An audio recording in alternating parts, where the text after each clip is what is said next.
get back to the top.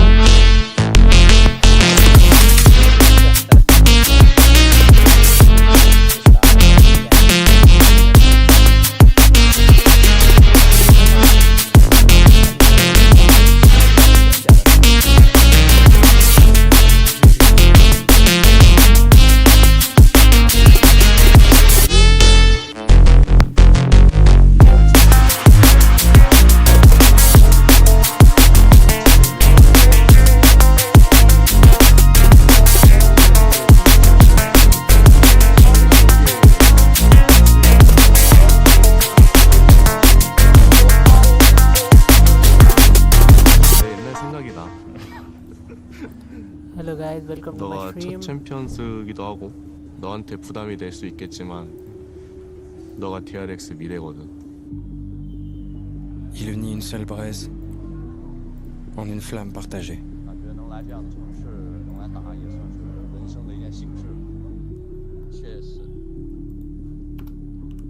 Un rêve partagé. 你哥对你自豪吗？那肯定啊！他现在逢人都会说他弟弟是个世界冠军，他会很开心。我觉得这东西如果今天能赢下来的话，都不是我们莫潮了。我觉得就是有潜力了是吧？不是，我是觉得哥几个就要真就算大的。Quand ce lien prend racine, il défie l'impossible. Les 16 meilleures équipes du monde se sont réunies ici à Paris. Le désir brûlant d'être les meilleurs. Il se propage. Il endure. Parce que l'amour de Valorant nous rassemble tous. Il se bat.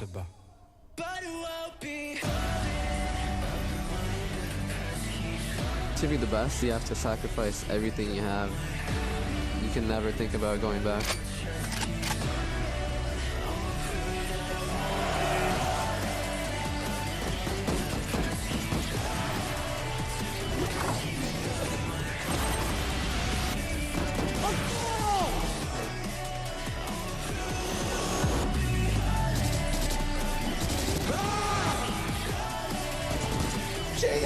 I've done it.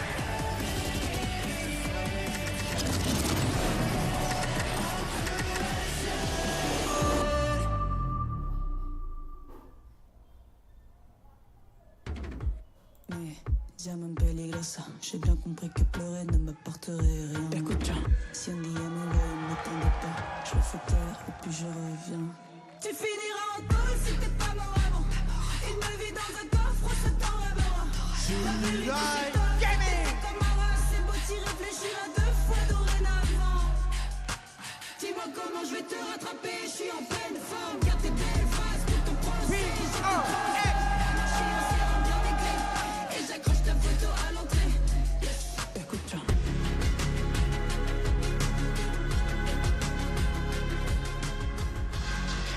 XLG wanted an opportunity to prove themselves on the global stage. Who better than PaperX to answer to that challenge? Of course, the winners of our last and most recent Masters. The map vetoes are going to be very interesting as we head to the first match of Champs Paris, and surely this is PaperX's to lose. Of course, I mean, coming off the back of that Masters Toronto win, every single team coming into this tournament has been looking at PaperX, has been looking at figuring out a way to take them down, and now we've got those vetoes coming in. Hold on, Doug. It's XLG that choose to go to bind. Yeah, I think they are just really confident in the waylay that they've been running, that they introduced last time against an undefeated PaperX on bind. I'm inclined to agree with you. Also, real quick, looking further down the road, Sunset means Sage, means buffs as well. Yeah, it definitely does. But I do want to focus in on this bind for just a minute because it is very interesting. XLG had not played bind at all in stage 2 up until the playoffs against DRG. It was a map they picked, debuted. They're playing this funky comp like you mentioned with the waylay in it for Rarga, and it was the map they won against DRG. So it's certainly a choice to start things off here, but they're trying to sort of come in with something a little bit different against PRX. And I think a lot of it is bringing good against good. They're obviously confident in it. They're not shying away from, again, like you mentioned, Christy, all of PaperX's maps are going to be good, right? They're one of the best teams in the world. They dominate their region domestically, but also, you know you're going into the Lions Den. You know you're going into an undefeated map for Paper X, and you think this is your most confident hit. They have to deliver here. I am also curious for XLG because they banned the Lotus, a map that Paper X have actually lost on in Stage 2. And this is a map where they play a crazy triple Sentinel composition. And I'm wondering if they're just done with Lotus in its entirety, or if it's specifically they don't want to run that more passive setup up against the behemoths that are Paper X. I also love how ballsy this bind pick is, because that's what I'm saying. if we talk about preparations, right? I know Mini, was helping out with Paper X as well. If you want to prepare for a map veto like this, there is no way in hell you thought XLG were going to pick bind. There is zero chance. No chance. And even if you did, you only have one map of tape to go off of, and that was a month ago. I mean, I think that sometimes that is how you beat the Titans like Paper X. You have to take a risk. You have to be ballsy in situations like this. But, Ender, put your coach's hat on for a second. How? It's on. I've donned it. How on earth, now they've picked it, how do they beat Paper X on bind? That's a great question. How do they do it? Ultimately, I think that I want to see how good they can be on the defensive side of things up against Paper X. I think Bind is a map that on defense often comes down to tandem play. 2 players on a site, especially towards B, working hand in hand with one another. And you have to be locked in as a duo to hold against a team that is going to be so explosive. I do think his agent select is coming up here in just a moment. Yes, live agent select, of course. So Paper X is still hovering. No, everybody's locked in. Nothing too surprising, except for the fact that we spoke about the Waylay that whole time, and they're just gonna bin it instantly. I don't know if I like that or hate it, to be honest. I am not a big Waylay believer, to be very candid with you guys. I don't necessarily love the pick, so I love that they've moved away from it, independent of itself, right? But the problem is you're going against one of the best teams in the world. This is not a surprising different comp. This is drilled and true. I'm going to be honest, though. I don't care. I think Raze is a better agent, and I do really like being able to combo the Gecko and the Sky. I think Gecko being able to put down Wingman to plant and have 5 guns out to fight Paper X on site. Paper X, if you watched Sideshow's video, you know they're a team that flood into site, want to fight you heavily against that, and I think having the benefit of not having to force someone to be a plant bot is going to be nice. Yeah, it just surprises me for me, because Raga, you don't normally associate with him with playing a lot of Raze. It's everything else, other than that. But that is it. We have everything locked in, map ready to go, agents ready to go. So it's time to introduce our casters. Show some love for Mitchman and Tombiz. Thank you very much, Yinsu. Valorant champions live from Paris, and what a game to kick us off, Tom. Paper X versus XLG. It's fair to say there are some expectations when it comes to this matchup. Yeah, it turns out when you have a team that won the last international event facing off against a team who's never won a map at an international event, it puts it down to a fairly one-sided looking affair. But I do think XLG coming into this, there can be quite an awkward team to play against. Now obviously it's at times a little bit sad to maybe not see the Waylay. That was what made them a little bit different. But I like the Raze. I think it's a better choice overall on this map. And well, coming into their map choice, they need to prove why they've taken us to bind in the first place. And speaking about something to prove, I think that Rarga, we heard it in the interview, he wants to show that he is able to battle out with the best, able to take down Paper X, and he is happy to just play on a stage against them. But I think he wants a little bit more than that, show that he can dominate them. For Paper X, expectations are clear, as we said. This should be a series that they are winning. We'll see whether XLG can put a bump in the road early as doors be long. There is a stack up of defenders ready and waiting for this fight, but no man and Rarga, they take it into the lead for XLG. A surprise swing from Divide, though. They're not expecting 4 players there. Why would you? And now it's down to a 2v2. Yeah, clearly having a good read initially, but I feel like considering that stack up, XLG have come out of it all right. A little bit wary of the positioning of the player and want to make sure they can get that spike back without too much of a problem. Now, there's been some aggression out from Devi as well towards that A site, just to make sure that they have rotated in, and Happy Way now winning the battle, puts it down to just Devi and a good chance for an afterplant. Yeah, he's taking the TP as well, so they've got the info before the plant goes down, can reposition, go for backside, and they're nice and safe, tucked away. The drop down will be heard when Devi eventually goes for it, dropping the wall, and that's the round gone with it. XLG start this out with a win.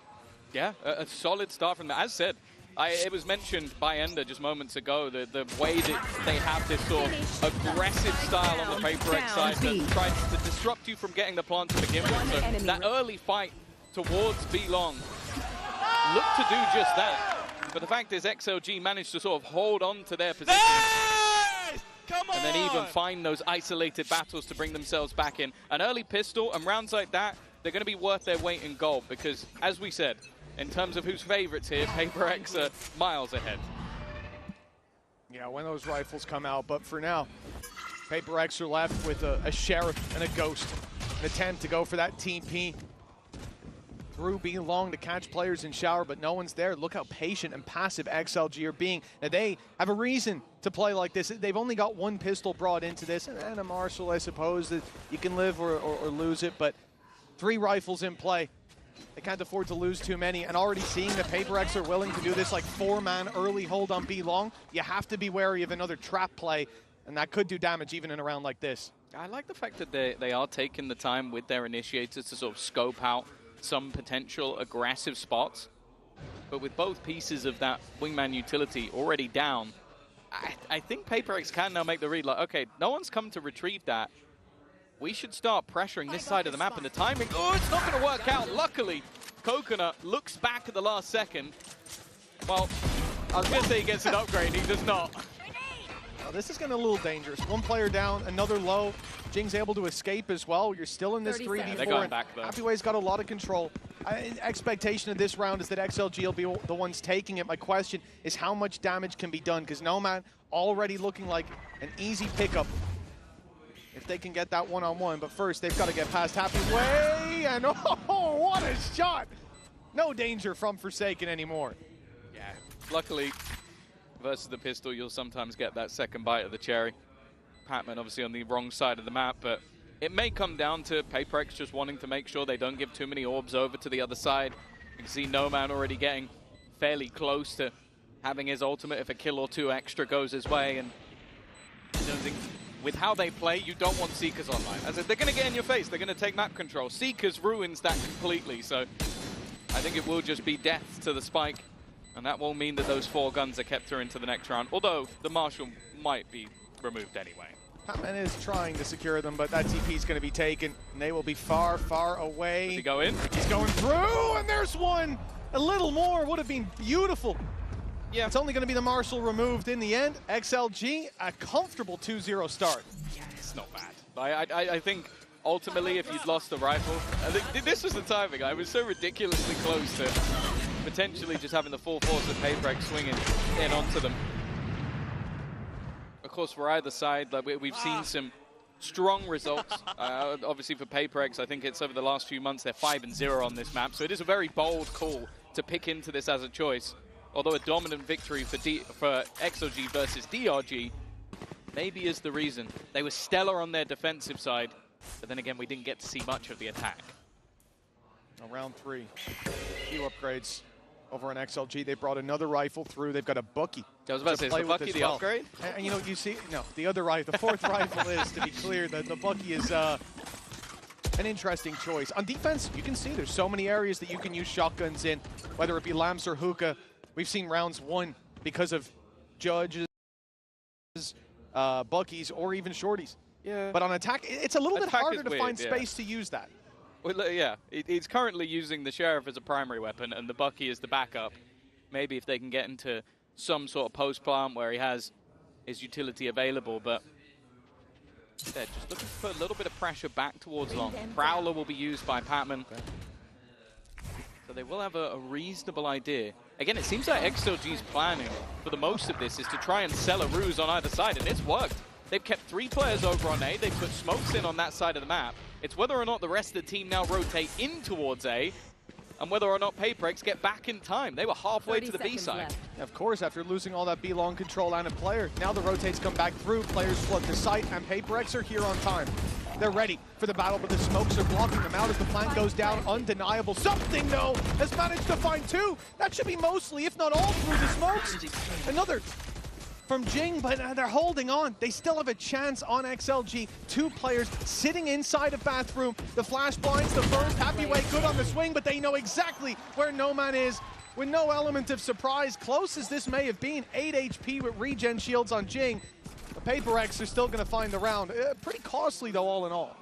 Yeah, I don't mind the idea. Like, it's almost sold as a double fake. Like, you get that early kill after putting all your smokes in. It's an attempted ruse, and then you teleport back at the last second. I think the only actual problem, or the real spanner in the works, was Forsaken. It means that the only space you're fighting from is the showers. Like, there's no other angle, even though you could see that PaperX were diligent in checking those positions.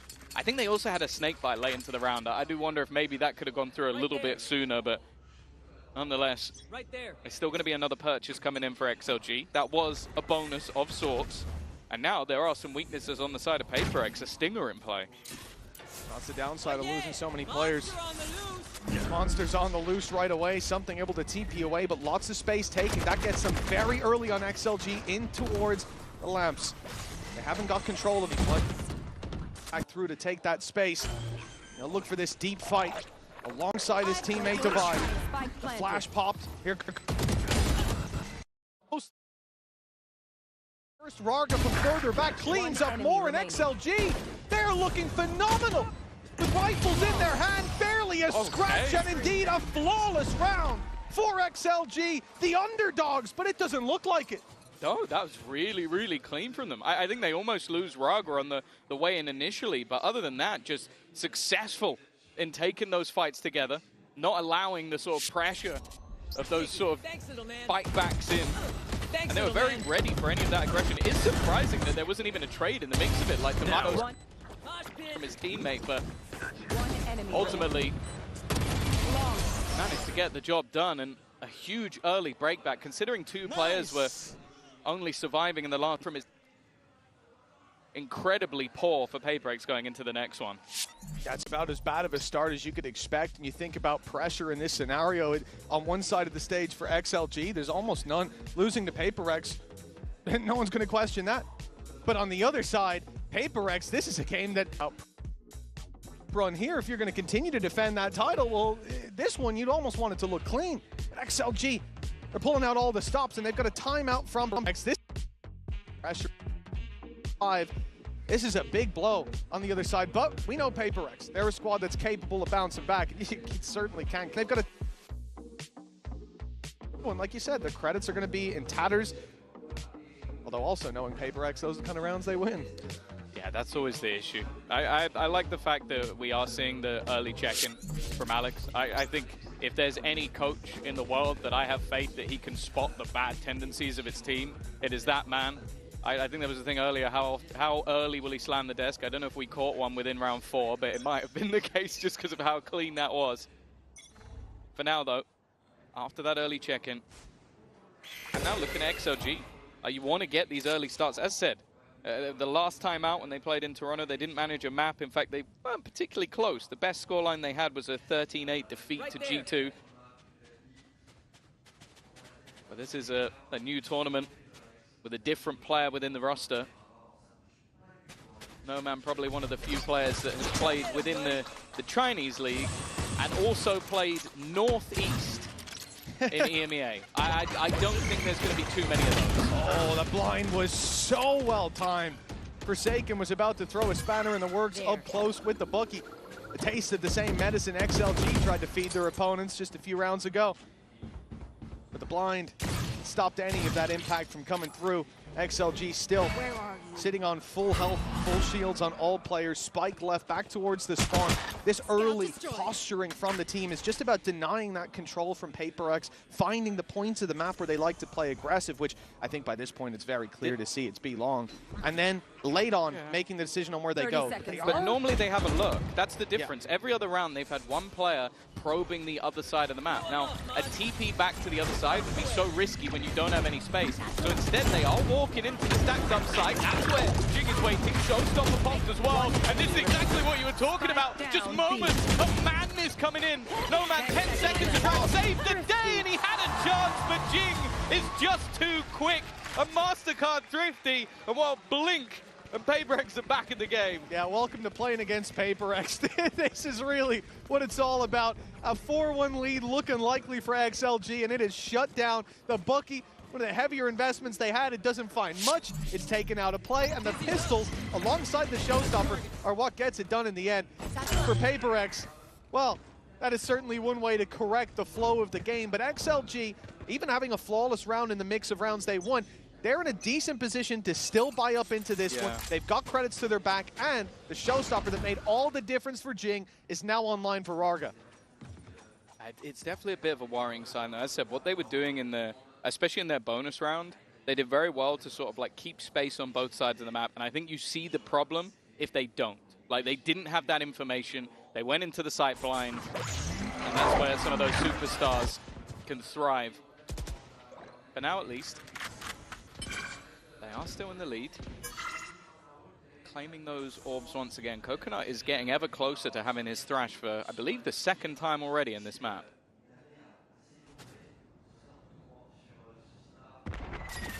Round 6, a minute left on the clock.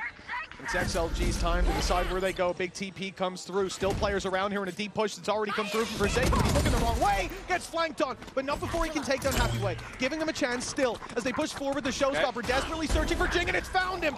A connection that puts the advantage in their favor for just a moment. No Man pulls it back, and a 2 versus 3 with the old pop by something. He's finding these players, at least one spotted already. I don't know that he saw the Bath fade away, but he has given Devi the information. Devi knows there's a player around one of these corners, and they'll fight this together, but Rarga goes back. And XLG just need to buy time. They've got plenty of positions that need to be cleared. Devi needs to win this fight. They're going to have a chance with Rarga instant on the trigger.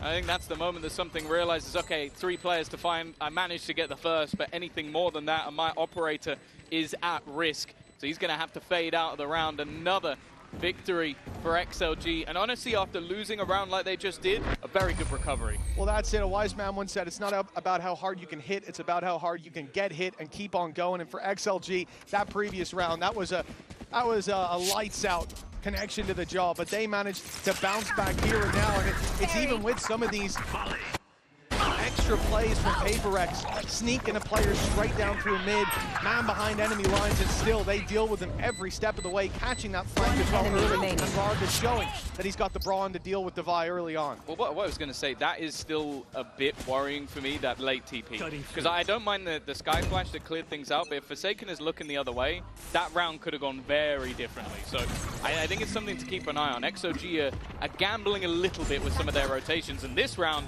well, it's much more direct. They're already taking so much space. Lamps pushed back by the nade, but they're going to stand on that corner, ready for the fight. Double swing back in, and it's Jing to take 2. XLG down by 2 men. Spike lost as well. They have got a big fight on their hands, and the Prowler actually didn't re-clear anything that isn't being held already. The flash going through.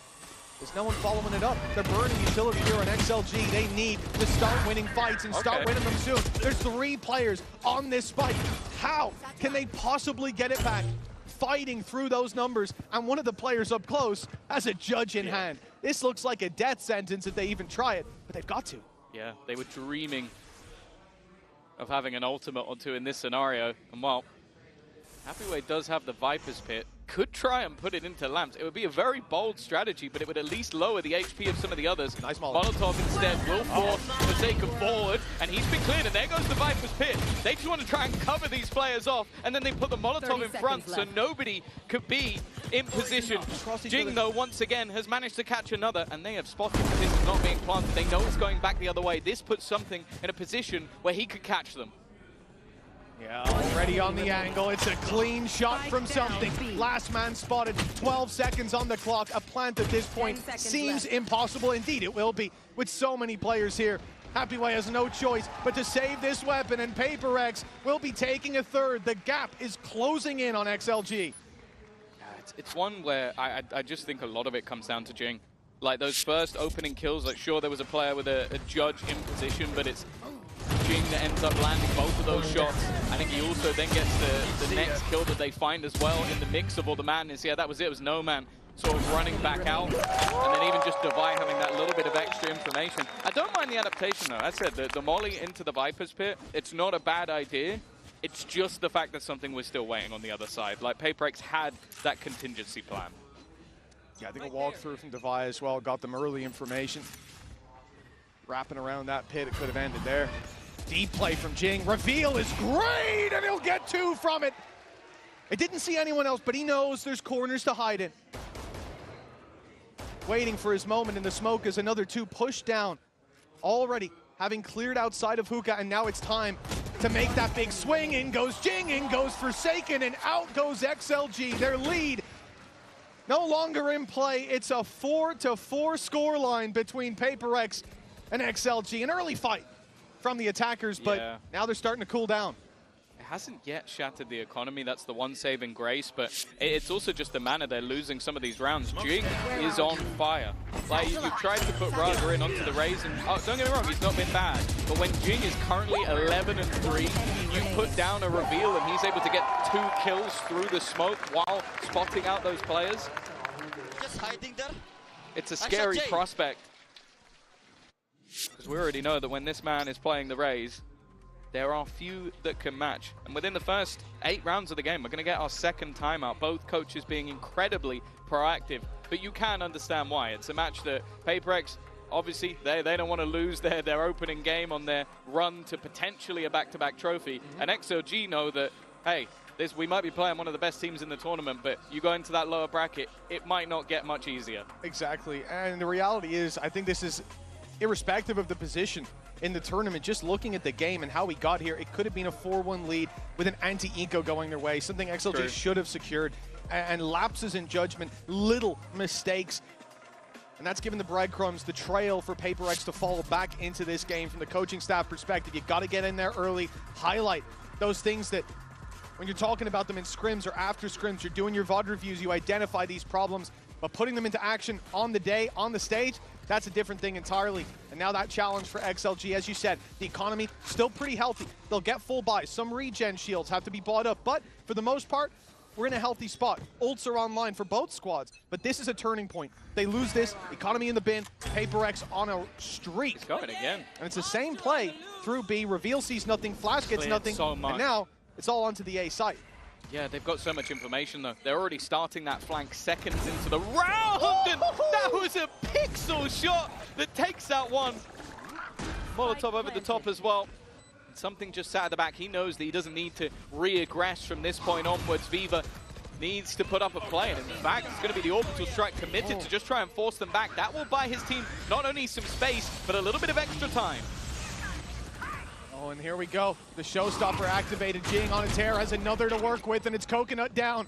The player deep towards the bathroom is Viva, and he is out of the action, but No Man and Rarga making it happen on site. Defuse tap, but Seekers see that no one's on it. Spray almost dropping a few. Look how low the health bars are for XLG, but they are holding on tooth and nail till No Man's caught with a knife out, and now it's all onto Viva. He's got to be quick, down to the 1v1, but time is already gone. XLG up to 5 with a Red Bull clutch. It's just chaos. That round was absolute chaos. Ults being thrown in left, right, and center. Just the pace of that flank, I thought it was going to be a massive problem, but I think just spotted out by Viva, that's just filthy. Like, I don't even know how he can spot that. It's just the reactions of someone like something, but yeah, just being able to deny that flank long enough, you could see the rest of the team then garner extra space. Otherwise, they were going to be stuck in that corner. And a big clutch to be won. Good round. So many Still, though, economy-wise, I think XLG are still in a worse spot here. Those ultimates that they had have been expended, and the only one that wasn't expended by PaperX has been now. Yeah, Viper's Pit for early control. B long, as we said, it's been a focus for those early fights of PaperX, and we've certainly seen it with the deep dives from Jing. I think that's been more apparent.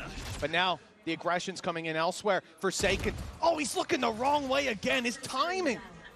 It's through no fault of his own. It's just being slightly off. And XLG, they find the advantage as a result. But still to deal with is something on that operator. And once they walk through that wall, big danger awaits. Jing's the one to draw first blood. And patience on something might get him a reward. Instead, he goes for the wingman. Delays the plant. Trying to slow them a little bit. Calling for the rotation of the remaining players, but it's a little bit labored. I think the amount that XOG have been taking those TPs has started to get into the head of PaperX, conditioning them to not rotate quite as quickly as maybe they would. Something, though, well, talking of quickly, this man is so fast with that operator and already clearing out that lamp's position. It leaves just 2. Make that one standing! Only Viva left. A nice couple of shots though. Maybe in with a chance, and he gets all four. A Red Bull clutch from Viva. How has he done that? That is going to haunt PaperX for the rest of this game. Maybe this week, maybe this tournament. Two players not even looking. They're so locked in on the spike. It's day one. It's map one. We can't be having clutches like this already. Like, this is a 1v4. And look at this final kill. He didn't even know where the Jing was. He didn't know where he was being shot from. It's like, oh, this hurts. That is one of the most ridiculous things I've seen. PaperX, they win the rounds they shouldn't. They lose the ones they should. Something on the Rarga now. PaperX are angry. They're getting aggressive, but Viva, he is fighting right back. 6 kills in a row for him now. He's only got 9 in the map. I mean, I don't know what happened to him since last round, but XLG 4v3, and it's all thanks to Viva. Oh, you know, they say the Viva la France. Maybe he's just found his home. Like, I don't know what's going on. But whatever happens, anybody who walks into the crosshair of something over the last couple of rounds has ended up dead. Oh, Happy Way. He's got the flank. Again, it's the same scenario. The guy from PaperX gets one immediately shot in the back. The timing, good and bad, I suppose. Wait up. We're back to a 2v2, though, and that op is still lurking around. But on this side of the map, it's only Divine. He doesn't last long. No Man's Sky able to take him down.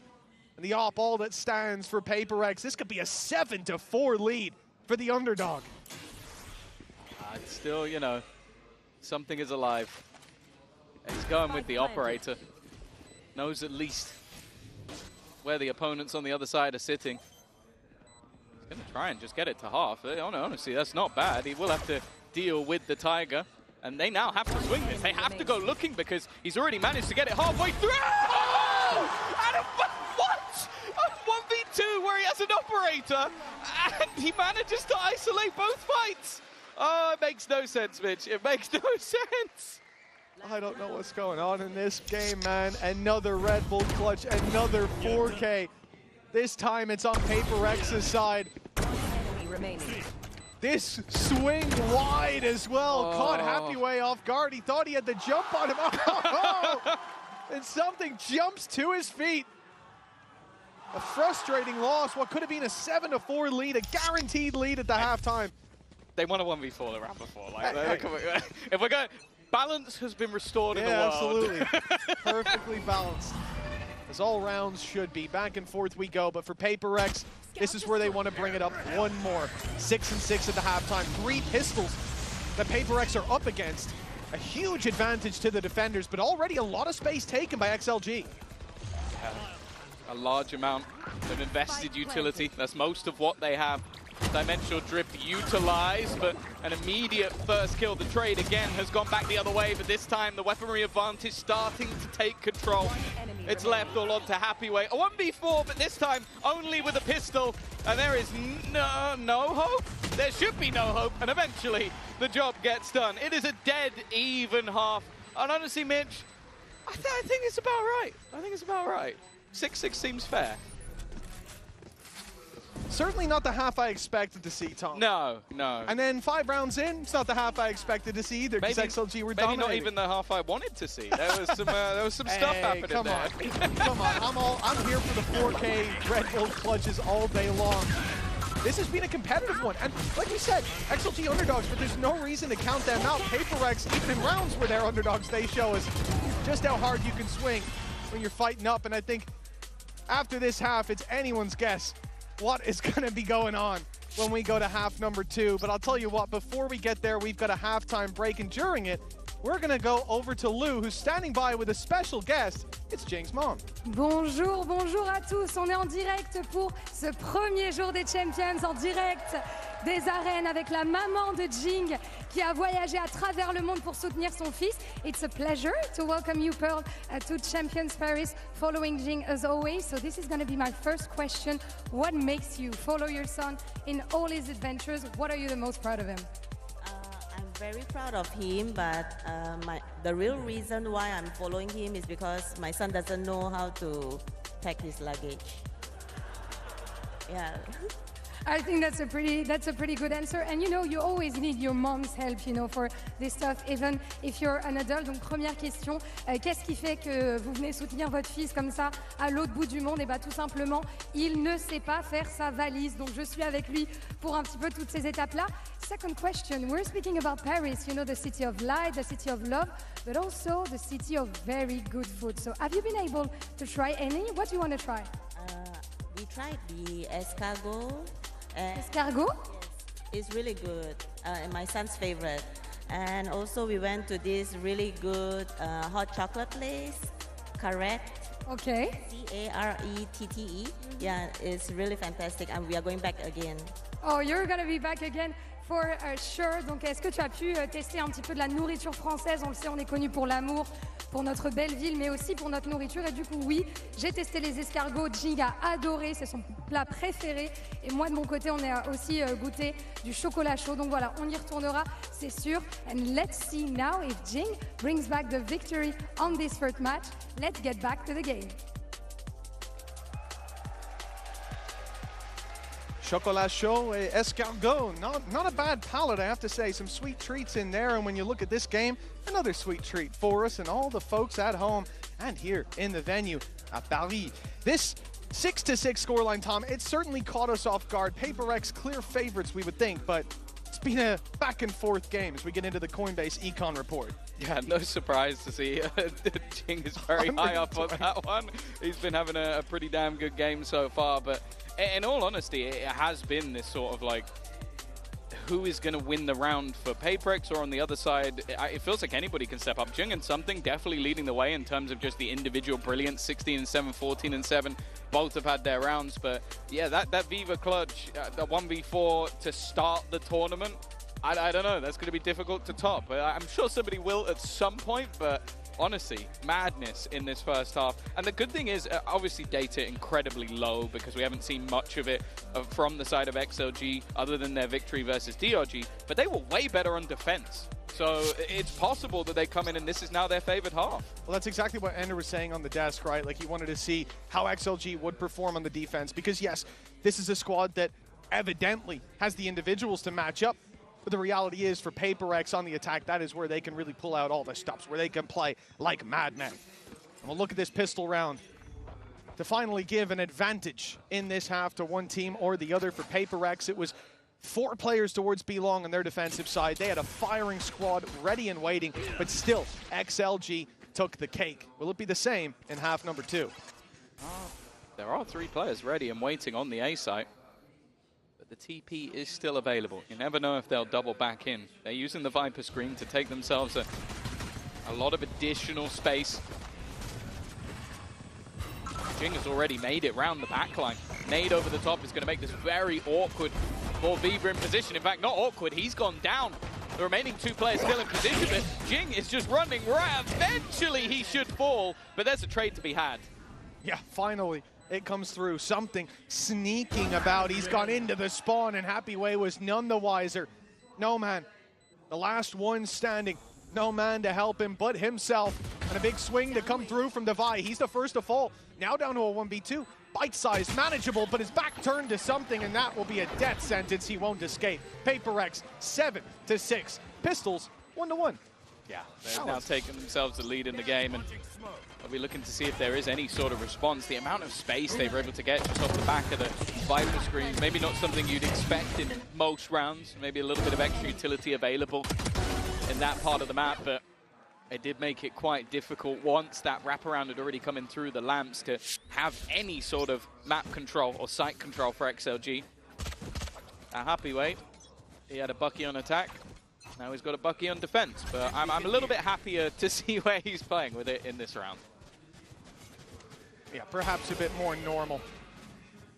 As we said, whether you're in lamps or hookah, those shotguns can do a lot of damage, and I think there's good reason that PaperX are avoiding those closer range engagements straight up through B-Long. Again, this has been, I feel like, the hot spot on the map for this team, but it's not looking too good to start. Luckily, Jing's there to pick up the pieces. Patman down. They lose that fade utility. They lose the ability to see what's behind that wall. Do they decide to still go bursting through as XLG have made the rotate? witnessed early the power of that double flash, the Sky Gecko.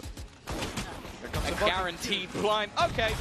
Oh, okay, he gets through. The Bucky does at least a little bit of damage, but there were definitely some weaker weapons in hand. So, although I think the Marshall has been kept over a Spectre, it really doesn't make much of a difference, and they will at least keep themselves the rifles. Marshall over a Spectre, I'll take that deal any day coming into the next round. It depends what your plan is. No, I'll take it any day. We've already seen the no-scopes work. But we'll see as we move on to the next. This is where XLG, you know, all those good deeds will be forgotten if they end up going out with 7, 8, 9 rounds. We want to see them battling tooth and nail. We want to see them taking the fight to Paper X here, but it's not easy. This bonus round, if you want to even call it that, it's only one Bulldog that's at a disadvantage for the attacking side. Sprays through again, B-Long, 4 players there. It seems like this is just Paper X's first 15-second plan in so many of the rounds, and it does almost get them first blood. No Man's on half, the nade is, oh, that's doing a lot of damage. Desperately low, he's in the open, somehow gets one before he falls. I'm surprised he didn't just take the TP, but yeah, clearly don't want to give up that control. It's something they're willing to sacrifice his life to battle for, especially when his teammate had full control over Showers already. So it wasn't even a risk, really, going through that TP with the Viper screen available as well. Forsaken, even on low HP, still brawling though. 45 when he took that fight, but now leaves a couple of opponents tagged up as well. Yeah, if Viva walks out of this round with a 4K, I think we pause for an investigation. Down to 6 HP, 25 up on the shields, at least the regen, keeping him relatively healthy, and he's on his way. Smoke's already down. Mosh pit to buy a little bit of time, but the plant hadn't even been tapped yet. 35 seconds, still plenty to play with for Paper X, and they've sent Forsaken through to the B site. He's finding himself a pick. They can go for the TP now. They can wrap back around, but they've already gone in towards the site.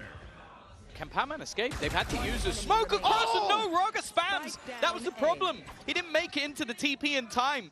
Forsaken had hit his timing, but the rest of the team were fairly well committed. Maybe a little bit of a mix-up in what was the plan. And while for Forsaken, his only choice now is to run, grab the spike, and try and plant on the A site. I don't think he has time for that anymore. Too wary of where his opponents are going to be. XLG, just based on, I feel like the havoc that Paper X caused themselves, have been able to win the round. Yeah, indeed. You know, you look at this situation as if you just stick that play towards the A side. Already so much of the utility burned up from XLG. They don't have the mosh pit to deny. Then maybe they could have found success. Great pick from No Man, considering he was so desperately low. But yeah, you start seeing players fall back, fall forward. It becomes complete chaos. Oh, and then it's like one of the last bullets. I think it was literally the last bullet from Raga, ends up dropping the spike, which could have made it to the TP a little bit earlier. Not singing from the same hymn sheet here in Paper X. Well, they have fallen apart because of it. Still, that was the quote-unquote bonus round. Now they come in with a Guardian instead of the Bulldog in the previous, but a big weapon that is in play is the showstopper, and it's right onto Viva. This is a cheeky little off angle though from Raga. He's finding in the smoke, and well, doesn't get rewarded for it. Does at least deny the plant for now, but with the amount of space that's already there, it seems like it's going to be a lot more commitment in this round from Paper X. Not risking the rotate back. They've done well to clear out Jing though, and we'll even things up once again.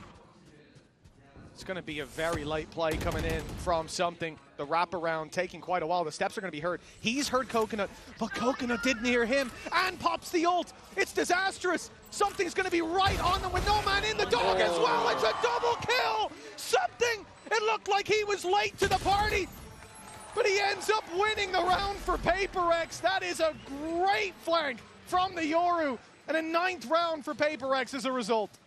I think with just how direct that initial take was, I don't think there was any expectation that somebody would be lurking on the other side of the map. Like, if they were a little bit quicker, that could have all gone wrong, but instead, and rightly so, they go back and they go, okay, yeah, let's try and take this one slow. Let's use the Thrash to clear out all of these risky positions, and because of it, they get caught, they get bitten. Happyway is having a terrible time. Really bad. 9-7. Unfortunately for XLG, that was all of their money invested. Forsaken is going to spot this out, but this is just a shooting range. Up against no weaponry, and while Happyway, he's going to try and take this fight with a Bucky. There's absolutely no hope. A flawless round for Paper X, and any economy problems are immediately dissipated. There it is, the new skin, the new finisher. 3 more needed for PaperX if you're having trouble figuring out what's between 10 and 13. And this is what we're worried about, right? It's about once that ball gets rolling, the snowball effect on PaperX, the individual confidence sky high, something playing one of the latest lurks in the previous round, and it working out. It's a terrifying sign for XLG. They need to bounce back. It's going to be a good time to put in their pause. I see the timer frozen, and indeed it is going to be a pause from XLG. I don't think that takes many brain cells to work out, though. They have started to slip and slide, and it's PaperX who seems set to take this map. Perhaps not the series, but you have to remember, they chose Sunset up next. Whatever we think about that, they must have ideas. Oh, for sure. I think that it's a map that, okay, maybe they had a slip up versus Zeta, but that does feel like a bit of a weird week for PaperX in general. Other than that, confident win over T1, and over the last few months have had big victories versus a lot of top teams. So I don't think they're going to be too worried going into that matchup. And on the other side of things, well, XOG got decimated by DRG on that map. So I think that this is, even though this is a very, very good map for PaperX and maybe overall a solid sign for XOG, you also have to then consider the rest of the group. Like an informed-looking GX, Sentinels. Like I don't think most people would have PaperX Sentinels making it out based on previous tournaments. And for XLG, although a loss to PaperX is nothing to be ashamed of, it's very similar to what we saw at the prior event where, oh, you lost to G2 and Sen. You didn't do bad, though. It's like, well, it doesn't matter. Well, exactly. As we said, the pain of nearly. For XLG, that's what's going to haunt them. They come in today, you tell them you're going to lose 2-0, 2-1 to PaperX. Okay, fine. As long as we put up a fight, but then you tell them you could have won, you were close. Yeah. You had the At least in the first half. Hey, in the first half, absolutely. This could have been a 7 or 8 round half from them, but this is the moment where they can't leave anything on the table. Where are those signs of life? Rifles in hand, a lot of light shields. Ult's not really there for the defenders, but for the attackers, they've got all the info. Something's already seen these players on site. Orbital strike comes through, play inside the smoke. Flashes popped at something, even though it didn't hit. Hit Shorty did. We're down to a 3 versus 4.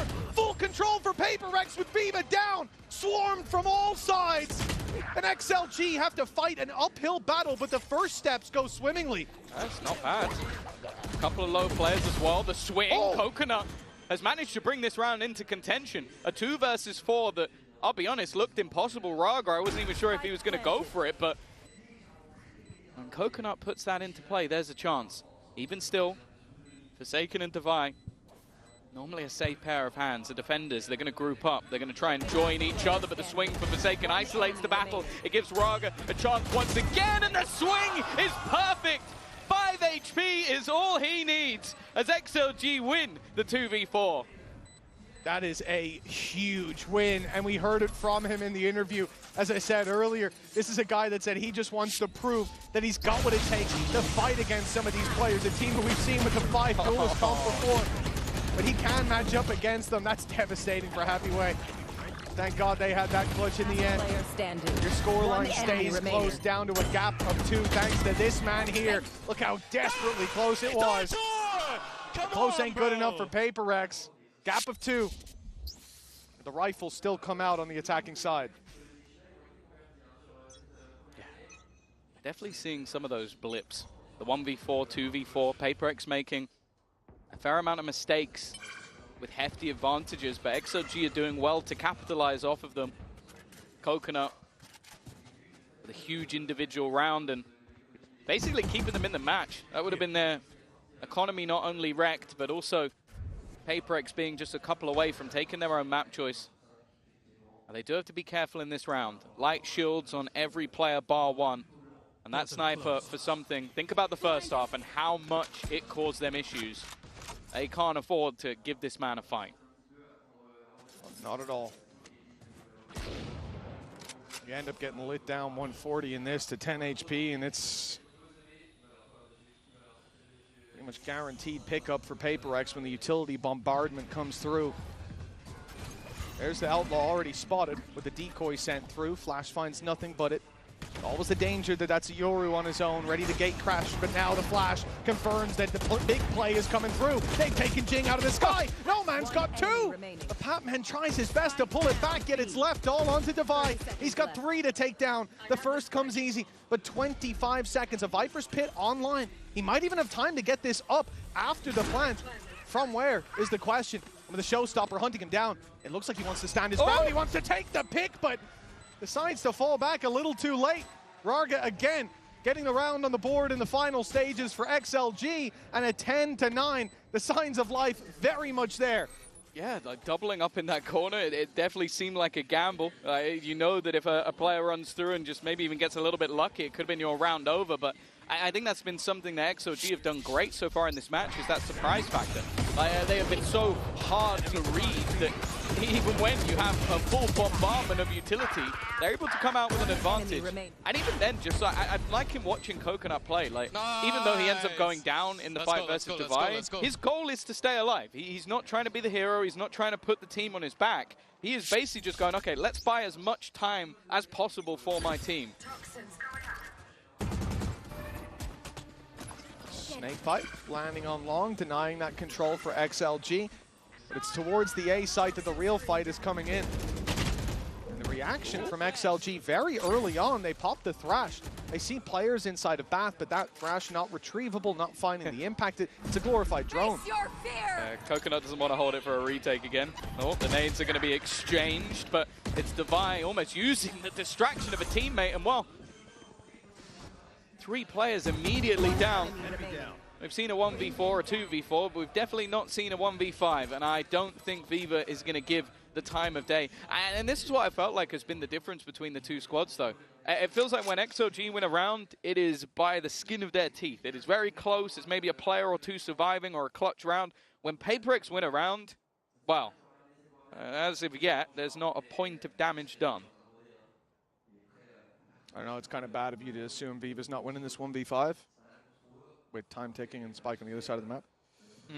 But I agree with you entirely, in all seriousness. Like, PaperX, like you said, they look dominant in some of the rounds that they're taking. XLG, it's clutches. It's thriving in the chaos, back and forth, trading blows. Viva will even get out of here with the Guardian. You've heard the TP, so did he. The smoke buys him a little bit of extra space. Looks like he's okay. 32 HP, though. That was close to disaster. 11-9. PaperX 2 away. XLG 2 behind. It still is anyone's game, but there's a problem brewing, Tom. Yeah, this is the issue. When you have so many casualties in the round that you win. Nice. Okay. Yeah, right. I'm glad that the player he saw him earlier. The player was highlighted. It's like, yeah, and then he just banged him through the smoke. Just off timing. He obviously calculated how far he could walk. Exactly. I think he has a ruler on stage. Well, it was allowed. The buy is abysmal. I mean, a good chance to catch them if they do go through that pit, having the judge investment. The problem is, when you look at the tab as PaperX and you see, okay, they don't have much money, and you see a pit go up, if you decide to go through that pit, you're insane. Now, PaperX are insane. Sometimes they, so there is a chance they do that. It's actually rated against them, but yeah, generally speaking, that's just not going to find the value. We have to look elsewhere. The only and other of course, thing you can't force stack B because you have to clear that Bath wraparound. The other thing will be the assumption of a stack, though. It's, if you see that pit, you're mostly probably going to assume maybe it's just one player there. It really is a game of playing the odds. 45 seconds left. Viper screen definitely causing them issues before with the amount that it's been able to. 先ほどの印象があるでしょう。一瞬肘が見えたか。これエレボバレましたかね。大きなストライク。それを回避した。ブラックバックで入ったジンがファーストブラスト。ただビバが返して結局ジンが広げているエリアをうまく生かしたエントリーにもなりました。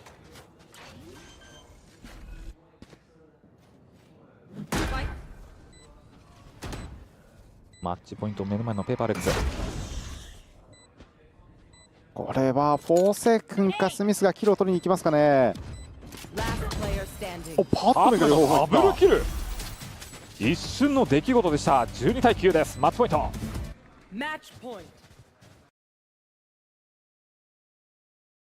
leaving them with nothing for this buy round. I guess the look here is that, okay, now we have two chances, once with the ultimates and once with the rifles, rather than having one chance to all in. I don't necessarily mind it. Like, I do get what you're saying, like, especially when you're up against someone like PaperX.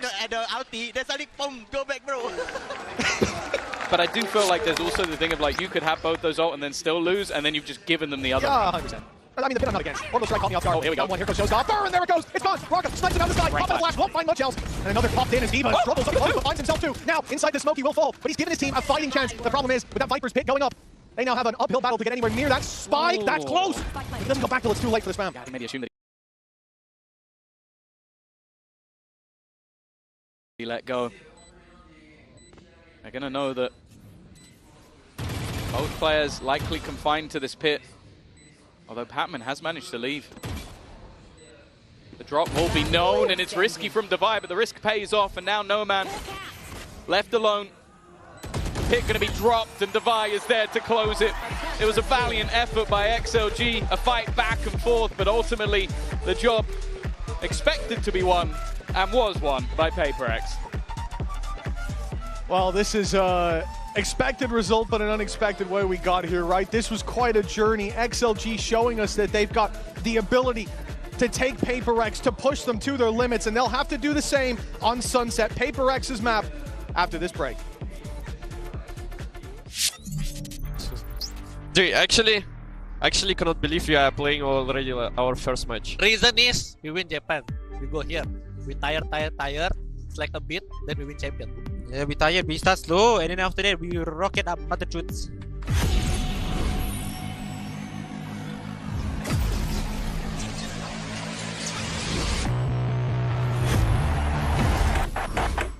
Now that I'm a mom, things are different. Verizon's different too. They let everyone in my family choose different plans. We get what we want and we save money. Love that for me.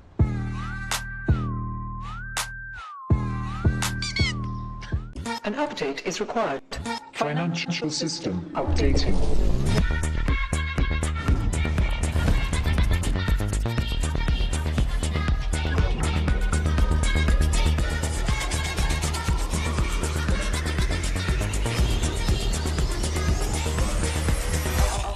System updated. We will dance together.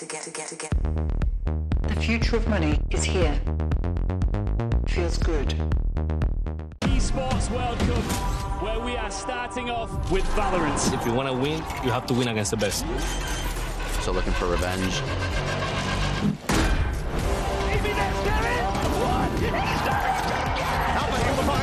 There's the shorty. Goes crazy. They've all battled through the pressure and expectation. Heretics have come back all the way. Finally, we won. Finally.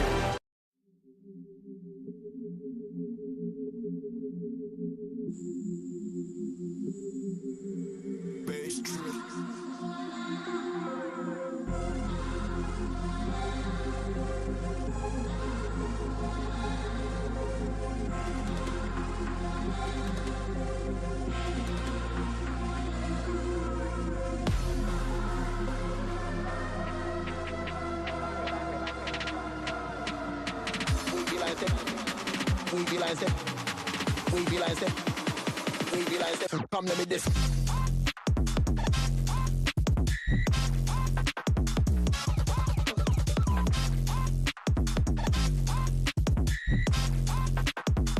We be like, come let me this.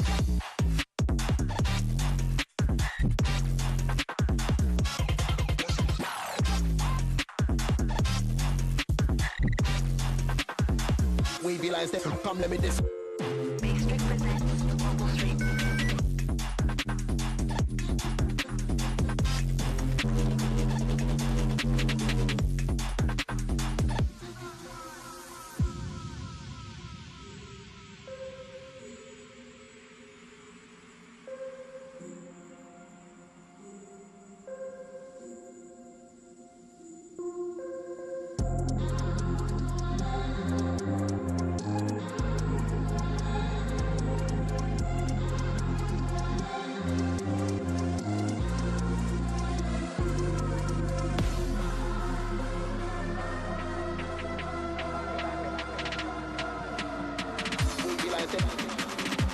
lines them.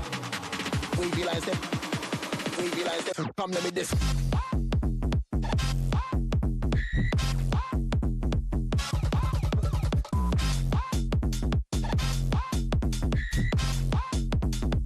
Wavy lines them. Come let me this.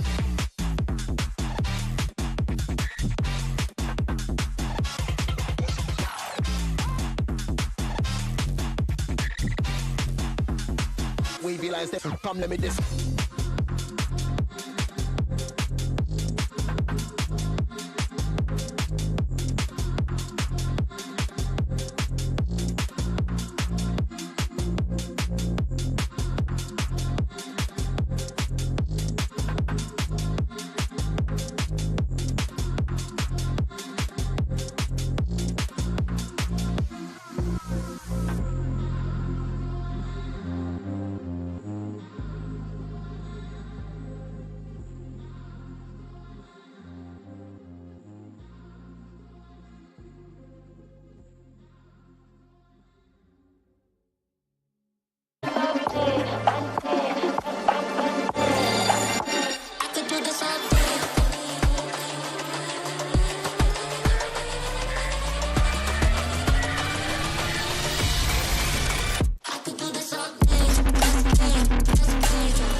Hey guys, Mika here with Alex of PRX. Congratulations on the first map win of Champions Paris. That was a bit closer than many expected though, so what do you think it was? Was it PRX with a bit of a slow start, or was it XLG doing something that surprised all of you? I mean, first of all, I think XLG is a very good team. You know, they champions of Stage 1 China. They have the MVP in their team. Aside from that, I think both teams are a little bit nervous, so you could see like the games were. I mean, everyone was trying to take their time and relaxing a little bit, trying not to make mistakes. So I believe that now that everyone's warmed up, I think the second game will be a banger. Oh, that's a teaser. Well, good luck to you guys. PaperX, they take map 1 here, but they did have to work for it, Ender and Doug. It wasn't easy by any means. So if we take a look at the HyperX reflex moment here from Viva, this was ridiculous. This was absolutely insane. So No Man gets cleared down short. And then look at these shots from Viva. So quick on the adjustments. It's like one shot miss, instant reset headshot. Miss, instant reset headshot. Just sick. Yintu, I think you said it exceptionally well. They pushed PaperX. I think they had a really good idea on their attacking side. We talked a bit about the Waylay versus the Raze and how, traditionally speaking, the Raze fits a little bit more, but maybe they'd be missing a little bit of that, you know, Joker in their hand, a little like trick to try to make their attack side a little bit more, a little bit stronger. But I love the way they layered their utility. I think there were often times that PaperX looked a little overwhelmed on sites. They did a really good job of chaining those together, and it was enough in the first half, but then everything kind of fell apart. Yeah, it was. If we take a look at the post-farm, we can tell they've given us a reason to believe why they picked Bind. Well, I think the first thing is, I think XLG really locked in the post plants, and we're very aware of the flanks. You heard Alex talking about it. I think PRX were going way too often for walk-ups and going for flanks, and the crowd here is going wild for the flanks, it sounds like. But honestly, I think XLG held their ground really nicely, and specifically Viva and No Man's Sky. You know, great game, great player. Absolutely popping off in these late rounds. And again, I think it was, they understood their game plan was utility dump onto the site, get out there. And once you get there, once you get into a post plant, they've got PaperX figured out a little bit, but they also knew what their protocol was. I even love the creativity of like Viva realizing 3 people are on the flank. He drops the Brimald, right? Just to delay, and he ends up going down, but you still see those moments where I think XLG did a very good job of adjusting to the chaotic style that PRX were bringing.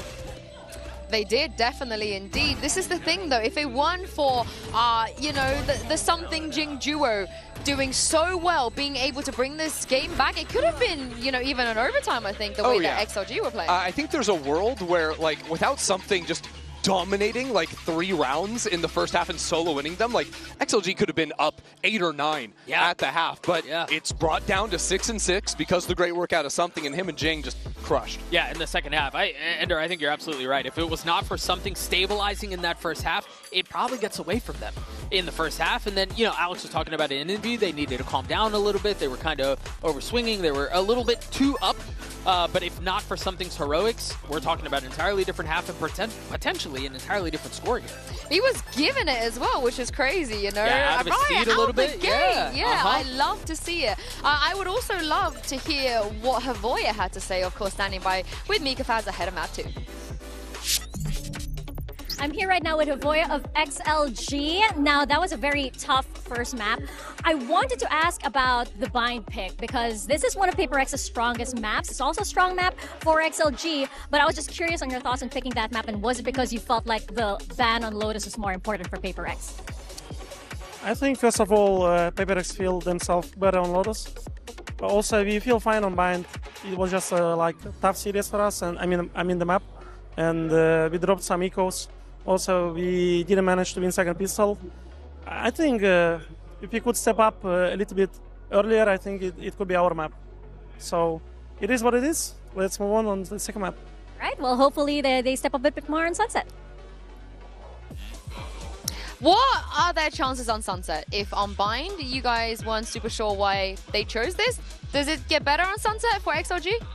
No, honestly, I mean, we were a little bit surprised with the bind coming through, but it was sort of a secret weapon map for them in the playoffs for the team. So I think bind was almost a must-win in the series, with it being PRX's choice here. Which is almost unfair to ask, given that you're going against an undefeated PaperX on bind, but I'm inclined to agree with you. It did feel like a must-win, and as we turn our attention over to Sunset, again, there's going to be a Sage. We're going to see that for the first time on the global stage, for sure, the buffed stage and kind of how that changes playstyle. Yeah, and honestly, I think it's less of a major change to the playstyle. It gives you a lot more ability to like react, put down a wall from a further range as you're rotating in or something like this to put it down. But I think for XLG, what they will have been focusing on in a lot of the prep work, coming in knowing that high chance that Sunset is going to be coming through in the map here, is when they're working against PRX's defense, PRX puts up so much of a fight into the mains, A main, B main, and I think that XLG need to be very snappy at punching these forward positions. I think having a Neon and a Yoru in your comp to take down those angles is a good spot. Oh, it's Noman's not playing Deadlock anymore. It's going to be Noman, Neon, and Raga Yoru. I really like this. I do too. I like it a lot. I'm completely on board with this. I think you have so many different fighting tools, again, to punish PaperX overextending, and again, you call it overextending, but they are often dominating on those forward lines. I think also with the way that Noman was dominating back on Bind, you could not ask for a better guy to be stepping into that second duelist role for the team here on Sunset. I think this might be his 7th or 8th agent that he's played on his team. Literally everything. Yeah, you're right. I do think, so when I saw the change from Waylay to Raze, I thought, okay, they're going to want to fight it out with PaperX, and I think we saw a lot of that in the first half. I think this follows that same line of thinking. They're going to want to duke it out with PaperX, and that's a hard thing to do. They did it in the first half, kind of fell apart in the second half. I'm hesitant to see this on Sunset. Yeah, and if that map was PaperX needing to warm up, they're going to get scarier, right? Oh, yeah. They're going to be more warmed up on Sunset. It is their map pick. But there is a switch up on the side of the comms, at least for XLG, so maybe that's throwing another spanner in the works for them. I don't know how you guys feel, but I would love to hear what Mitchman and Tombiz thinks about that little agent change. Well, Tom, how's that tickled your fancy? I don't know. I feel like being a little bit more boisterous could be nice. I think Noman definitely had a few moments individually. I do fear that trying to almost beat PaperX with firepower and aggression it might not work. I think it's a bold play. I do want to focus though on Happyway because I feel like he had a pretty poor first map, and he's someone that the Des highlights I like to highlight as well as one of their best players individually. He's now a pivotal part, especially on the defense and on the lurk. If he's having a poor performance, PaperX win easy. No, without a doubt. As you said as well, looking at Neon, it will be point of contact. No Man's Sky was stellar when it came to that first map. Look at them PaperX, they didn't get the memo. They think they're still on the attack side. They pushed through mid with 3. Full control, 4 in fact. You can count the player towards the door of Patman, who will be safeguarding Market. But this is all about the flank game. And there is, luckily, a trap waiting for them there. So it won't be a complete surprise that there's someone there. It just might be a bit of a surprise quite how many players Happyway is about to see. Patman's the only player elsewhere, down to 1 HP already, so I have to be a bit more careful. But you can see they have switched up where they are defending this spike from. pushing all the way around. It hasn't mattered though. The swarm that is PaperX has given them an advantage, and Device is going to start defusing. He's just going to stick behind the wall. They need to run back around over the top. They need to go, and it seems like they are not going to be able to deal with anything. It is diffused in front of their nose. Rocker, he did well, and I think Device even stopped for a second. He was like, okay, someone's going to jump on this wall, and then they didn't. Yeah, well, I mean, they were too busy dealing with players towards main. It's a nasty little strategy, and one that has worked wonders. There was a gap on the, on the left side here, as we see it from Forsaken's perspective. It could have been exploited on the wraparound as well, so no surprise that he was a little bit worried. And in the end, Rorga surviving on 1 HP, but it doesn't make a difference. It is 1-0 start for PaperX. And we want to see XLG on the board early because we saw it in the last one. PaperX slow to start. We even heard it in the comms. They called it. Let's start slow, and then we get them. Paraphrasing. Yeah, you can't start a train at full speed. That's not how it works. That is true. Got to pick it up. They only had to dock into the station, speak with the conductor Alex one time, then it was plain sailing. I love watching something because, like, you would see him play an agent that you think is like, okay, supportive util, lineup, and then he's playing contact with a sniper rifle at B main. It doesn't necessarily add up. I also love the fact that we've seen these changes to Sage, obviously making the range of that wall so much further. So Devi obviously places it 2 millimeters away from where he is. Yeah. This round, expectation incredibly low. Any weaponry drop would be nice, and hey, Braga has dropped one of the rifles, and that should be retrievable. Oh, good selection, though, from something. Will be retrievable, but at a heavy cost indeed. Round goes Jing, he's down to 15. Doesn't need to swing as something covers everything. That. 2-0 start for PaperX, 4 players alive. Big weapon still carried through, and it's a strong start. But this round is really where we get the litmus test. A good sign early on, though, is seeing Rorga be able to deliver. As we said, he's someone that comes in, as he said as well, he's someone who comes in here with something to prove, and he's certainly playing like it. Yeah, I definitely think so. As I said, like last time we saw XOG at Masters, it wasn't really anything to write home about. Like, obviously, we've seen them have a fair few roster changes throughout the year, trying to fill in for you, and I don't mean you, obviously. For me? No. Shadows traveling. You're trying to replace me, Tom. Is this like Baby Bay? It's all right. I'm ready to play. Okay. Me against him. Your Phoenix might be better than his. We'll have to wait. Oh, well. There's no need for that. This purchase is definitely an odd one, though. You've got yourself a Buckium for Forsaken. Sting is still in play. Like, this is around the XOG nigh on half to win. Otherwise, the amount of economy upgrades that there will be. Dimensional Drift only 1 away as well. Could be powerful in that post pump, but it is a wide net currently being thrown out by XLG. And while Forsaken mentioned that he had a weaker gun, it didn't stop him taking a fairly aggressive angle. 45 on the clock, fairly committed from XLG. They got to go towards this site. Jing to deal with to start. Great stun, but he gets out of there thanks to the blast packs. Well placement. 35 now. XLG got to pick up the pace. Wrapping around, but PaperX are flooding back into the site. 3 players here now with 1 deeper towards the spawn. This is essentially a 4-man hold. 25 seconds, and they call for the rotate.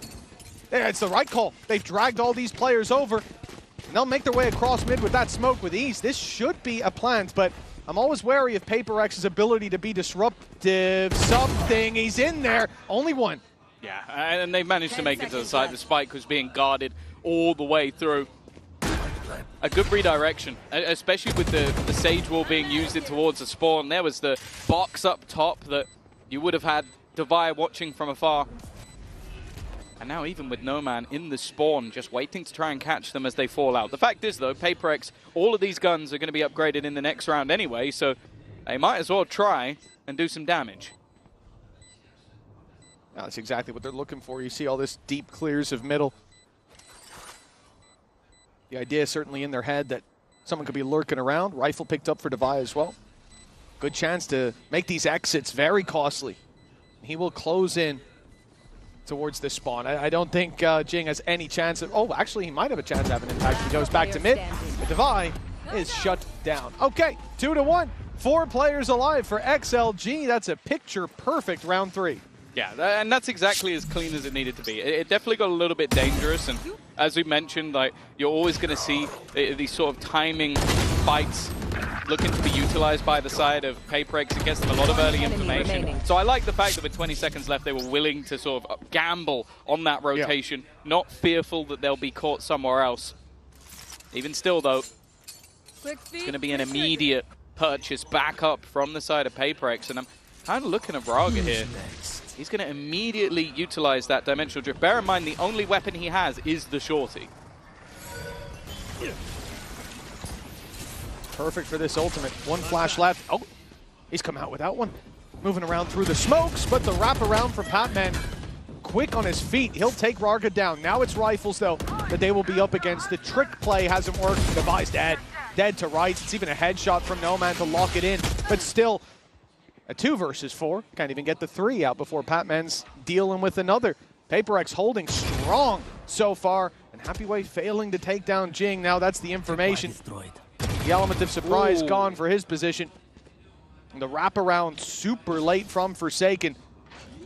He's going to cause issues, but Viva seemed aware of it. The timing, though, he corrects in time, but he can't quite land the shot. There's been a lot of moments, especially with how low some of these players are, where there's a chance, but it seems like PaperX are ready and raring to go on this defensive half. A third already picked up, and I have to say that the orb placement coming out from Patman there in the early stages of that round was just wonderful. Like you see this attempt to play into the back of the site, and he's just denied all of it, just keeping hold of that control. Yeah, it's the fact that he's able to walk into spawn to be safe and then back out with his smoke, right? It's so much value delivered as a result of that. I'm not sure what's being said there. I love these guys. The energy on the stage is different, and 3-1 up. Energy will only increase as these rounds keep going their way, but PaperX, deep play, caught by the stun, caught by the paranoia. Jing stuck in the corner, and they know it, but in goes Devi, happy to help out his buddy, set him up for success. Forsaken's found one elsewhere, but Jing looking the wrong way, will be dropped by Noman. We're back to a 3v3. Spike still secure for XLG, and this map, it doesn't get any smaller. The less players to defend it, this should be an advantage for the attacking side. Yeah, it feels like the first 15 to 20 seconds of the round lead to those early battles, and then there's a break in the action. I do feel like XLG throughout this matchup so far have actually done quite well to deny a lot of these plays from PaperX. I think it was even Noman just having a reactive stun immediately to try and slow that push. Now with 50 seconds left, early rotation available for Forsaken up top, but he has been dealt with immediately. Noman doing well on this Neon. Spike planted. Spike will now be planted. They know players on side are stuck there. Snakebite stops them from falling back and stops Happyway from helping out, but now it's faded. Happyway on the angle, looking for the fight, finding it, and Noman tripling up. That's what we needed to see. XLG won't let PaperX run away with this as they push up to 2. Yeah, I was definitely a little bit skeptical with Noman going onto the Neon. I think definitely a role that he has played quite a bit in terms of that individual brilliance. I think we saw some of the skill in the last map, but as said, even some of the reactive stuns he's putting out, willing to sort of take a bit of a gamble, take a risk versus these players, and the timing was then in his favor, but even just winning, some of the fights that maybe he necessarily shouldn't. Not even flexing while he does it. 3-2. Economy of PaperX has taken a hit here, though. A pistol for something, although at times it doesn't even feel like a detriment. Well, PaperX, think back to the last map when they had that astonishing, I think, round 5 bunch of pistols in play, and that's maybe the most dominant that they'd looked. For XLG, ulti's available. They need those safety nets. It rotates from Coconut, the information. You have a Hunter's Fury soon. Deep play from Noman. No ult popped. It's down to his rifle. But Coconut's fallen in middle. Raga, good to trade that back. Now they've sensed the weakness. Blood in the water, but Forsaken still standing strong. Deep fight from Noman, though, has managed to pull this back to a 3v3. And with the ult pop, he's got a tough fight up against Jing, and he won't win it. But with Forsaken going down, the numbers keep going back and forth till there's only 2 men left standing. The 1v1 that leaves the Sovas on either side. Bit of a risky position to plant from, and because of that, something is going to get away with it. It was kind of as easy as that 1v1 could have gone, but that was, yeah, I felt like that. I always talk about an observer's nightmare as a round where there's just a million pieces of utility. I feel like that was it. It was just one kill, but all on different points of the map, like timing to catch out Patman, the drop down avoiding the fake out, Jing winning the battle versus a slightly shaky No Man, and then coming all the way down to the 1v1 at the end is PaperX to keep their lead, extend it a little further.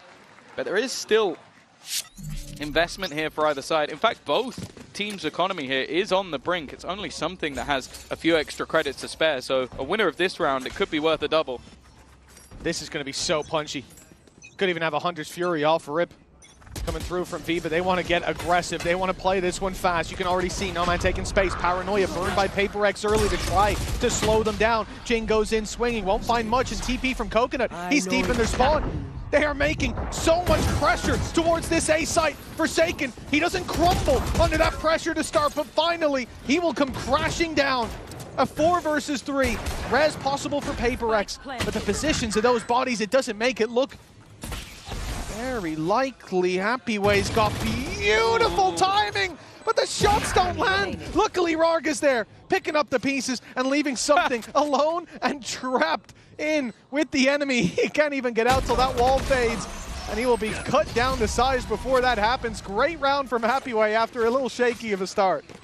Yeah, like he gets the job done, but I think also the hesitation there is that he realizes how much value his position holds. He goes swinging wide, guys. They can potentially be isolated on the site. Instead, him staying alive is much more of a burden than even the individual kill that he could have got instead. And this is sort of the Happyway I wanted to see. Like, yeah, sure, still maybe a few jitters here and there, but the guy is always good at having those backstabs, always good at sort of having those multi-frag rounds. And I like the change of pace from XLG. I said so far, I feel like even in the last map, they called a decent game. Like, it didn't look like they were getting outclassed. And the important thing there is, right, PaperX, on that A-side hold, not only do they have numbers, but they have the wall behind them, so they're not even worried about a mid-flank coming through. Everybody is focused on that choke point, and Coconut being able to go into the spawn makes that much more difficult to do. The guys on site can't just swing out wide and hold the short fight. They can't just look for the elbow duel, because they'll be shot up from spawn potentially. And you have all of these headaches created for PaperX. That very much felt like PaperX getting a taste of their own medicine. Shadow. Oh, back to a low bite. Can see how slow and methodical they're being on the other side. Forsaken has been able to take that first fight. Now the move away is somewhat to sell a ruse for something, but he's going to be able to hear any of the steps as they rotate. They've still got this aggressive position from Jing. Bear in mind, he does have the showstopper available. Probably won't want to use it immediately, but no, never mind. He's going to go straight in, and the steps were faked out.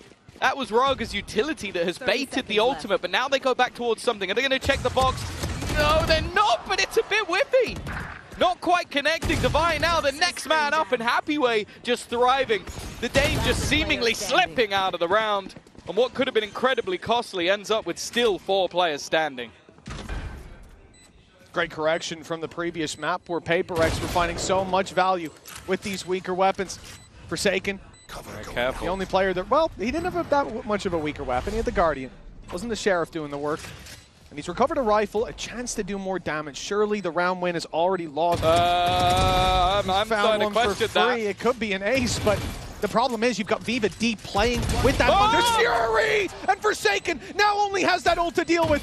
He now knows where his opponent is, but the Hunter's Fury surely decides the fate of this round. It's already activated. It might seem early, but the time on the clock is already so low. Forsaken goes in, pops it, goes for the stick. He might have time. It's going to be desperately close. The spam coming in from Viva doesn't get there in time! But it's a 0.02 second difference. Blink and you miss it, but that margin of error swings in XLG's favor. So you know earlier where I said it might take a while to beat that 1v4? We almost just had it beaten, and it was 0.02 that made it not.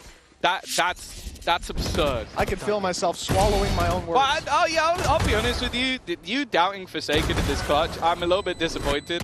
They have Hunter's Fury post plant in a 3v1 with the spike planted ages ago. But Forsaken. Yeah, I mean, you know, I'd like to argue with you, but what we just saw means my point's invalid. Oh, that was so desperately close. 0.0, that's ridiculous. Wow. Nice shot. You can see the confidence right back in. Aggressive start, but this is what I'm saying. XLG have always been doing well to recover any of those early advantages that PaperX are able to gain. Jing could be expecting to be challenged. He's going to spot nothing outside the A site, and because of that, it's allowed for an immediate rotation for Forsaken to get back into B. They have definitely been red, and in fact, Jing can now just lock them in. Smoke up, it's decently deep, but that drone, oh, it didn't see him. He's gotten inside the smoke, Forsaken. Oh, it's beautiful from PaperX with Jing wrapping around the other side. That slipped through the smoke. It's been a problem. A couple of times you've seen that finesse from PaperX, them being quick on their feet, able to get especially smokes, poison orbs, it doesn't matter what it is, but able to get that positional advantage in some of these plays. Even still, a round gap of only one. Definitely been a different match to expected, but still those moments. Jing still performing to a high level.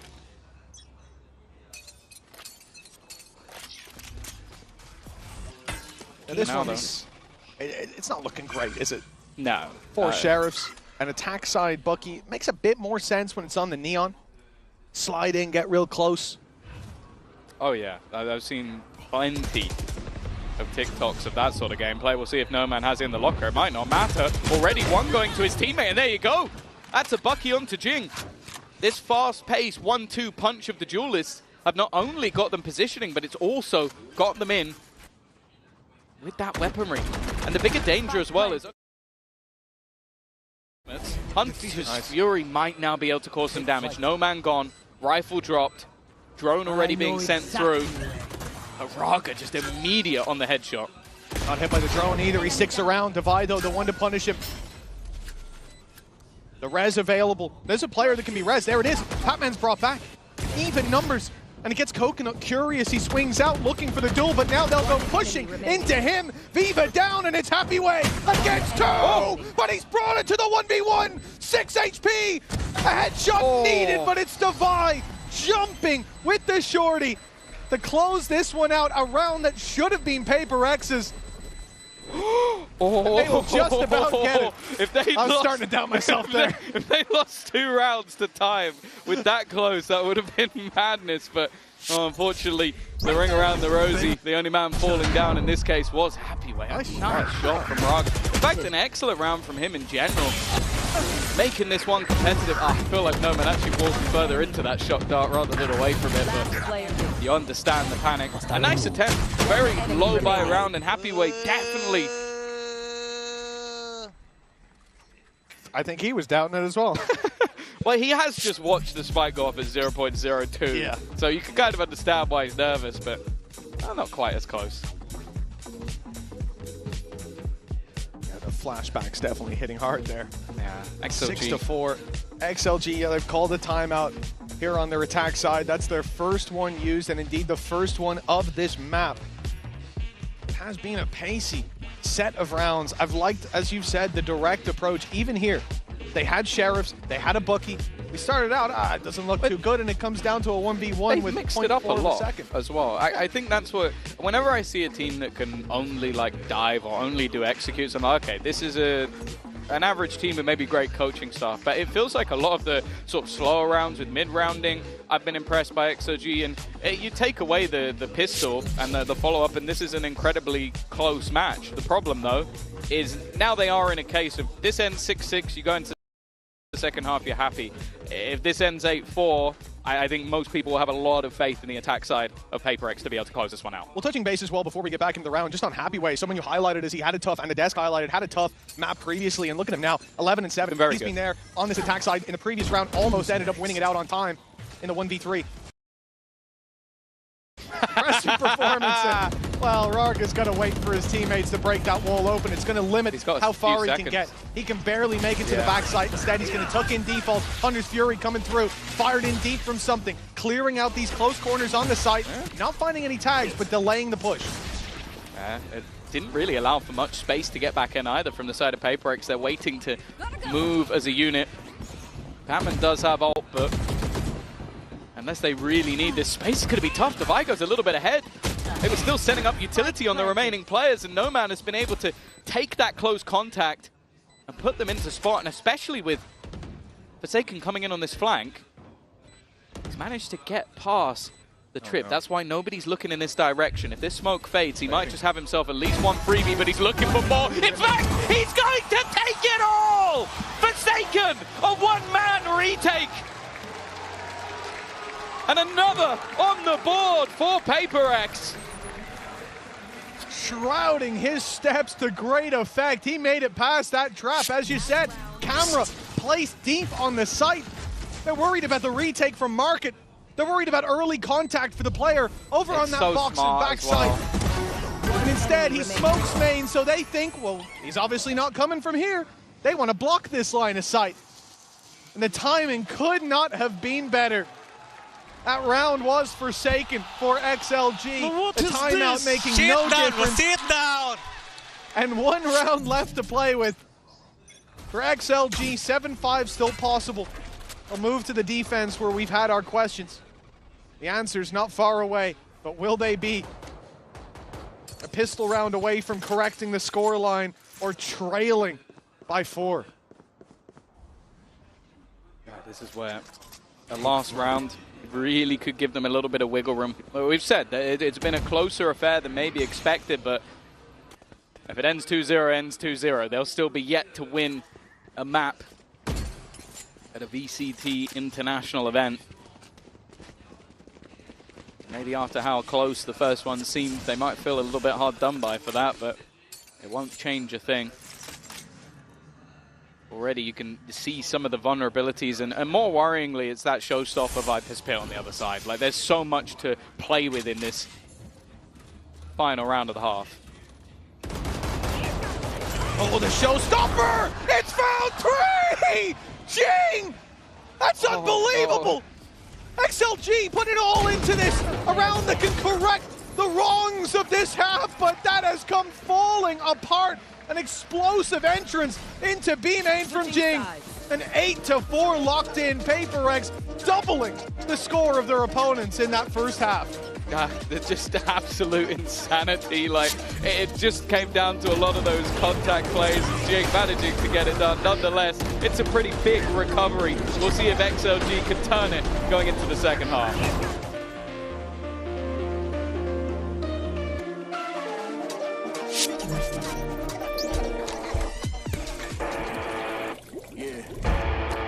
Let's go.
Welcome back, folks. The halftime concluded, and it's time to get back into the game as we look at the Coinbase Econ report for our first half. And, well, it has to be said, PaperX, they should be leading in terms of the stats, 8-4 up.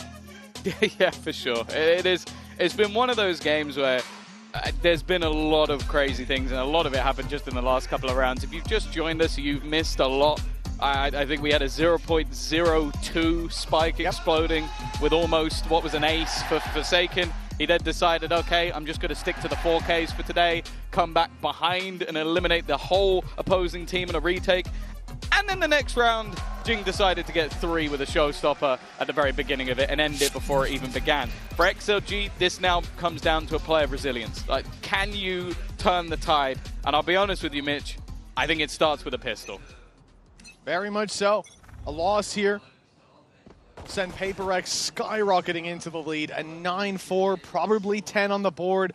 And then they're already on the home stretch while XLG trail, clamor their way back into the game or attempt to. I like this early play. Similar to what PaperX did. 3 players, walkabouts on mid, 1 late towards A, but it's pressure on Happyway.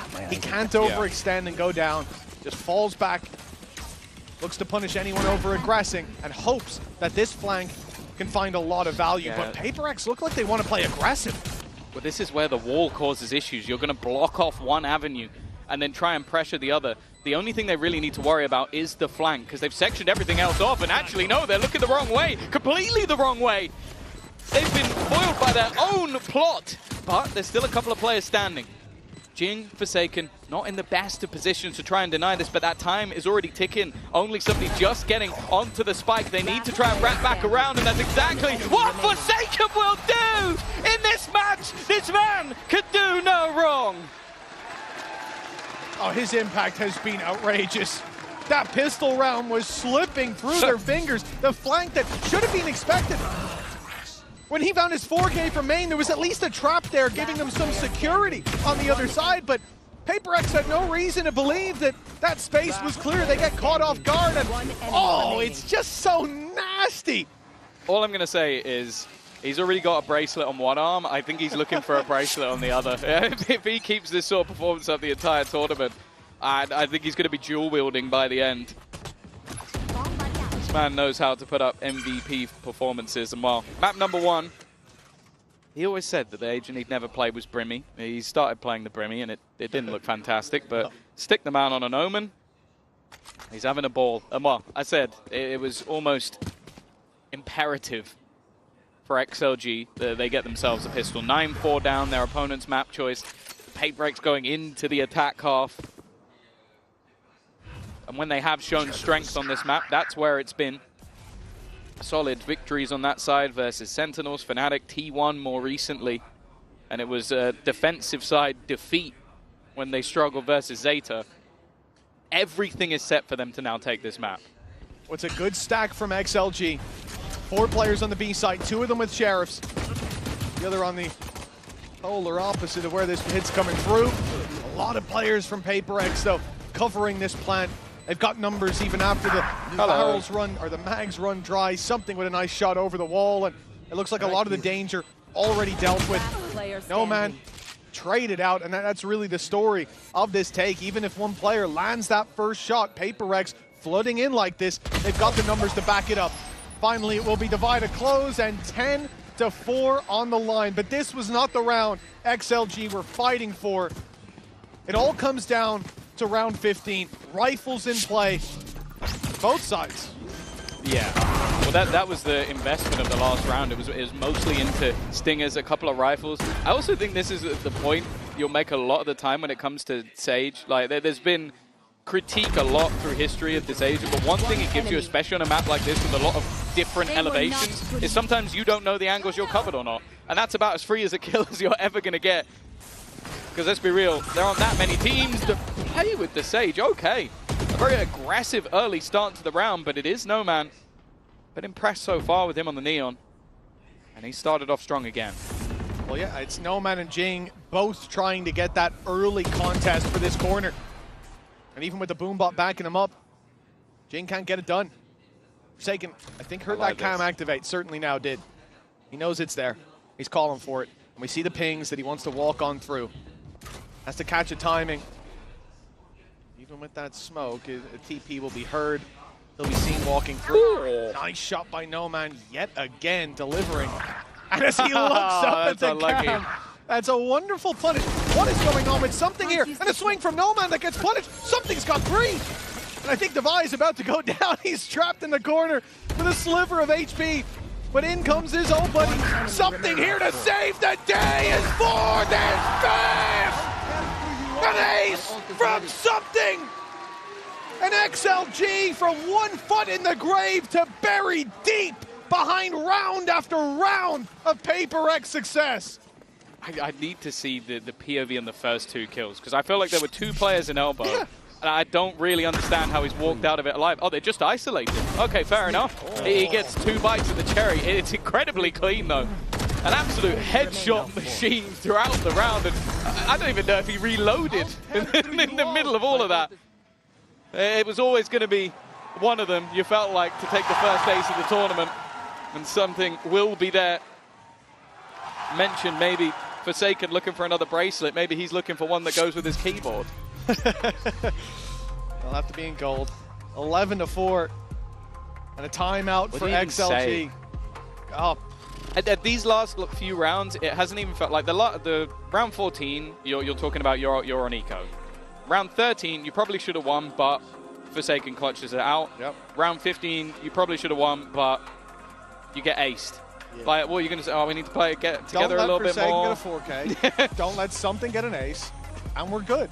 And that's the thing, I feel it's like... It's crazy that you retired as a coach in 2020. Or was it 2021? I didn't say retired. I'm still open to offers. Oh, I'll okay. evaluate in the offseason. Maybe when Alliance come back, you'll get another job. I think that's the only way. I'm happy where I'm at for now. Let's put it that way. I think I'm better suited, hopefully. But for Paper X, 11 rounds on the board. XLG in a position where this is really a rock and a hard place. Do you fully invest now? Do you wait? They're going to come in with 2 Guardians, mostly keeping some credits for the next. Nice opening from Devi. And this should be a relatively easy round. That was one of the Guardians that he took down, though. The main punches that they're packing. Okay. Full blinded up. Patman still looked like he was close to taking that kill. Yeah, that's a pretty hefty upgrade for Noman as well. Given the Coconut.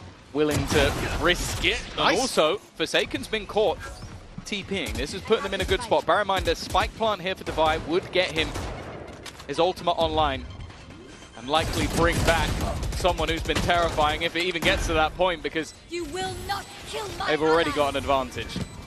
Yeah, worth putting it in, obviously, in this position. If something can fade back, this is where you'll see your Sova play in main. Most of the time, Hunter's Fury for post plan, but no, they want to fight. Of course they do. This is Paper X we're talking about here.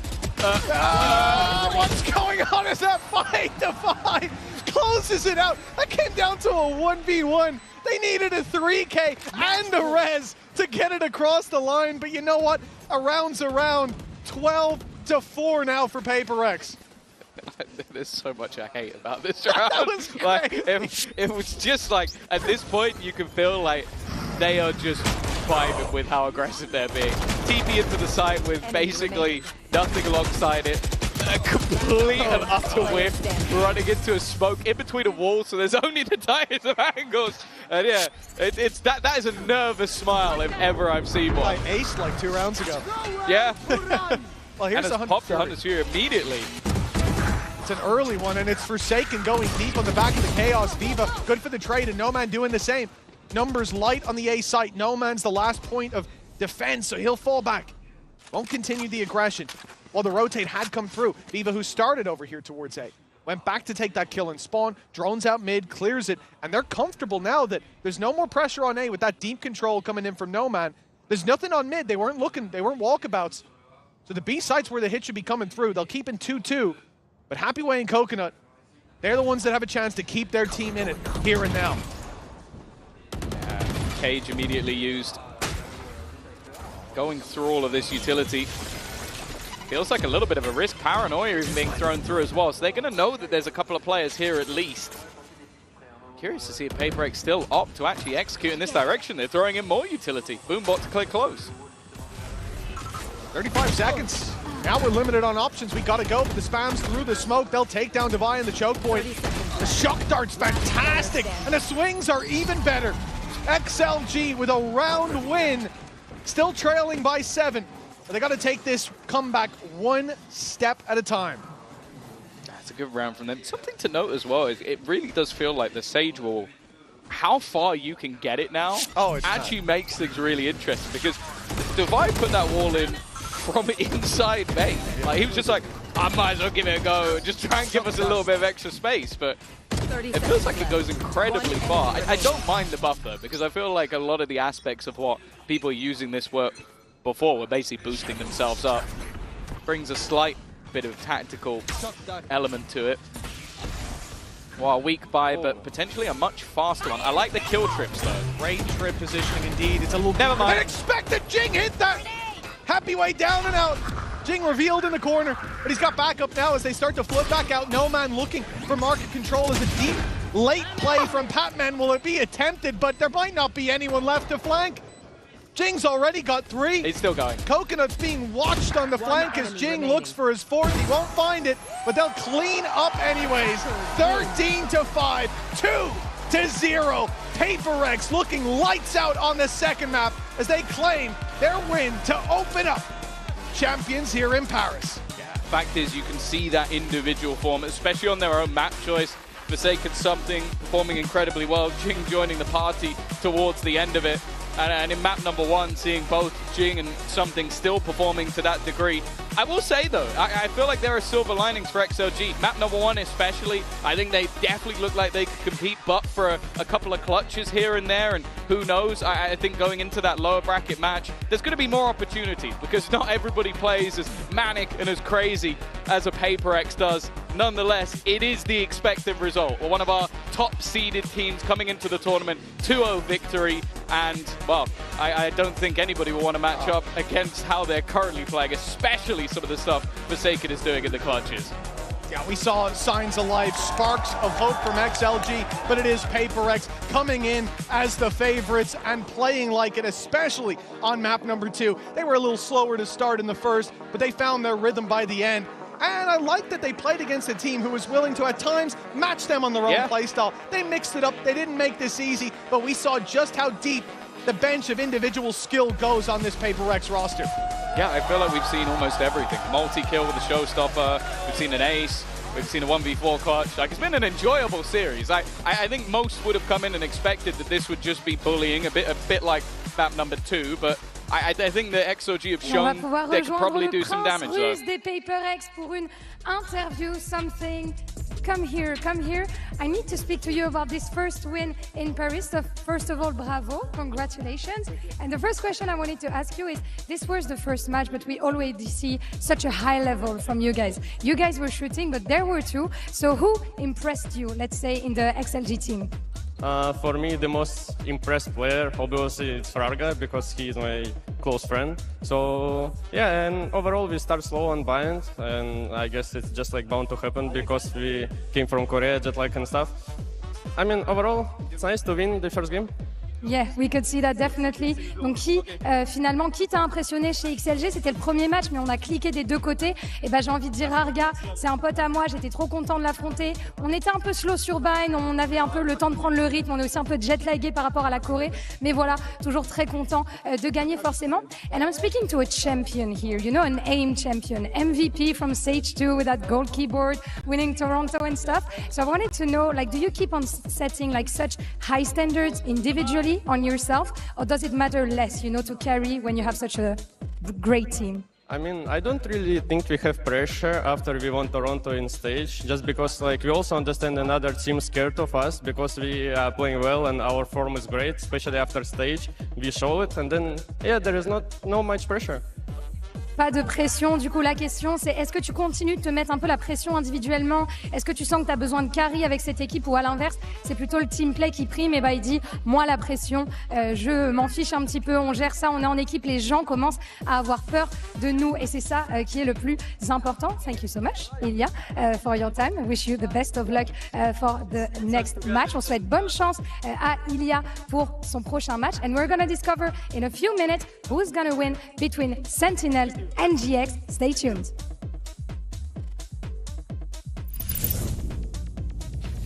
Bang, that's all. We're like alternator. I kill one, you kill one, bro. I kill one, I heal you, I bro. RTK! No man, stand up. Good, minus 16. I'm resting. I'm healing. Healing.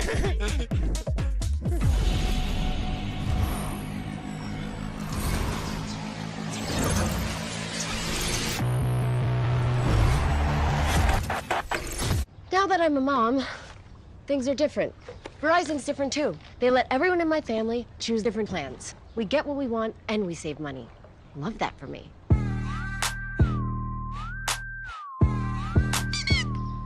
The human body was built to move. Not trapped at a desk in one singular posture for 12 hours a day. It's time your chair evolved. This is Secret Lab Titan Evo. Ergonomically engineered for you. Gamers, hybrid workers, artists. Backing your every move.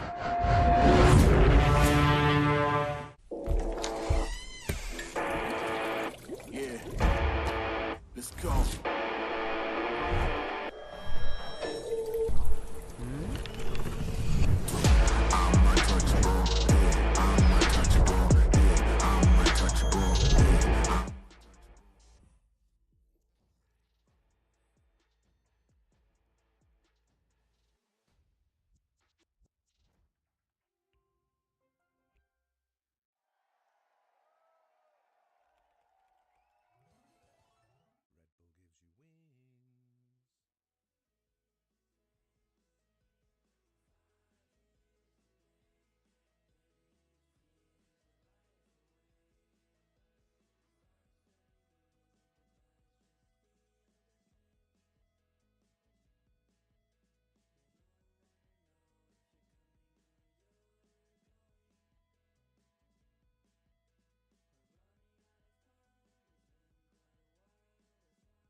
else to do them a favor. Right, they earned it. Yeah, so Sure. as C2, are they the second best team from EMEA? Like, really on paper, do you think?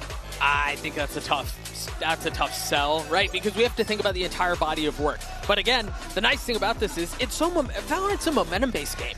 And so if you've got a hot hand and you hit the stride at just the right time, who knows what can happen. I think it's easy for them to forget about kickoff. It's easy for them to forget about stage 1 right now and to just ride the crowd that's currently chanting and cheering behind them. It's the Giant X fan section. They're going nuts over there. They're feeling the momentum. They're riding that. That's Lembo. Yeah. It's Lembo. I see Lembo. Lembo is like kind of their leader. Yeah, we had to turn out the lights here because we want to put a spotlight on the fans out there. They're going absolutely nuts. Honestly, as they should. They're handing out flyers. Oh, please save me one. I'm going to go down and grab one after this. But let's talk a little bit more about the players of Giant X, because like you guys said, for the people that are not aware, some of these players didn't play kickoff. Some of these players didn't even play stage 1. They sort of came in as stage 2. You know, Aaron and Flickless, they came in the very end of stage 1, and everybody was criticizing Giants for doing this. They're like, why are you making roster changes randomly at the very end of a stage? It turned out that it was a very good decision because Aaron and Flickless have been some of the more outstanding players of the EMEA. Yeah, I mean, I think when you just look at the prior results of 8th, 9th, 10th placement for the last 2 years nonstop, you add these guys to the roster and they're carrying you to second. Like, of course, they're the difference. Yeah, and I also have to shout out Groovy, because Groovy has been just a ray of sunshine, and he keeps talking about how much he's enjoying doing media, doing interviews, doing content, which we don't hear very often. In fact, I actually had a chance to chat to him after they locked champs, and this is what he had to say when I asked him who he's most looking forward to facing when he got to Paris. Take a look at this. For me, I think I would like to swap my jersey with Bank from Sentinels. Oh, Bank. Now, I've spoken to a lot of different players, and I've asked them this question quite a few times. You know, you're going to a global event. Who are you most looking forward to jersey swap with, meeting, all this stuff? I have personally never heard anyone say Bang. And the fact that Groovy says Bang to me means he's a knower, and he actually watches the game. That's a man of culture right there. Right? Because if you've been following, you say Aspas, Hong Kong, those are the easy choices. Yeah. But Bang has been so lights out for so long. I respect Groovy's game on that. Right. And he's going to get the opportunity to do it. And so you make it all the way to Paris. You get a chance to meet the player that you want to trade jerseys with. Oh, but surprise, you got to play against him. And then you got to play him. Right. Yeah. That kind of sours the deal, potentially. Hold on. Do you know what, Doug? I'm glad you mentioned that, because here in Paris, we have an opportunity to make some dreams come true. Mika was even standing by with Groovy and Bang. I've got Gravino here from Giant X with me. Gravino, I hear you're collecting interviews. Yeah, right now, yeah. Last month, I was collecting some interviews. Okay, well, can I add to that collection? Can I add your first Champions interview as well as a jersey swap? I hear you wanted to swap jerseys with Bang, so Bang, come on over. We have this jersey swap. Aw, look at that. Jersey swap here on the arrivals. So Bang, one of your biggest fans is now on the opposing team. How do you feel about that? Honestly, it feels great. I remember when I used to play against players that I looked up to, so it's honestly sick to have someone like that, like playing against them. It's sick. And now you have to take down Bang. You have to outperform him. Well, what do you think? You're going to do that? I mean, it will be hard. Probably Bank have like better experience for sure in tournaments, so like it will be hard game. But let's see what I can do. Well, good luck to you both, gentlemen. All right, fist bump. My heart, that is so cute. I want to give some context. The reason that Groovy says he's been collecting interviews in the last few months is because when he did his first one with us, he said, oh, you guys never invite me. And I said, well, we do winners interviews. And he was like, oh, that makes sense. Like he didn't win a lot before GX. And is that why he decided to start winning now? Yes. So that he could get those interviews? Yes, literally. That makes sense. On the other side of this though, Doug, we're living in a generation where players are looking up to Bang, and you were there when he first started. I was actually just thinking that. It's crazy that I've worked on this game for so long that now Bang is one of the players that people are looking up to. I remember when he first hit the scene, he wasn't talking to anybody, he was super shy, didn't really know anybody. The impact he's made on this game is insane. You think about another youngster who has hit a very similar trajectory that was just on the screen, it was Zekken. Yeah, I mean, Zekken is going to be a really fun matchup to watch as well. You like the Groovy and Bang matchup. We've also got Zekken versus Ara, where Zekken, also a young kid, but by now has been proven a veteran and so skilled on the international stage. Of course, thinking all the way back to Madrid, but this is a matchup we got to be watching. I mean, there's definitely stark differences with them, but I also like the similarities in the way that they play. On that Neon, you know, I think both are at their best. If they turn up and show their best, this is going to be one of the best duelist matches, I think. Oh yeah, it'll be really fun. But I do think the differences are where it's very interesting to me, because when I think of Ara, I've been really impressed specifically by his play with the operator on defense. He's a guy that is going to be often saving in the early rounds so he can get that online as early as possible. Whereas Zekin does not op. This guy avoids the op like the plague. So on that sense, they're completely different players. Yeah, I think as far as that goes, I think some playstyle personalities might be a little bit different as well. I think when I think about Zekin, I think about, again, a player who's been around for a long time, who's playing under the Sentinels banner, that has incredibly high expectations. The fan base demands it. I think the community demands of it. It demands it of them as well. This feels like the tournament where Zekin, for Sentinels to really do this thing, has to take over, and take over like he does domestically, take over like he does when he's besting a bunch of other teams, when he's been able to best duelists on the other side of the stage that have challenged him a little bit, but I need to see a lot out of him this tournament, and I think it starts against this rookie on the other side of the stage. I like it every time we're like, we need to see a lot, he always delivers. He's like the one you worry about the least. Yeah, I can't remember the last time he didn't deliver, to be honest. He will deliver. But for those of you that don't know too much about Giant X, I have good news for you, because it's time to get to know them a little bit more. Mika had a chance to catch up with them and play a little game.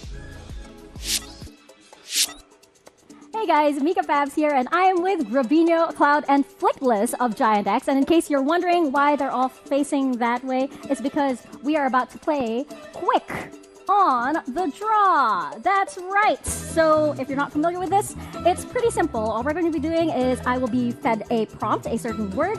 I'm going to be drawing my special interpretation of that on my board. I'm going to be passing it over to Grubino, who will try and guess what the prompt was, and then he'll give his own interpretation, pass it on over to Cloud, and then we'll get down the line to Flickless, and he'll have to guess what the prompt actually was, okay? So, let's see what we will be drawing today. What is it? Okay, I've received the prompt. I'm a little worried about this one, but okay. We have 15 seconds to draw this. Oh my god! Oh my god! Okay, wait, hold on. And how many seconds do I have? All right, okay. All right, I'm out of time. Robinho, what is this? You have 15 seconds to try and make this out. Timer starts right now. Okay, I'm going. It's easy. They should guess it.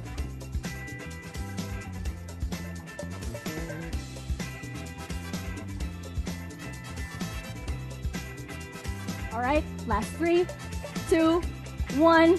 Can you please show the camera your interpretation of this? Respect. All right, now Cloud, please take a look at this prompt. Easy, Cloud. We have here. Yeah. Okay. All right, timer starts now.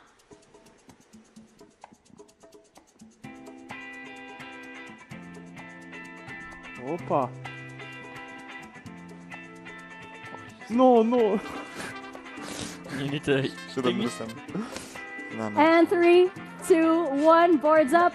Please show the camera what is the, sure. What is the flag?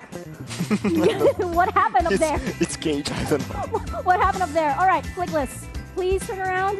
What is this? Eiffel Tower. Eiffel Tower is correct. What do you have on your board, by the way? Please show the camera that. Buy the GX bundle, of course. Buy the GX bundle. And I think because you got it right, we do have to buy the GX bundle, everybody out there. Looking down the line, by the way, we'd like to see our own interpretations. But this is mine. I have tourists. I have tourists on mine. Groovy looks good as well, to be honest. But Cloud, I don't know what flag he did. Yeah, what happened there? I don't know. One lane missed. Okay. Well, thank you so much for joining me on Quick on the Draw, and congratulations, Flickless. You got it absolutely right. So I guess that means we gotta buy the GX bundle there. So thanks, guys. Thank you. Thank you. Thank you.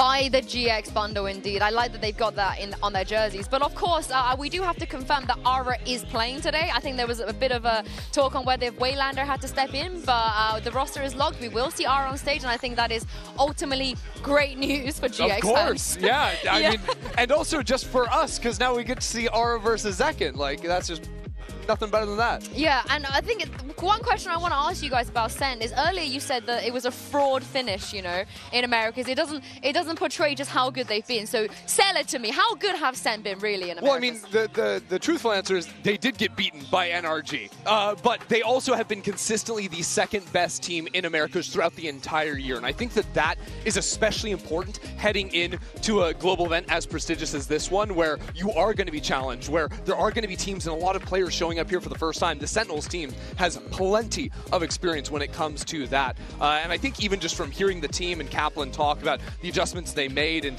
how they're reacting to their loss against NRG, they realize the mistakes they made, and I have faith in them to bounce back and be one of the heavy hitters here. Yeah, I mean, they walk into playoffs undefeated, right? Yeah. And then they deal through everything through the hard group. They played G2 early on. They dealt with Cloud9 the way they needed to. They come into playoffs undefeated, and then they lose to NRG, as you were mentioning. I think if you were to zoom out and ask for a team with championship aspirations to lose, that's like the perfect time to lose.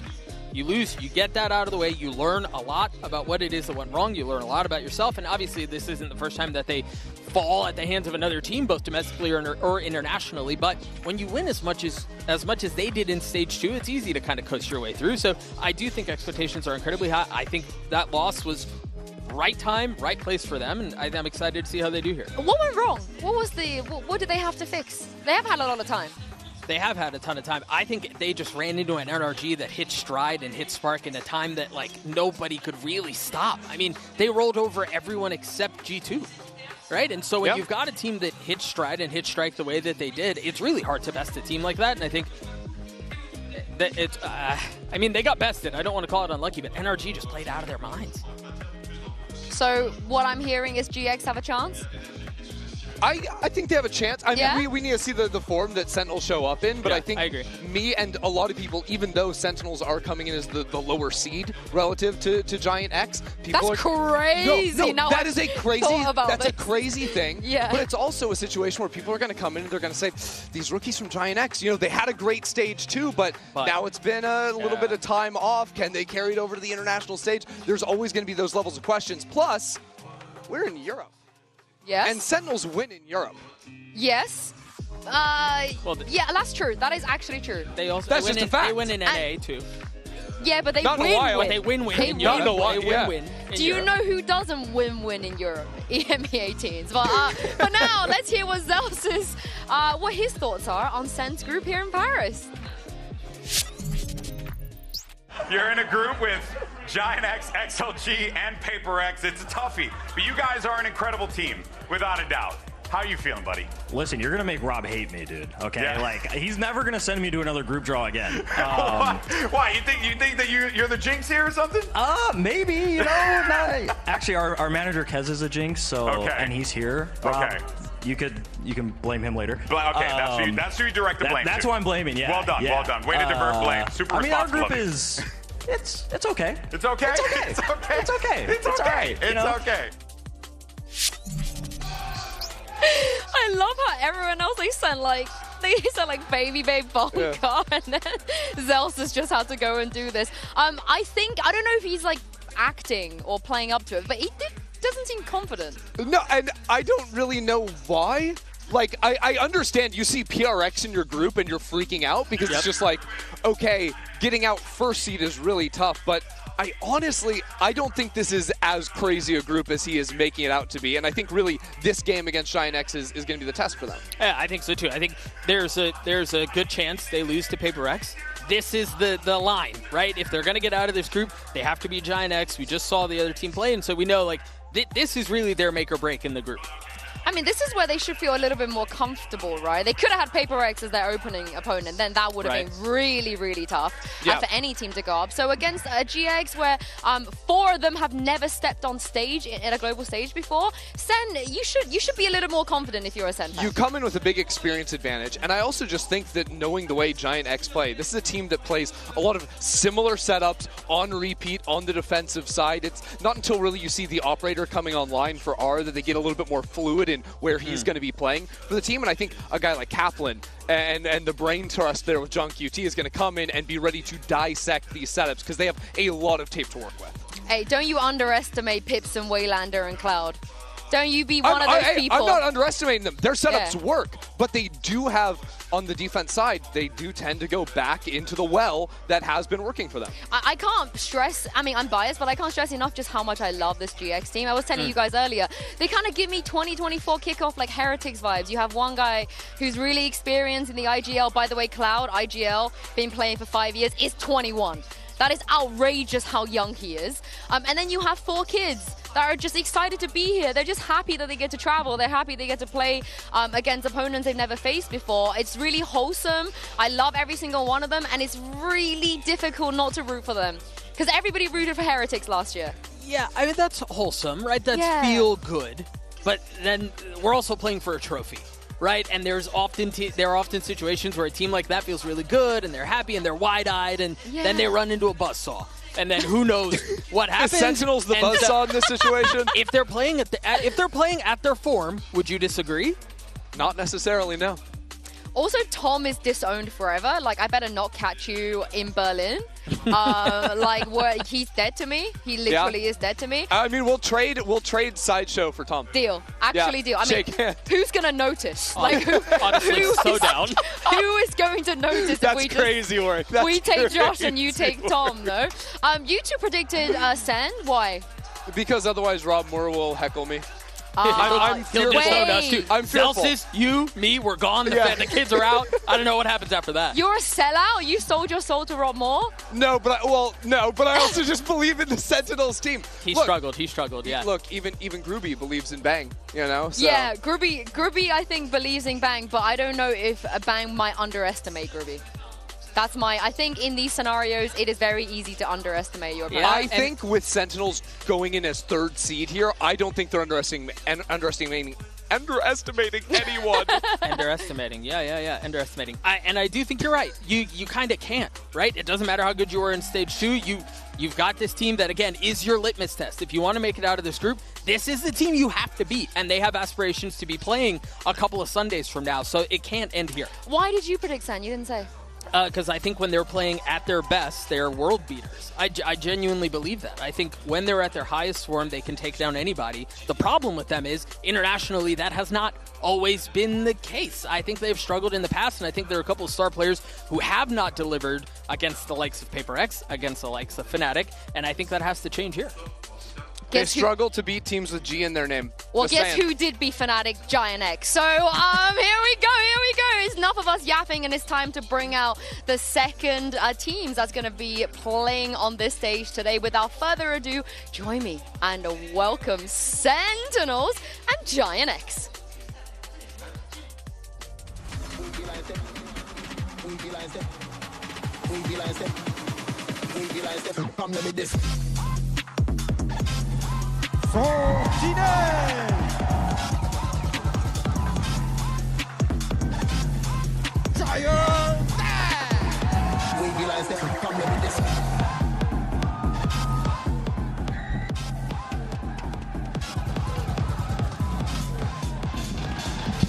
It's not often that we have 4 players make their debut on the global stage, and it's going to be champs that we see them on the side of Giant X. It's going to be very, very tough for them today. They're going up against Sentinel. Some of these players have been playing, I think Zelsus has been playing longer than the other 4 players put together, which is absolutely insanity. But looking at the map vetoes here, what do we think? I mean, Corrode to start things off for Sentinels has to feel good. This has been an absolutely lights out map for the team up until they ran into some Odins on NRG, but I think the way they approach this map, and especially the way they dominate playing around mid, no one really in America has been able to consistently defeat it. Oh, and I think if you take a look at Sunset, think about how long they have been successful on that map. Yes, they hit a couple of bumps in the road, so to speak, this year. Not as proficient as they had been historically, but this is also a very comfortable map for them. But Sue, tell us why this also works for Giant X, right? Are you asking me to cope, or are you asking me to be realistic? Be real for me. I'm gonna be real. I just want to shout out Lembo real quick because I saw him with. Okay, shout him out. Get that out of the way. Everything that you can hear. I don't know if you guys can. What you can see right here is Lembo in the front leading the charge, because there's a lot of Sen fans. Every single venue we go to is packed with Sen fans. So if you're the GX players on stage, you gotta feel good that, you know, your boys and your girls have come out to cheer for you. Especially because no matter where Sentinels show up, there's going to be fans in the crowd too. So literally it's a serious fight out there. Everyone else in the arena right now are Sen fans except for them. Literally everyone else. But these guys are rowdy. No, it's sick. What did you ask me? I was asking because we were hyping up the Sentinels. Oh, they get to play Corrode and Sunset, but Giant X have similar pool. They have a very, very similar pool here. I'm surprised that Sen are sticking to the Ascent ban. I thought maybe it would be a little bit different for Chance. But GX, they're not going to hate this map. They love Corrode, they love Sunset. They're also very old school. Mini is being very critical of the way that they prioritize so much Breach in EMEA. I don't anticipate that changing. I think they have a very strong identity, which is they don't care for the double duelist. They don't care for what other people are doing. They're going to stick to their Breach. They're going to stick to their Jet. They're going to stick to their op, and they're just going to set our up for success. And I think that is something that can be effective against Sentinels. Sentinels usually play a little bit slower of a game plan, especially when they're playing double smokes plus Senti type compositions on the attack side. They can slow things down, try to take mid control, pivot back and forth between the sites. And I think when you have things like Breach in the mix, you can try to disrupt a little more. Also, you can tell that West Side, I think it was Flickless, or they went to the merch shop. Like, they've never been to the merch shop for the global event pulled up before. right before they needed to get on stage. And they just bought hats, they bought caps. They were like, we're going to wear it on stage. It's so wholesome. I think another player that I do want to touch on very quickly that we haven't hit on is Narrate. Yes. Narrate is also making his Champs debut. Narrate's a player who, you know, we talked about it domestically a fair amount. You go back to his kickoff tournament, and he's crying backstage because he didn't play well against Loud, a series that they still won, by the way, and he's grown so much up until this point. This is the apex of his year. Yeah, and you know, when I was talking about how Groupie wasn't winning a lot, it was partially Narrate's fault. When they faced each other in EMEA, Narrate was incredible, so he's going to know what to prepare for. But here we go into Agent Select. What do you guys think? I mean, all things considered, no big surprise here for Sentinels. I think really that this game is just going to come down to whether or not Giant X can beat out Sentinels in the mid-fight.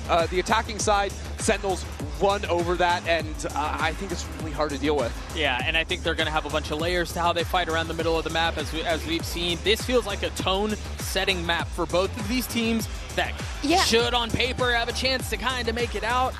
And for me, the Giant X, they changed their comp. I didn't think they were going to change anything coming into this. Obviously, they bring in 3 different agents we didn't see before. They don't have the KO anymore, which is what Flickless was really... They were relying a lot on Flickless's KO. But I do think the Fade is going to help them out immensely for the spam and all the info you grab. I can't wait to jump into this map. Hey, Cuba, by the way. But also, hi, Uber and Wire. Welcome to Paris.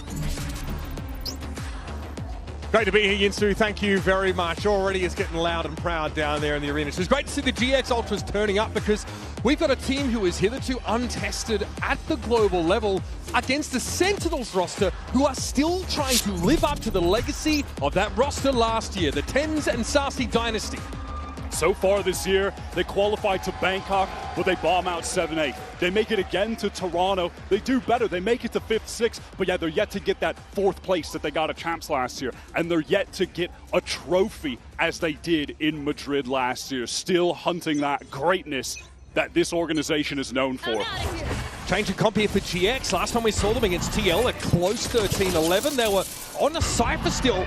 Westside has opted to go over towards Device here instead. It's Sentinel starting on the attack side and already want to pressure A with a split. Second. Now moving forward, getting a little bit of information, wants to play off that Prowler, which does get the connection. All of Yard is now under the control of Sentinels. You can see Gravino fast on the rotate though. 4 GX players posted up. Some stall here. You'll notice, of course, Westside is tucked there over by Pocket. And for now, Sentinels slow things down, but they are at a clock wire with the drift across the map by Flickless. Gold cover going to go down backside, west side. 2 on the anchor from Elbow. Big opening here. Sentinels realize they're priced into this at this point. With Westside out of the picture now, they're going to have to commit, but a paranoia is going to slow them up in further, and this has brought time for Flickless now to turn up in A main. Sentinels have decided they've rattled sabers enough here on this A side of the map, and they're slowly pulling out. This B site is entirely vacant with Flickless pushing through B main. It allowed all of GX to rotate over to A, post up with the entire team. But now, trade-off, Sen are going to get that free plant on the B side. But you have to favor left. GX being able to take this retake down. It's just going to come down to competent trades in this 4 versus 3. Zen can still set up here and at least take a tower position. Naturally, an 08 will post up in Elbow. They're concerned about a Rappy coming from spawn side, but all of GX now have announced themselves, and that's Grabinho. Not solo, they're at top mid. Flickless not able to take a trade though, and Zekin from that tower spot. That Ghost is starting to sing out. A lot of good damage. Ara knocked down to 15. Zekin able to slide across now, but it's Flickless who's exploring the site itself, and GX lock it down. Ara and Flickless, the 2 players coming up from tier 2, are the ones to make the impact in the pistol. Both those Sen players just forced to swing out on the spike tap. Deleted. You know, despite Bang getting that isolated 1 versus 1 kill on the controller opposition, they're still able to eventually win things out. What a play from Westside. Lovely anchoring from that elbow position.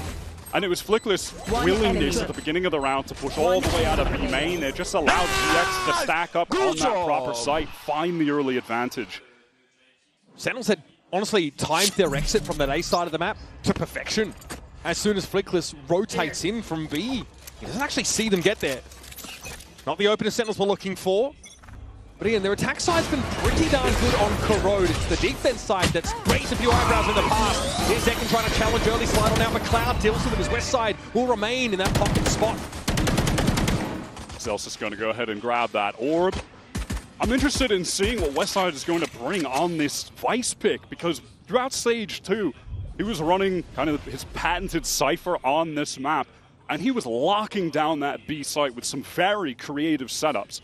But GX have very much so indexed into the meta of this map that we've been seeing more globally. I've certainly been seeing a lot of in Americas. These are agents that Sen are definitely going to be prepared to play against. They've got a lot of experience against them. Delsa's likely an attempt to sell something more at A. Doesn't just draw out the shield wall, he commits and is easily picked off. Not the most inspired way to try and catnip GX over at A, but it does at least allow the Sentinels to set up. They've not gotten in. Flickless looks to kick them at arm's length now as we head into the last 30 seconds of the round. Sen should have no hopes of dealing any damage here, but I do believe they're able to kind of min-max the orb situation and collect each on the 2 sides of the map. Westside likely going to clean up these last 2 players. Can go a little bit awry, but all good. He was the man just with the Ghost. So all of the important weapons retained for GX into this bonus round effort that'll be coming up. Of course, an Outlaw early for Aura. So proficient with the scoped weapons. That has been his bread and butter. And such a crucial part of the success for GX on the defensive sides that they play. I really enjoy watching GX on defense in general. Westside, obviously, fantastic anchor player, really dependable, and where the map allows for it, GX love to push up, get some info, super active on the defense side, even trying to set up these little pops early. This is where that'll be put to the test, though. Sent into a buy, looking for that mid-control early, and they've smoked it off heavily. That standard haunt thrown up top by Narrate Prowler through your critical pieces of utility for getting a mid. This early link control, bit of damage exchange, bang, real low. Zekin as well. Westside has fallen back to elbow out of that pocket position, but might even... I thought about reposting towards it. The gate crash set up here. Flickless, though, is down. That's a pick over towards top mid. He just goes for an exploration, and Bang was holding the line already.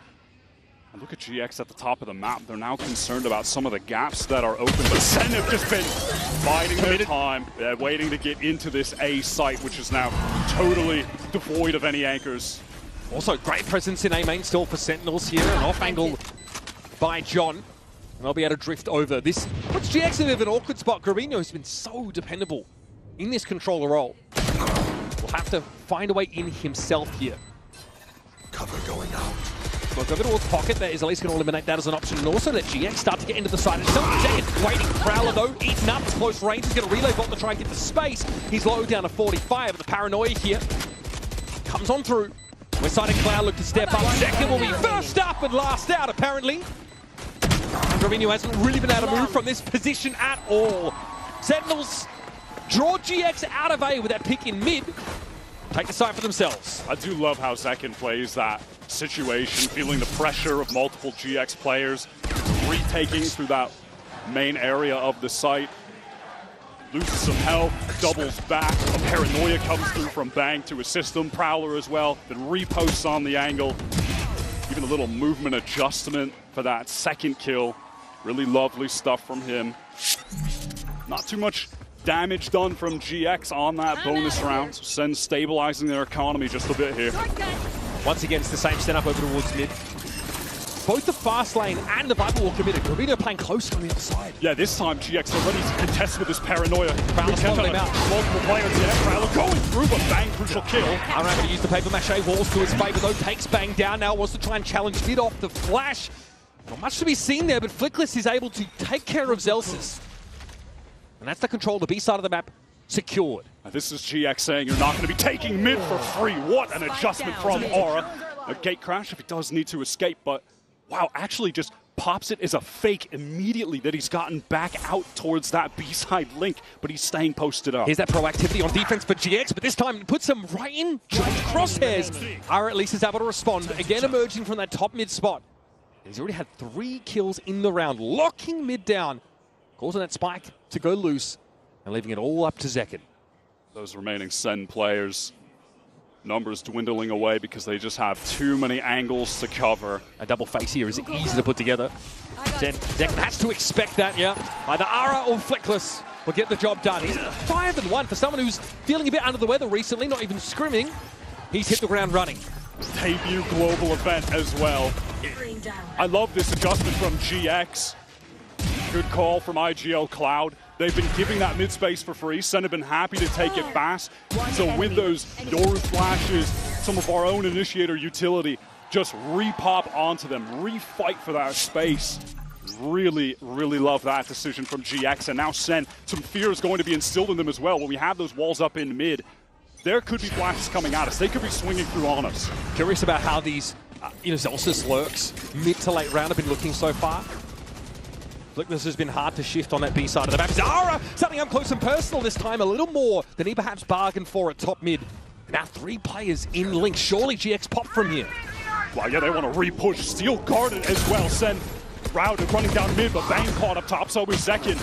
Confirmation though, as Westside steps into mid. This is under the effects of Steel Garden, by the way. The classics ring out. I've never seen a better endorsement for the bundle than that. And the A side is open for Sentinels. A cool, proactive idea from GX to try to refight into the mid. But with Sen being able to escape towards the bottom and then, re-swing out, that is madness. How on earth does Zekin get 2? Well, they have 1 onto the first guy coming in who's trying to clear, see where people are at. Sure. How on earth does he get a 2nd off that? At the risk of being a little facetious, the crossfire setup for Sentinels was pretty good in top mid because they're obviously able to push all the way up to the arch at the very top of that part of the map. I think that's something we've got to have a look at here. It has to fall apart for GX. They look like they have the Prowler out wide. They have the opportunity, and they lose to vastly inferior guns in some pretty sharpshooters' hands. Well, they're certainly feeling confident. I'll tell you that. They have not come into this game with nerves. But if you watch GX, right, you've seen this a lot.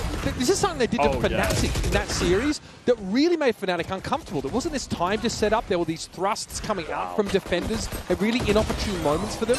Very disruptive. That is just... Zekin just straight up won a 1v1 against Gravino on that swing. That is crazy. So Steel Garden didn't really have the impact I think they were hoping it would. You're right. That is a very GX-coded play, though. They love to use an ult on defense to activate some kind of very aggro play. Sen are just going back to the well, seemingly. They wanted to go up mid, but this time it's just a little bit more of a bait, drawing the attention and a reposition towards this B main side, and GX are going to find that out when they pop out of the smoke with the flash. Not a costly re-clear in terms of util for GX. Somewhat in positioning, right? They now have to make their way back into B, and if they don't beat the timing, they're in trouble. Now, no one's going to be affected by this Nightfall. Flickless, though, does step in, and the Steel Garden is active this time against GX. Bang with the Paranoid. They're going to have to hit this at some point, and Zekken gets in there with the overdrive. A player at top mid on the other side of the smoke, and it's very clear where Flickless was standing. He is hit with that seize, and all of GX now getting mowed down. Coming out of top mid, even at long range, Zekken downs Ara. 3 for him in the round. And another flawless posted by Sentinels.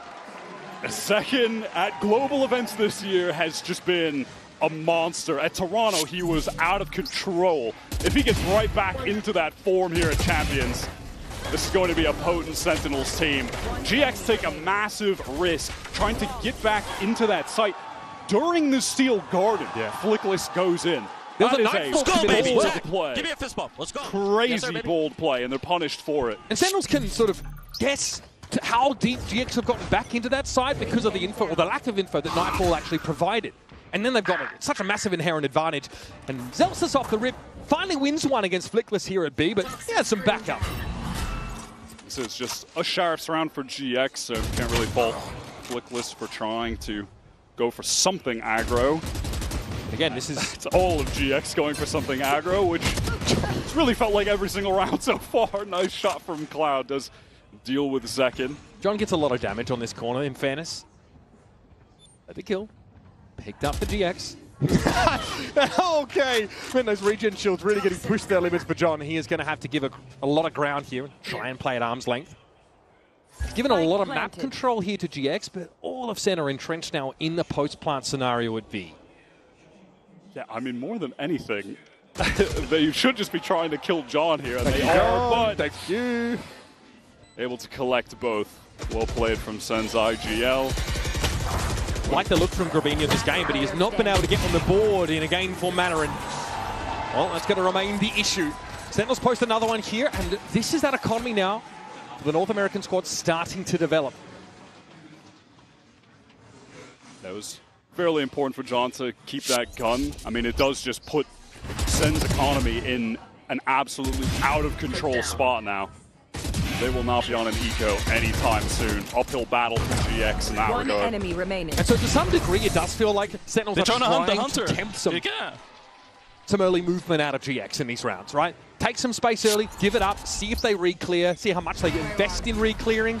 Either use it positionally or fight them as they try and do so. This time it's over towards A, that's where the presence is, but there is a poison orb inside A main. Sentinels aren't going to advance too much further than this for now. You'll notice they've left that shield wall in their wake, so likely looking to end elsewhere. We're finally seeing Aura pick up that operator. It's so critical for GX. Pivotal to his play style. Yeah, success on defense, both for him, but for the team in entirety. You know, a lot of their defense success really comes around playing with the op and then forcing those attackers into Westside's site where he's so fantastic at anchoring. Doesn't see it, doesn't check the corner. Danger abounds. Westside, he takes his opportunity and he converts on it. And there's bang to fall as well. Perhaps some more dotty vibes. Crossing of T's required there for Sentinels. And they have crumbled in a screaming heap. He's such a stunningly consistent player in scenarios just like that. Playing in anchored position, Zelsis is going to be able to pick up this one, but still, how can they wrangle this back? Time is getting quite low, 30 seconds remaining. Spike, 30 seconds isolated left. Top mid. Why not go for it? They have infinite amounts of money right now, but... There's a haunt, shot out. Phone spotted, now we're going to start spamming, I suspect. Ara obviously with the op, able to hold that line down.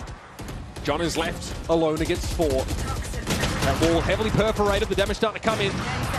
An auspicious number of health left here for John. With only 6 seconds left in the round to maintain this weapon. He'll wait for a step up, caught in the seas, decayed to 1, and dispatched. That's that op getting online, and then just kind of forcing. You can see Sen, they want to play towards top mid. They go right into West Side. He displays some lovely patience there. Picks the opportune timing. Crosshair placement is excellent. And that's what a lot of it comes down to for him when you watch him on defense. His crosshair placement is just genuinely impressive. Always in the right spot. Good bait, no? I'm only behind you. Really liking what I'm seeing from Westside this game. Flickless also been really asserting himself on the B side of the map and successful. Philsen have started to figure out a couple of ways to best him. Second does take a bit of spam damage. GX heavily indexed towards mid, towards A, as they have that op controlling the B side. So now what do they do with this mid control? Do they give it up, wait for a re-clear? Cut noise, perhaps, look for a way in on A. There's a shield wall there in A main, which has not been uncommon in this game. Yeah, I mean, right now, there's no reason for them to believe that Sen aren't going to drift towards either maybe up mid, but likely towards A at this point. Now, all of that Vice util towards A is actually expended, so that's nice for Sen to get out around the minute mark on the round. Ara playing forward on B here means it's pretty hard for Sentinels to feign B presence at all. He's set up with a gate crash that would let him get back to elbow. Eyes on West side here, someone who we've been tracking very closely as the top performer already in this 8 rounds. Poison Ob here will obscure that field of view somewhat. Shield wall now triggered and Senna going to fully commit. So they got 4 players here heading over towards Yard, which is the omen left back towards mid. Here's the Nightfall coming through. Narrate deals with Cloud. That's the eventual peak into mid dealt with. Left. And some elbow control being assumed now. Gazelle slow and steady. There's a relay bot catching on to Gravino. He's struggling in this game. Narrate doubles down. West side out of the picture now. The 4% of the A side's been cleared. And Flickless walks headlong into an op shot.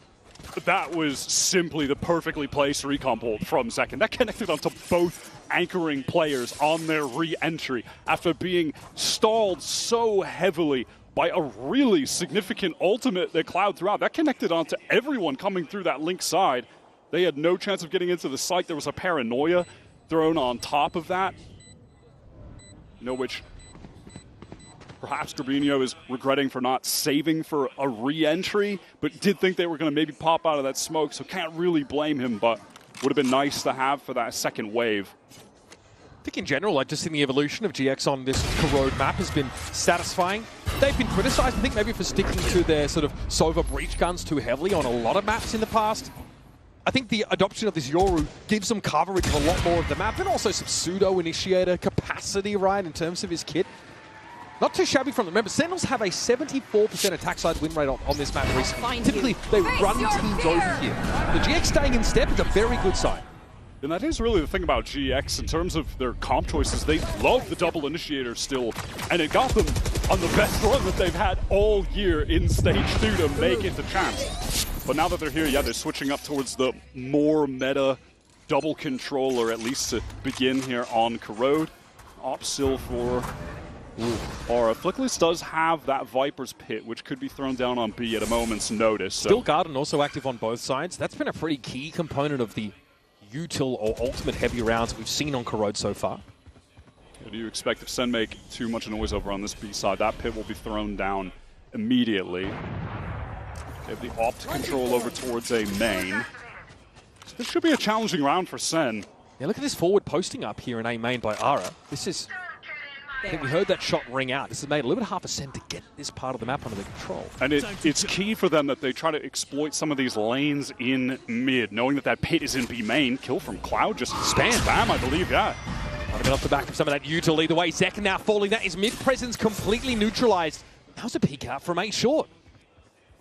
Now where do you go? Sen are running out of options. They did draw the Viper's Pit out onto the B side of the map. Flickless felt like that was an appropriate investment. But elsewhere, there's no penetration here for Sentinels. GX just do a great job of finding those kills in mid, the only really open lane that Sen had, and now they're going right back into this pit in B main. Zelsus with the Please attack. check that corner this time. This is something he's been picking up a lot more recently in Stage 2. Okay, they're going to try and seize maybe to clear out. Yeah, this pit, they've got a catch there, and again, it's Gravino set up on the corner. Pit down though, Flickless inside of it, caught inside to seize, but Gravino nicely done with a recovered operator. Deals with Narrate, and this puts John in an impossible situation. He'll just hope to walk away with weapon intact. Gotta feel good for Gravino to get online, get on the board. Couple crucial kills to close this round out.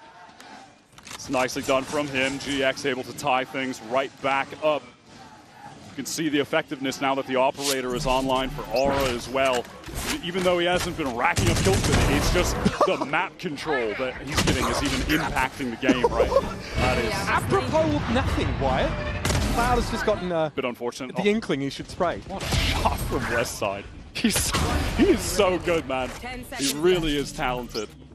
Yeah, I've become a bit of a fan of this GX team, I think, watching them. I love those teams who want to push up for info on defense, get active a little bit, take some risks. Aura again is posted up towards that A main side with the operator and has a gate crash all the way towards back B. He needs to get over there quickly, and he just may need to. Steel Garden is going to canvas the entirety of the site. Flickless isolated in there with just a shorty. Okay, Steel Garden out in response, but this does really slow Sentinels down. Do they want to imply they've been affected by it? Pull out your secondary. I mean, that does enough that Flickless does get his gun back in time, ready to fight towards Link. Second power. What? That is a nasty one. Corino able to cover at least, and now swinging into two. It's Bang deals with him. Did catch the pocket player with the paranoia. It's shocking to me that there's even a trade. Nicely done for GX, and Zelsis is dug out of position. Traded though, west side off the map. Now player inside elbow, and Sentinels have the pre-plant Viper's Pit in play. Then caught by that Prowler, knows it's time to just get out of there. This dimensional drift trying to spot players out for Cloud, but with Aura isolated, no value to be found from this ultimate. What's the play supposed to be for Aura? Yeah, I think discretion might be the better part of Valak here. Play off the side, hold the op. Still another round left in the half. Maybe get yourself a freebie if anybody steps past the line of scrimmage. Really has no choice but to save. Look at the status of the cash for GX. It is dangerously low, and there is zero chance he'd be able to win this post plant out in this 1v3 with the pit down. I honestly though, if Zekin doesn't get that initial kill, that absolutely absurd neon slide kill, round looks totally different. You have to imagine 9 out of 10 times he's going down there. He's jumping out to create space and draw the crosshair away from his teammates. He didn't even have his gun out. There are actually slides and there gets are a kill. 2 GX players on that corner, and if the paranoia doesn't hit one of them, as you see there, this is disastrous. This is very bad for criminal. That is a criminal. I like this from West Side as well. That was nice. He, you know, with the wall going down, he pops a flash, he isolates a 1v1. The tables are hot, gentlemen. But from there, he's not able to get any assistance. You know, Heaven was smoked off where Aura was at. Good effort, but Sentinels seem pretty satisfied with progress so far in this map. Oh, there it is. Prowler tried to get involved, not to be Aura. Flattens Zek, and now is able to fall back further. That is Aura going onto that angle late. The attacker beats the timing of the defender in A main, but he's just so fast that it did not matter. That is a display of just the sick reactions that this guy has when he's playing with the AWP. Now, he's over in that mid position. Gate crashed here after that first pick in A. 3 players of Sentinels here grouped up trying to make their way through short. This is not being actively checked by Grabinho. Now the ball comes up at a nice time for them to get on in. Aura now needs to spend a shot, get back through the wall. This is going to get that top mid control over. The Sentinels have struggled to fight for this part of the map. It's been very expensive for them, and they don't really want to force the issue there. Still trending in that A direction. They draw a lot of attention towards P. Good paranoia from Grabinho will stall things up. For Sen, maybe allow for a rotate timing. Well, rotate is gone now. Westside at least with a pretty swift trade. Sen still need to deal with the anchors here on this site from GX. And they're still on a clock from that rotation in through mid. It's Cloud with the Guardian now to give a quarterback out of himself. And that's Grabinho for 2. What an important anchoring moment for GX. Just as Sen looked like they'd had the local player advantage. Beautiful on defense this team is. Really enjoyed that half. Sentinels here are more stately open to the Champions campaign. A real neck-and-neck game at the moment. Sentinels, who are typically very dominant on this corrode attack, get stalled out just enough. We'll be back, of course, with more of this first map between Sentinels and GX after a few.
Spirited affair already here between Sentinels and GX in their opener in Group A of Champions 2025. Kuroba's the map, and as was discussed on the desk, a lot of overlap between these two teams' map pools.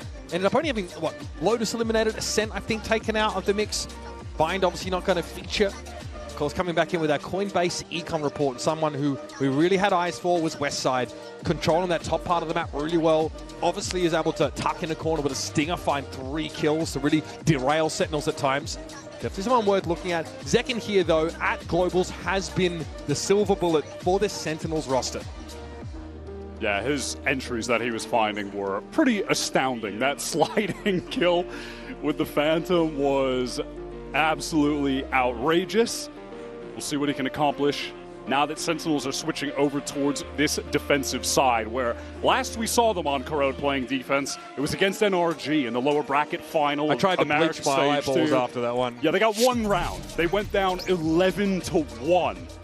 So doesn't really need to be said that they need to put on a much better performance here against GX. I mean, this is their map pick, by the way. They picked this map, and that was their last showing on it. I remember that was Bang had 1 kill at halftime in that game. Naturally for a bit of showing here. Grabino with a classic, though. Deals with Zekin with all too much ease. Doesn't even take any damage in that exchange. And that has already opened a possibility for GX on this B side. Narrator's got a pretty forward position in mid, but with the wall dropping, going to retreat a little bit towards Link as GX need to rotate towards this A side. Cloud has been posted up in a safe position just to wait out any aggression that may have come from Sen, but it did not. It's been safe from them right now on this pistol round. Testing A main now. Near Viper ball to keep them at bay, and they're going to step over that. A Razor Bind there and Flickless. And Neret just walks out into the open angle, and it's like John alone as well. John's been able to find 2. Surely not more from John QT. A stunning 3-piece that has now given Sen a chance to come up for air. And Celsius deals with the spike carrier. A round that felt all but lost there. Salvaged by the captain. I suppose Nere feeling like if he goes out, they wouldn't expect John to be behind that box as well. So sacrifices his life. And yes. John, he definitely made the most of it. They never expect the second player to swing alone. But listen, if there's anyone that could win a 1v2 right now for GX, it is Westside. He is white hot. Arkrose confirms no presence in the side after the fact. Westside has pulled back now, though, giving this position away.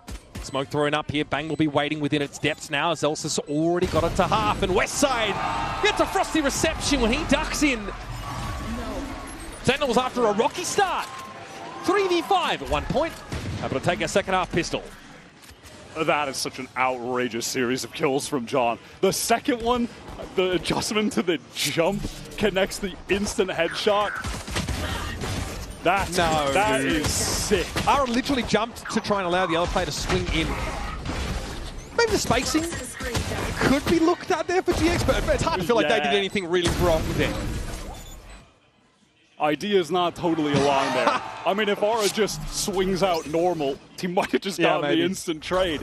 So fundamentals a miss, and John hits some unreal shots to exploit it. Classic Sen move here. The force into heavy stingers after winning the pistol. Something that sort of changes the dynamic of the bonus round quite drastically, but allows them to buy up pretty healthily. The Sen have absolutely loved doing this. They just have the one Bulldog for Bang who's posted up towards A main. See it on this map a lot from them as well. Even on the attack side if they actually win that pistol. Yeah, it is typically on attack that they've favored this buy.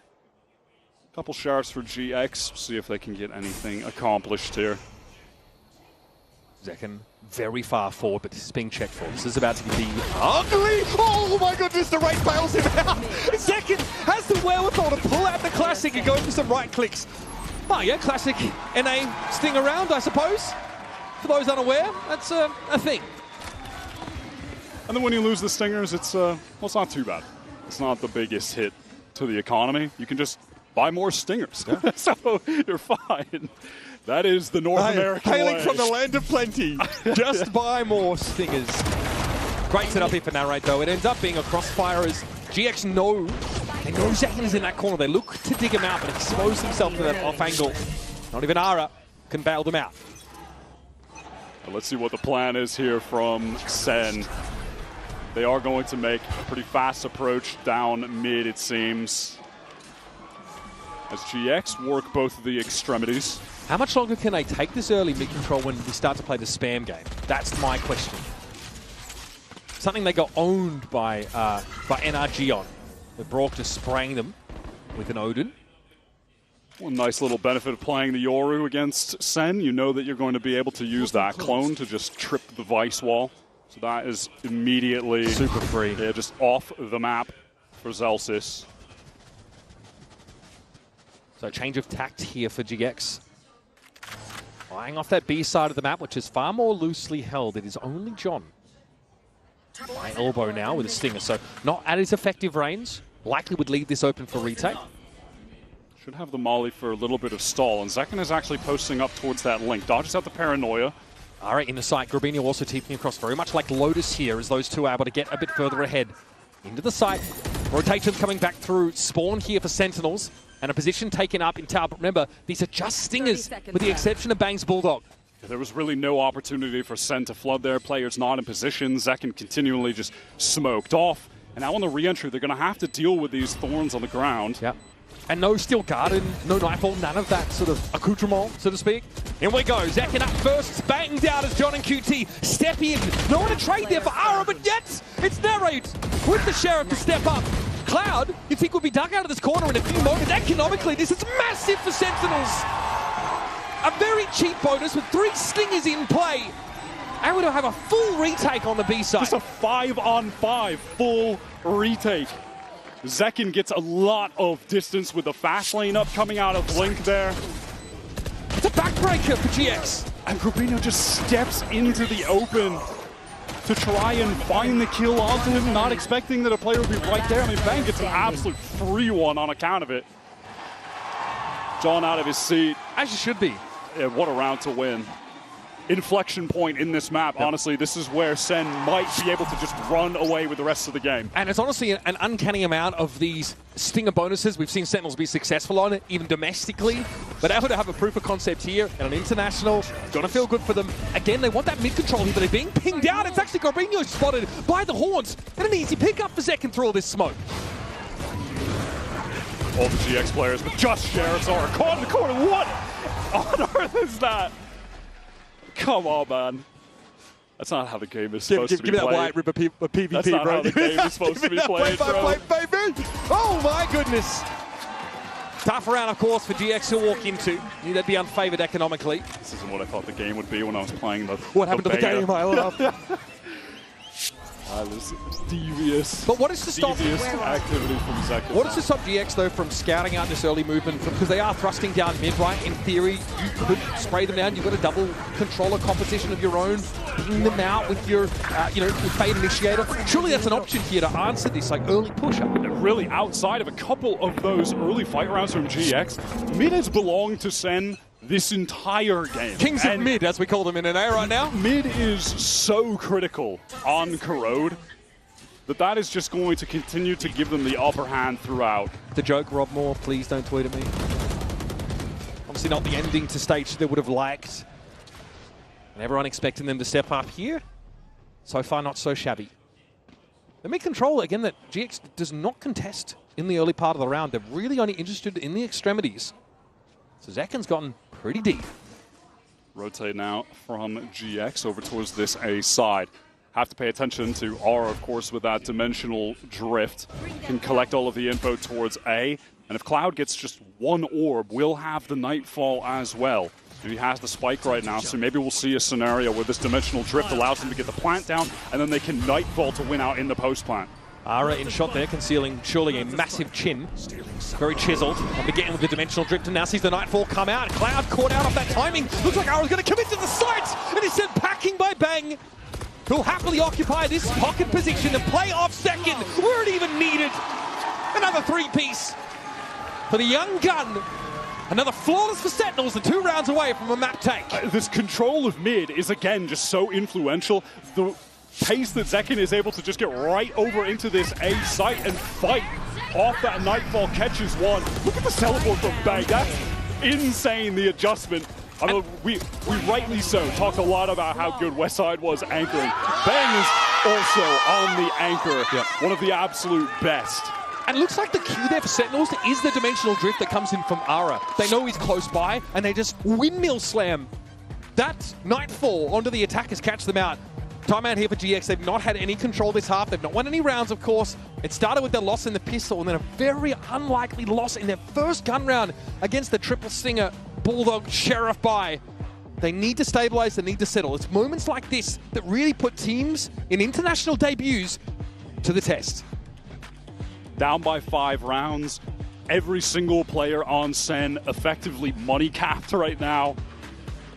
They have ultimates to play with.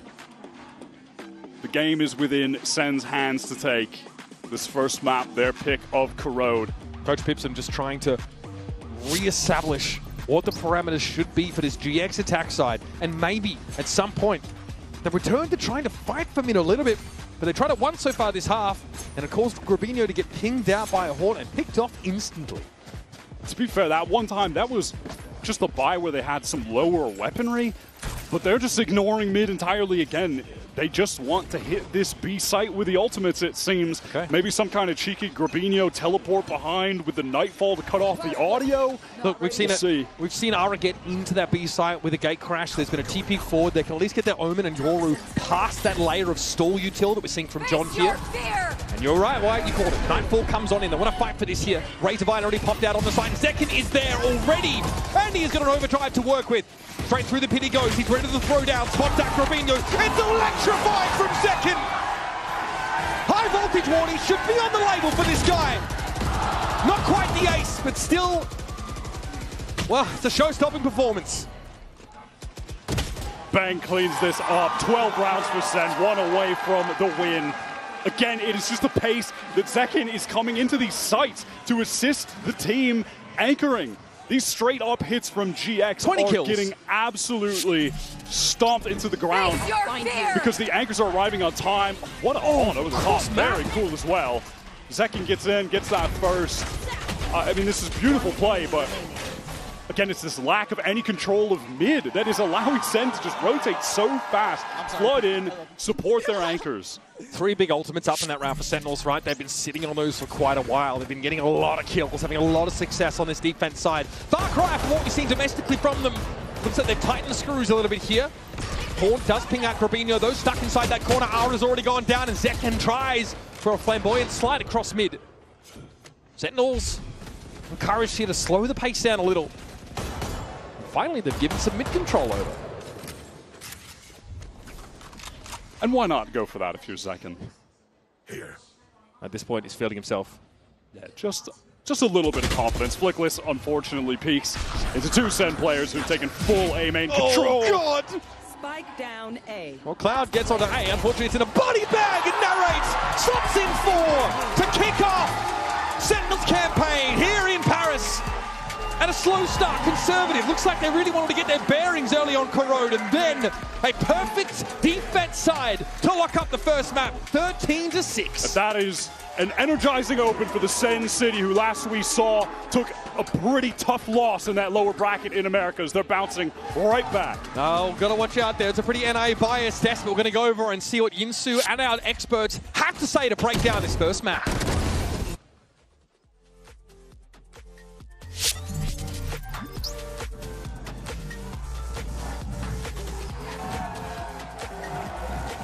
We'll work on it.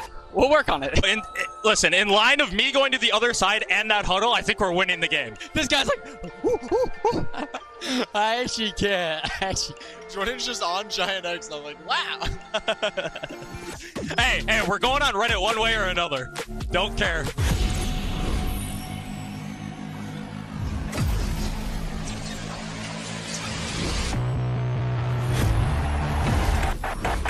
Esports World Cup, where we are starting off with Valorant. If you want to win, you have to win against the best. So looking for revenge.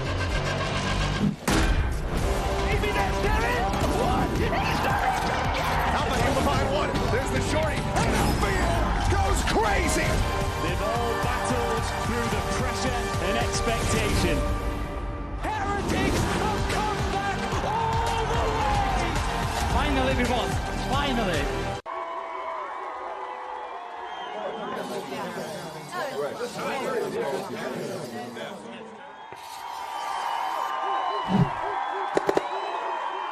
Red Bull gives you wings.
Here standing with Kaplan from Sentinels. Now, I know you guys didn't exactly end stage 2 in NA the way you wanted to, but now we're feeling this renewed energy from Sentinels. Is it a new story here, and are they feeling all that energy because this is a global, this is a fresh new start for them?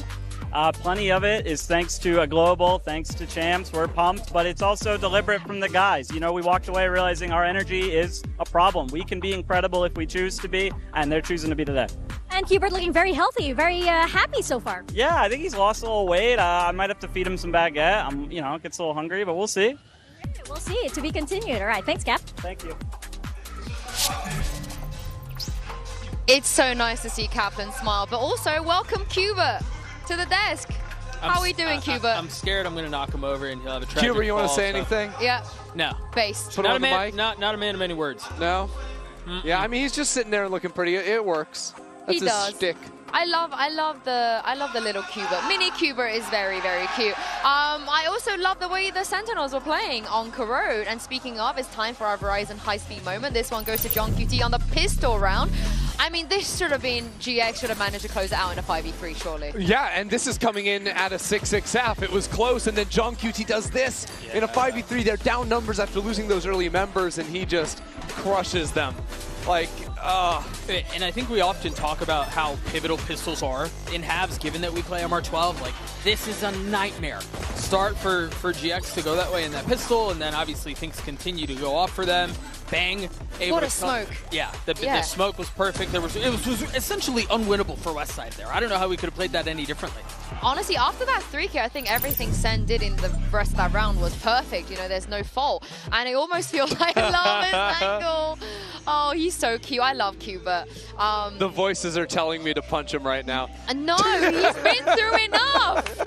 He's just a little guy. He's been through enough. Leave him alone. I didn't say I was going to do it. Leave him alone. I won't let this man hurt you. Good. I won't let this man hurt you. Good, because I think you have to go through Doug and apparently Zekken if you want to get to Sen. Because I'm not going to mess with Zekken. No, and Doug, I don't think any of the GX players were messing with Zekken either, really. No, and I will say this, Aura held up to him at the very beginning. I think he looked great, he looked competitive, but there were just so many situations where Zekken should not have been converting some of the multi-kills that he had. You think about the Visult mid in the first half where he walks away with 2-3 kills with the Classic, and then you think about all the ult kills he was getting as well, and obviously the ult is a little bit different, but Zekken played with confidence, he played decisively, and I think it's exactly what Sentinels needed. And I think it was a big difference in those brawls, right? The big team fights there, 3-on-3s, 4-on-4s, when Zekken's in the front. He was just crushing on that front. And I think to R's credit, I think on the other side, I think when he was finding rounds where Sentinels were walking into him, he could actually find picks with the operator, but more often than not, he was being forced into a retake save, or Sentinels were seeing him and pivoting away and not letting him play. Yeah, 6 out of 20 of his kills was his ult, by the way. That's insane. Absolutely love that from Zekken, but I want to hear what Coach Pipson had to say ahead of Map 2. Mika here once again, and I'm here right now with Pipson of Giant X. Now, that was a tough loss on the first map, but as I understand it, it's not exactly news for Giant X, and EMEA fans would know that map 1 loss is quite common, and usually this is because you guys need a little bit of time to iron things out. Sometimes it can be a comms issue that they get a little muddled, so I'm curious, was this the case in map 1 against Sentinels, or was it something else? Oh yeah, it's definitely similar things to what happened to us in EMEA. So we talked right now. I hope that it will be the same like it was in EMEA, and second and third map will be much better than the first one was, and we are going to end up winning. Well, good luck to you guys. Thank you. It's so nice to hear from Pipson on the global stage, but he is right. For those of you that don't know, GX have had this big issue all year, which is looking terrible on map 1, throwing 5v3s, 5v2s, 5v1 one time as well. And then map 2, they miraculously look amazing, and then they end up winning the series. Is there like a real thing that changes, or is it just the map 2 glow up? No, it's, I mean, you even heard it there from Pipson saying it's the same issues. They tend to over-communicate on map 1. They're very excited. They have too much energy, and there's no one sort of getting on top of saying, guys, calm down, relax, which is funny because we know Groovy doesn't talk much, so probably just the other 4 screaming over each other a little bit. So I think now they've tasted what the stage is like, they can relax a little bit, they're going on to their map pick, and I am a big fan of their Sunset. I would love to know why they changed their comp on Corrode as well, but I don't anticipate them changing that much on Sunset. Yeah, you don't need to. Yeah, you want to keep them playing the breach and whatnot. I honestly think like part of it might just be that when you're coming in, and again, there is so much footage going against you and knowing there's going to be a lot of anti, like coming in with a different idea. I think a lot of teams will usually try to do this to just not be so readable coming into the event, but clearly Sentinels on their comfort zone of Corrode, that wasn't going to be a help for them. And I'm curious to see, if there are any changes, since you mentioned that you want them to kind of keep it to their standard. This is what I wanted to see. The Neon, Breach, Sentinels are going to be running a bit of the same. And so a lot of this then goes to me around how are you going to layer some of that utility. We're going to see B main traps. We're going to see A main traps, particularly on the defensive side. I think this lends into some of that chaos into that you were talking about prior to the series starting, where this does kind of favor Giants a bit. Yeah, it does indeed, but we're still talking about Sen, right, at the end of the day. And if you look at it on the other side, this is almost best in slot. They're so comfortable. Yeah, I mean, absolutely. And again, to me, my eyes just keep heading towards Zekken, because I think he plays such an active game on the Neon, obviously on the attack side too, but you have to be very worried for what he does in mid, especially on the defensive side. Giant X need to be able to shut him down on those walks to tiles or the boosts up just on that mid ledge on the right side. Yeah, and I know Groovy didn't have the best start on map 1, but he is an absolute menace on the defense sometimes here. His paranoia timings are fantastic. He's not afraid to get aggressive as well. I'm sure Sen's going to know this, so I'm looking forward to seeing how they're going to be able to abuse this as well, because Sen, Uber and Wyatt on the verge of starting their champs run with a 2-0.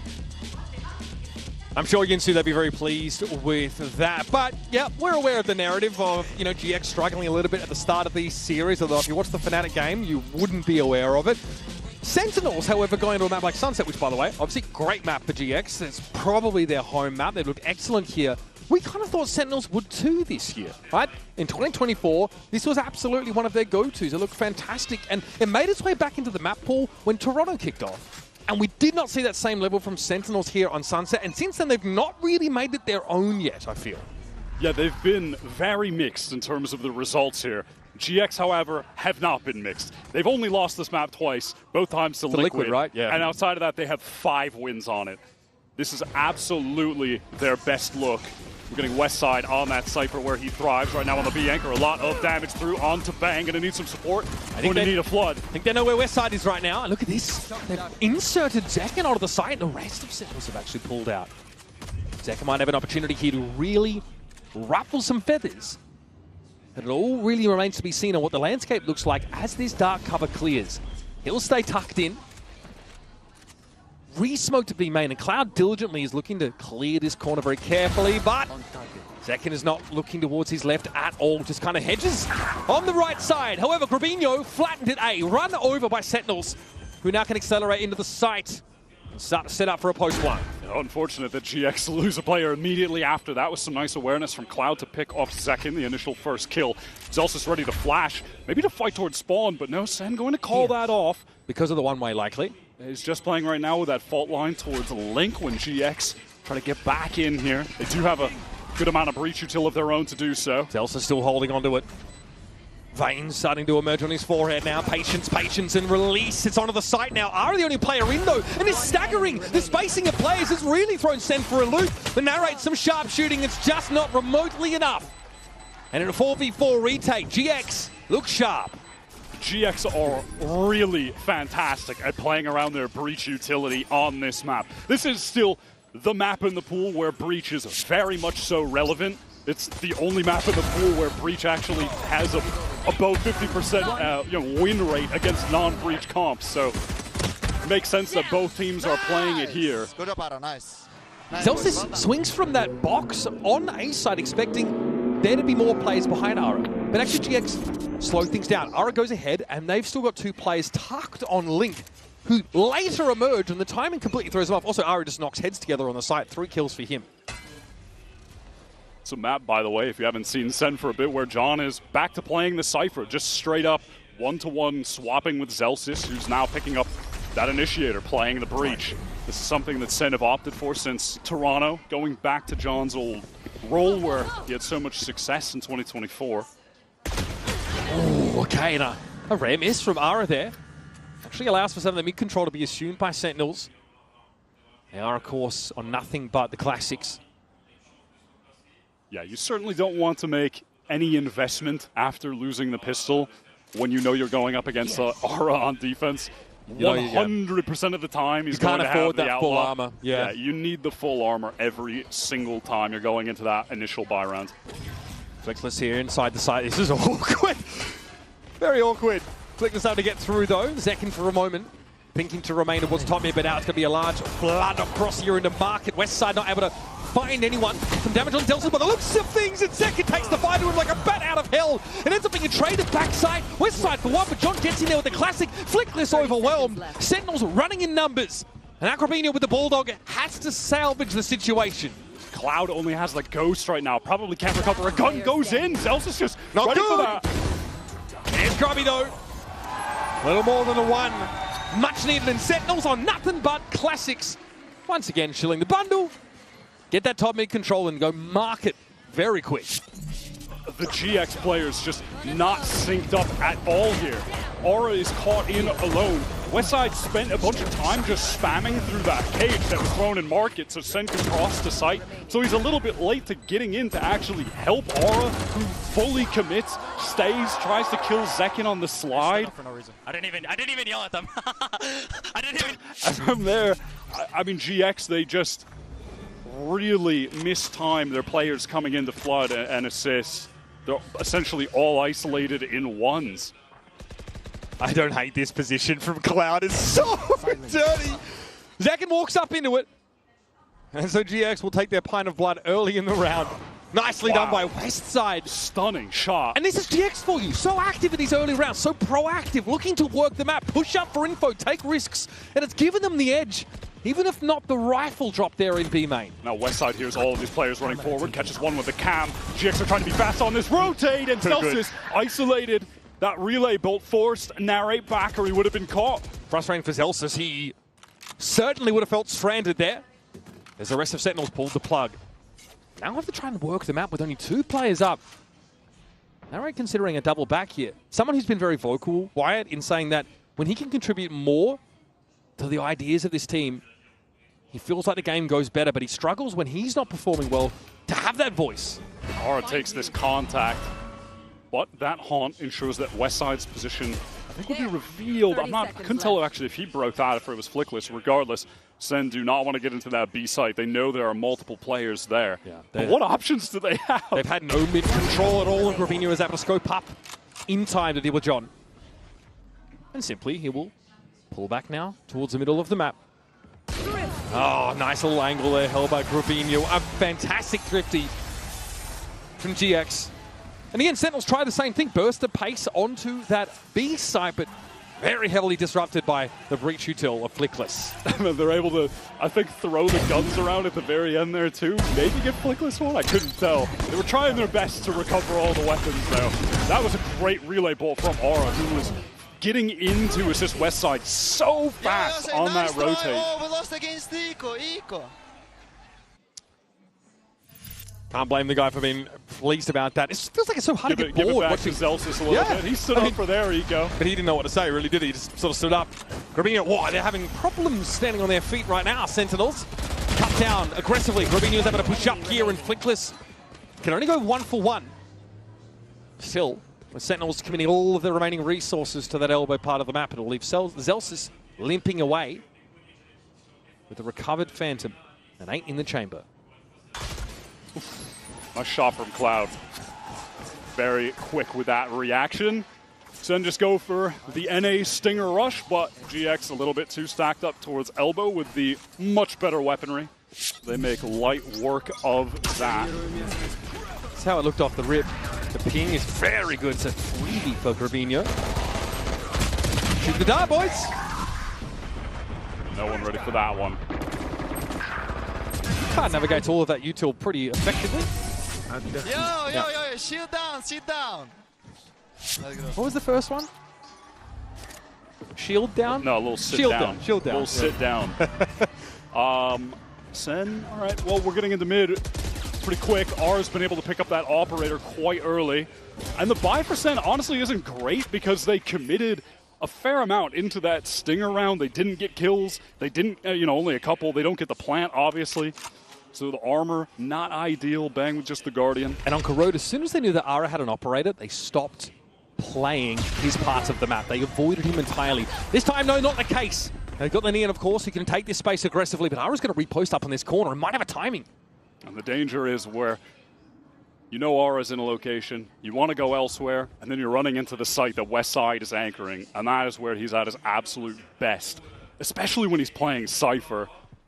They do have the option, of course, to try and play top mid, pull the rotation through, and all just get gunned down, apparently, by GX. Man, that's going to lock Sentinels out of the round. It feels very hard to bounce back from that. What, are you going to go back to the side that Ara's still posted up on? Very cool from GX that they pivot into that high-low setup mid after assuming that Sen will be rotating away from A. Aura's reposted up towards elbow, so then they're ready to just gun them down midway through their rotate. They read the situation well, and you know, as a team, will always do something proactive around that on defense, even if it is just setting up, you know, a high-low open face like that to get the man advantage. I'm always really impressed by the sheer number of different set plays that GX can put together on defense. It feels like they've always got something. Like Pipson has them drilled to a T. But this team, right, who in this form we've only seen since, what, the end of Stage 1? Who, they won one game of kickoff? What, one game in Stage 1? Now they're at champs? Yeah, they were 7th, 8th kickoff, finished 9th, 10th Stage 1, and now they're at champs. And that is also a testament to the impact of bringing in Aura and Flickless right at the end of that first stage. So they make away with 3 rifles, saving on that prior round. Invested so heavily into this one, of course. They have that Nightfall to play around from Narrate, and they're just one orb away from getting that Rolling Thunder for Zelsis. Okay, that was a TP across tiles by the looks of things by Bang. Smoke top mid here. This is already drawing that potential high-low setup across for GX, leaving A pretty lightly held. But they're okay with that. It's Aura with the operator posted up. He's getting all of that information just by existing there. Safe pair of hands for sure. This drone heading into mid is going to at least spot out Zekin. These dark covers are going to need to be cycled yet again from Bang up towards top so Sen can safely maneuver around this area of the map. That's the second one being used. Of course, to be able to use a third should be required. Now, it looks like Sen at some point, do they just want to see if someone is over towards A? Are they going to make noise and then try to pivot back into a B split? I don't think they really made any noise towards A just yet. I think Zelsis wants to probably find a fault line opportunity when it comes back available, but Zach is going to go straight into market anyway. Sees the trip, clears it. No, he gets killed. Wow. Sen are trying to pivot into some kind of crazy A split right now. A smoke is placed top left mid for Zelsis to maneuver in. Orso has this operator not spotted out. Dangerous there, very dangerous, but Bang goes for a diligent little shoulder peek. Ara, those asking for more, and there's no opportunity to trade it back. Flickless may have fallen, that's a breach util gone, but most of it was already expended to the favor of GX now. We've got 12 seconds left in the round. Sentinel's accelerating here. My goodness. Threatening to break the sound barriers. They hit that A side, and all of GX get drawn out into the town square. What an insane execute from Sen. That's a crazy pivot back towards A. Making it seem like they were going to go through market, then they smoke top mid for Celsius to kind of re-flank up top while they're going through main. That was madness. Ara's set up here ends up being what? The trade. It's the play here from Link. Narrate has his crosshair set already for that emergence out of elbow. And Sen just send it. They got no other choice. John is... Wow, he went crazy. Yeah, he's disgusting in some of those moments. I think the pistol 3-piece as well back on Corrode. Another moment memorable. Yeah, he's had some insane individual plays so far today. Cloud did not look pleased with how that round went. I cannot believe that they won that out. Because Zekin goes down immediately in market as well. On Sunset right now, it feels like GX kind of locked down the entire map. They've got really good setup there in market. It catches out Zekin. Ara's posted up on the A side of the map. Pretty reluctant, I think you are, to push into that kind of setup.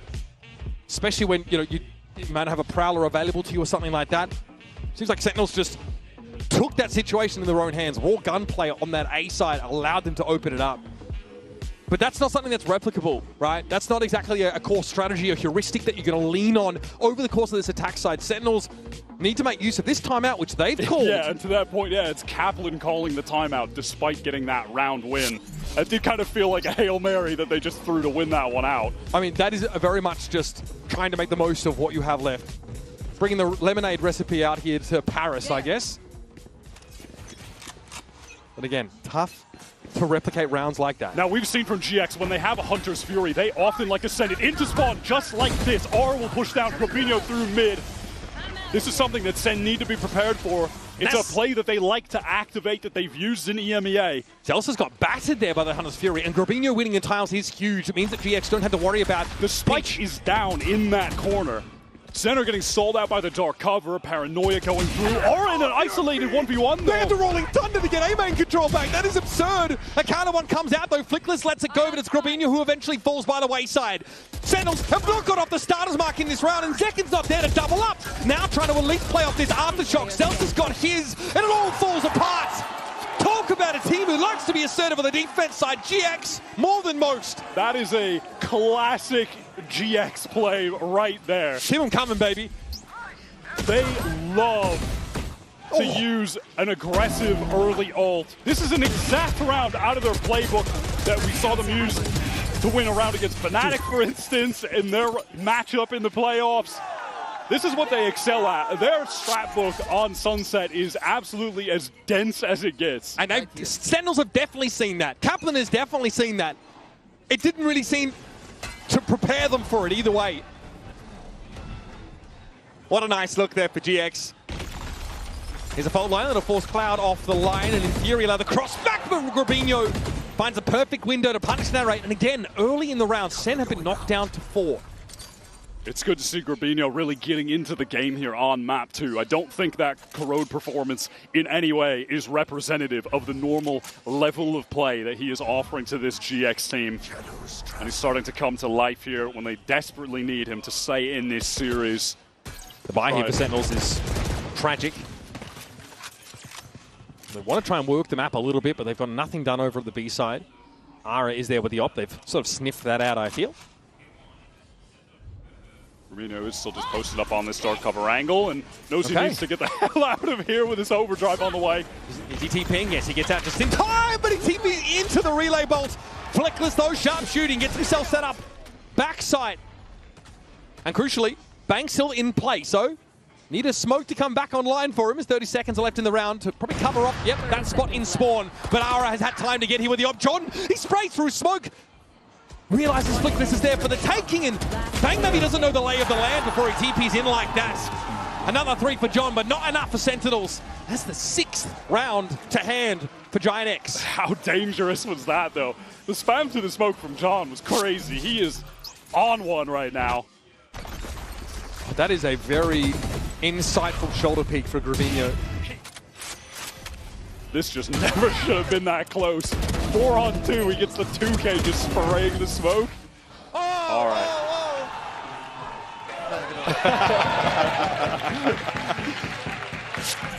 Hey, you got to be feeling good here.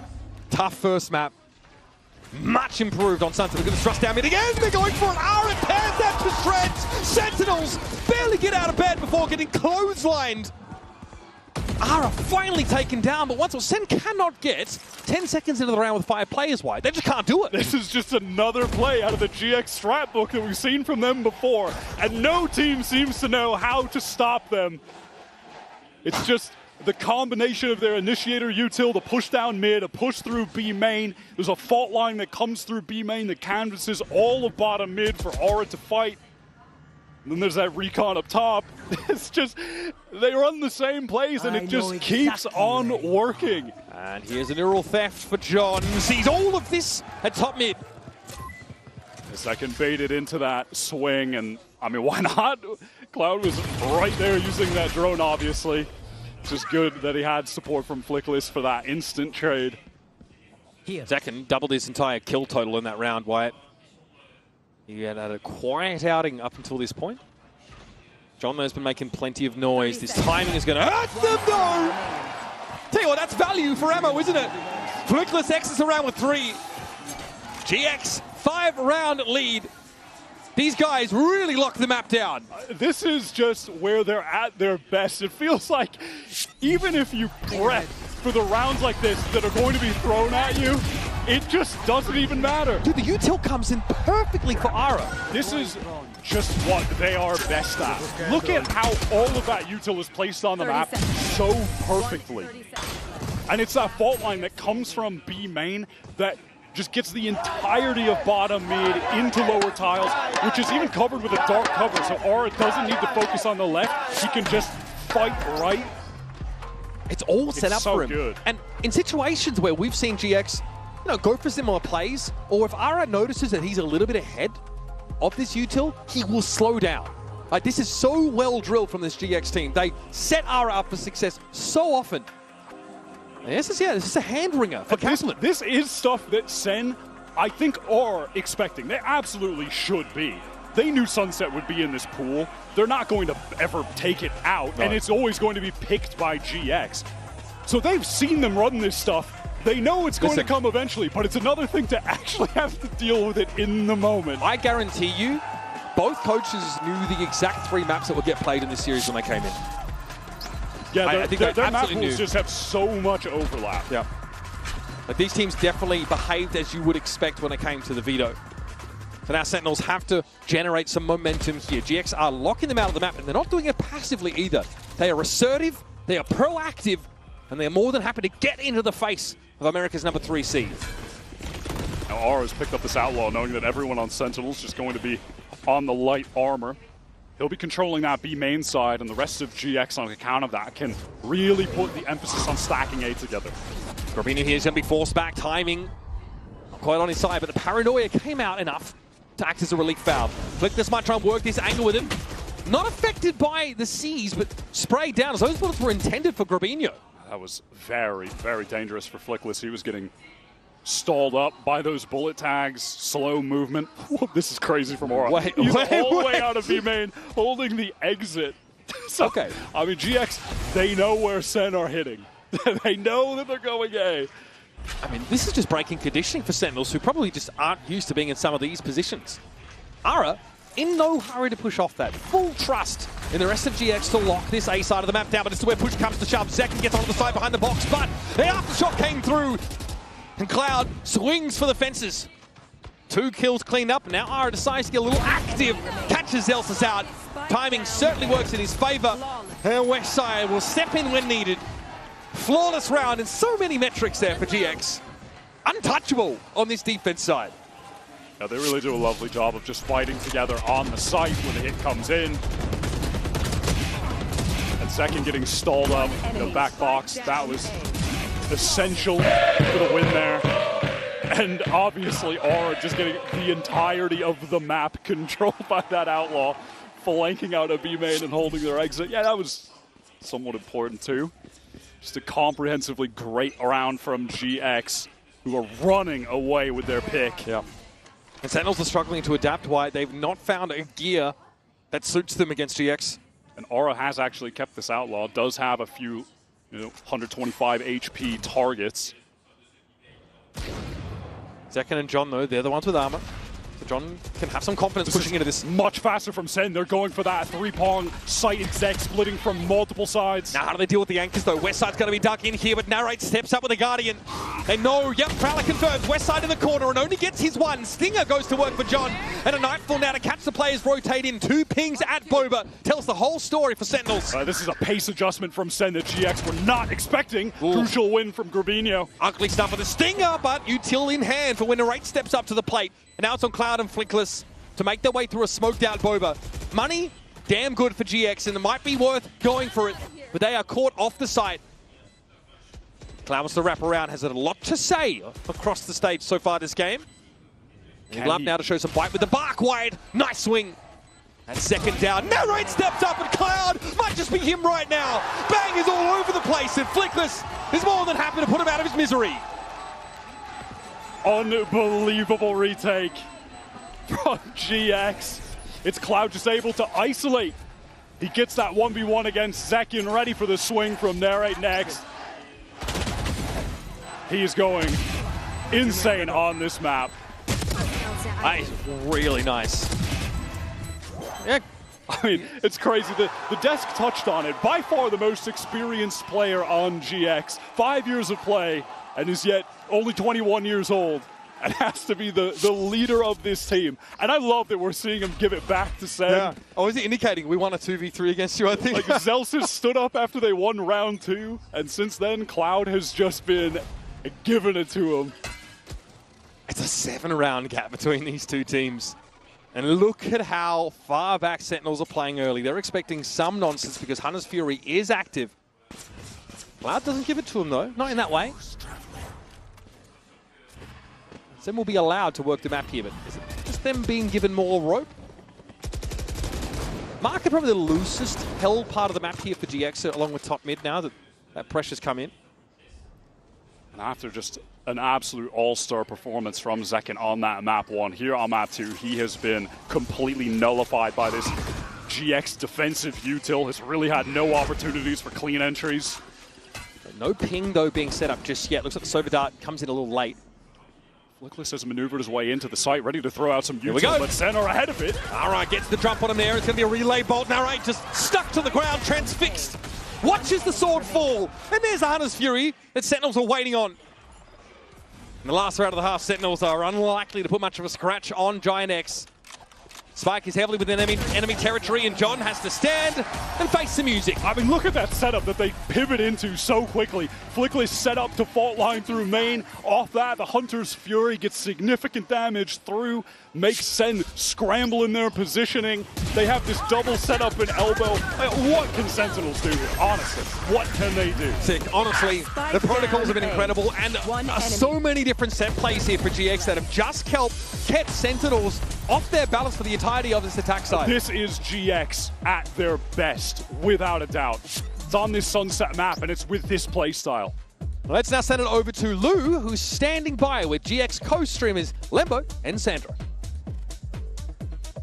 Et je suis ravie d'accueillir à mes côtés deux stars espagnoles. À ma droite, Lembo, à ma gauche, Sandra, deux streamers Giant X. Guys, Lembo, Sandra, what a pleasure to welcome you here in Paris in those beautiful jerseys, supporting Giant X, of course. And we've seen that on map one, it was a bit tough. So who can you count on the most within the players? You know, when times are a bit difficult to bring up the vibes in the team.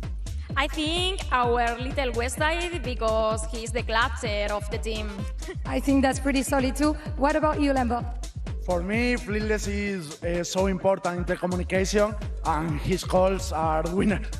Du coup, sur qui est-ce qu'on peut compter finalement quand c'est un peu compliqué? Ils ont perdu la map 1. Qu'est-ce qui remonte un petit peu l'ambiance dans la team? Et bah, du côté de Lembo, c'est Westside et également Flickless qui sont là. On a le facteur Westside pour les clutch et aussi pour les calls, on a Westside. Donc on va ensuite pouvoir leur poser la deuxième question. I wanted also to ask you, because we know that French and Spanish fans are very passionate, you know. So what do you think about our French audience? How are the vibes so far?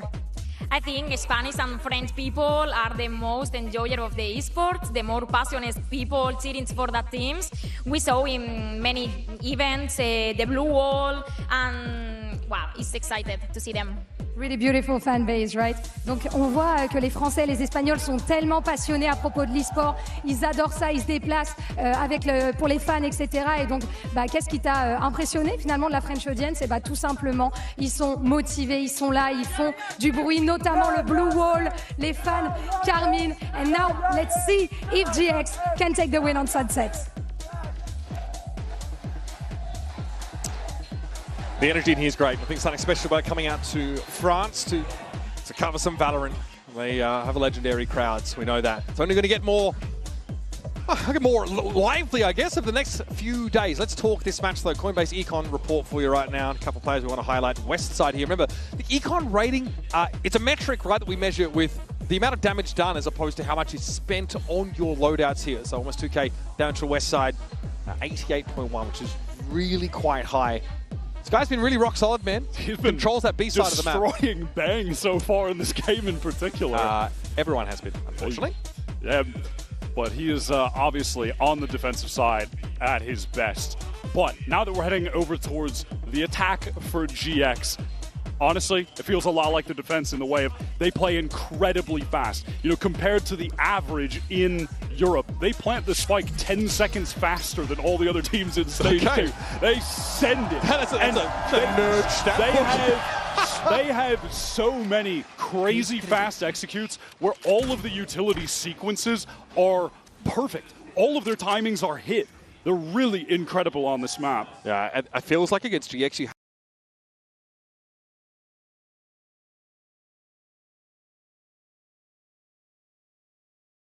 have to kind of beat them on an individual basis. And that's been hard to do with all this util slanting engagements in GX's favor. Big stack here of B main set up for Sentinels. That allows the west side to be extracted early, but there's Cloud standing tall. John at least controls any ingress towards that Bova area. And there's Zekin tucked in his corner. This is a pretty conservative approach here for Sentinels, but they are getting torn apart a little. Narrate lit here by the bolt. At least finds Cloud as he gets around the corner, but he's gone low. Flick was able to dodge that out. Now got into the sight. Spotted out by Flickless though. German unable to win that last engagement. It's a much needed pistol round here for Sentinels. And it looks like nothing more than grim satisfaction on their faces. They're still reeling from that first half. Yeah, I like their decision to go for such a heavy B fight.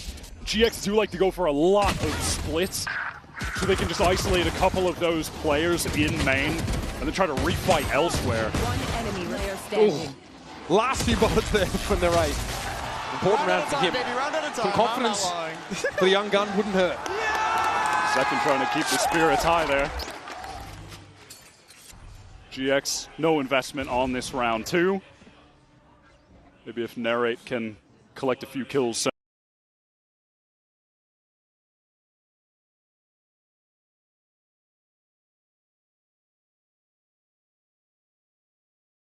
And could work towards an early nightfall. Information about mid, but that tiles corner's been pinged already, and it'll be Bang to take contact. Conversely for GX, if they can try to maybe around the world get the orbs, they can get towards that Rolling Thunder early. They've been able to get Flickless the one so far. Economically, Sentinels never really able to get in the game on the first half. It's evidenced by Zekken leaving it with 4 kills. Except for when they win the eco on round 2 and then get subsequently eco on round 3, and the economy is cooked. Yeah. Pretty slow, very default coded look here for GX, of course. Hoping for something to be offered up by Sentinels, who are pretty patient. They're definitely more lean into the B direction. They'll have anchoring presences here, including John once more ready to shut him down from Boba. Prowler from mid. That's now cleared. GX basically contained by his util usage and now hitting a Parador as they try and get out of market. John's there, Bulldog sings out, good damage. Cloud on the side. Somehow winning very unlikely scenarios, but Ara is contained by Bang. Matches his freak, so to speak, and Cloud at 19. It's caught on the side. Bang knows he's coming and is trained on that corner. Still not enough to get him out of there. Cloud getting some pretty ridiculous 1v1 moments. And that'll be Sentinels convert on the pistol one. GX will be super happy with that. They get the spike down, they get a couple kills, and it's Cloud, who's now 1 away from getting a Hunter's Fury. That's easily going to be the first ultimate that'll be used in this game. You'd have to imagine, right? So not too bad for them. I think this team has drawn criticism from some of the attack side calling from Cloud, and he's maybe sort of less experience being pointed out, but yeah, this is not the start that we're looking for on the attack side anyway. Now we get to see a little bit though what's cooking, what's under the dome for Cloud. You mentioned that Hunter's Fury just a whiff away. Fault line set up if there's going to be some aggression from Sen towards A main. The GX could go for a bit of a refight here, but it's just a safer cross setup for the Sentinels defense at the moment. Fault line likely set up reactively here or to set Ara up. And now they can get more aggro with it, especially with that drone getting the information. Okay. So it's good reactive fault line that comes out there from Flickless just to stop Sen pushing up.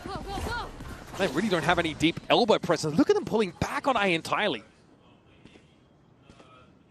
Yeah, they're slowing things down, getting into elbow right now. They don't really have information of top mid Sentinels here, so at some point they're going to have to start looking over their shoulders there at Link. Just giving that part of the map up. Honestly, feels uncharacteristically slow right now for GX. Hoping that someone from Sen will maybe overextend. That Prowler's going to get the information on Aura in the corner. I'm looking for decisive calling on this execute from GX. Waiting until, of course, some of that key util cycles back. Yeah, they get that fault line back up, and now it's go time. Aura onto the side, runs in and narrate first. It's going to be Bang, no credit with the kill. Bang gets ahead of that dark cover, and now the Paradoi comes out late. Gravino thought he had the drop on narrate, but he couldn't have been more wrong. The red eventually falls, and there it is. Nice little flash through the smoke. Little two-piece from GX now. Assume control of the side. Westside peeks out, might be able to catch him. Second. Timing. Gets the opening with the Outlaw. Relay bomb might make things hard on the side. That's John downed. Westside sharp as attack, folks. And Cloud will hold his ground there on the side. 20 for 8 right now. Yeah, we've had 15 rounds of play, White. 14 rounds of play. That is an outrageous stat line. Thought it would be hard to beat Zekins on map 1, but he might just do it. Yeah, oh, okay. Yeah, some interesting classic moments as well. The first couple of rounds kept him in the game. I love how Westside repositioned for those fights there. Dude, John gets that kill on Narrate, then immediately gets back to play off contact so he can swing Link. Really intelligent stuff from him. Going from, you know, bottom of the table in kickoff stage 2 to literal world caliber should be studied. GX, it's unreal how they've come alive now we're finally getting to see what they're made of in the second map of the series. John has the trip set up for backside control. We'll see if they try to make their way out at all. Second, I know John does get that catch. Yeah, Ara in the corner. Still a lot of side control for GX. Now they are deep. They can anchor in the post plant. Grabinho very mindful of a sort of off-timing push out of Boba, though. And Zelsis, he does have that full kit to get back in. Narrate's still with Prowlers to play with, the C's as well. Sen have all the tools. Arnis Fury, though. Cloud going to try and preempt this now and spots out Bang by the looks of things back towards spawn. John tagged out, has the dodge away. Some damage done. Sentinels are against the clock. Need to get in here. Stinger there for Zelsis. Looks like fault lines avoided by Flickless. He tries to get ahead of the game, and so far not too shabby, but Zekin is up on the site and demanding some attention. Brought down by Cloud, and Narrate's got to step up in his absence. Does Bang. Tough job. Someone's going to do it. And Flickless puts the round to bed. 12-4 for GX. Just dominant on Sunset. If Sen can't get it done there, they can't get it done at all on this map.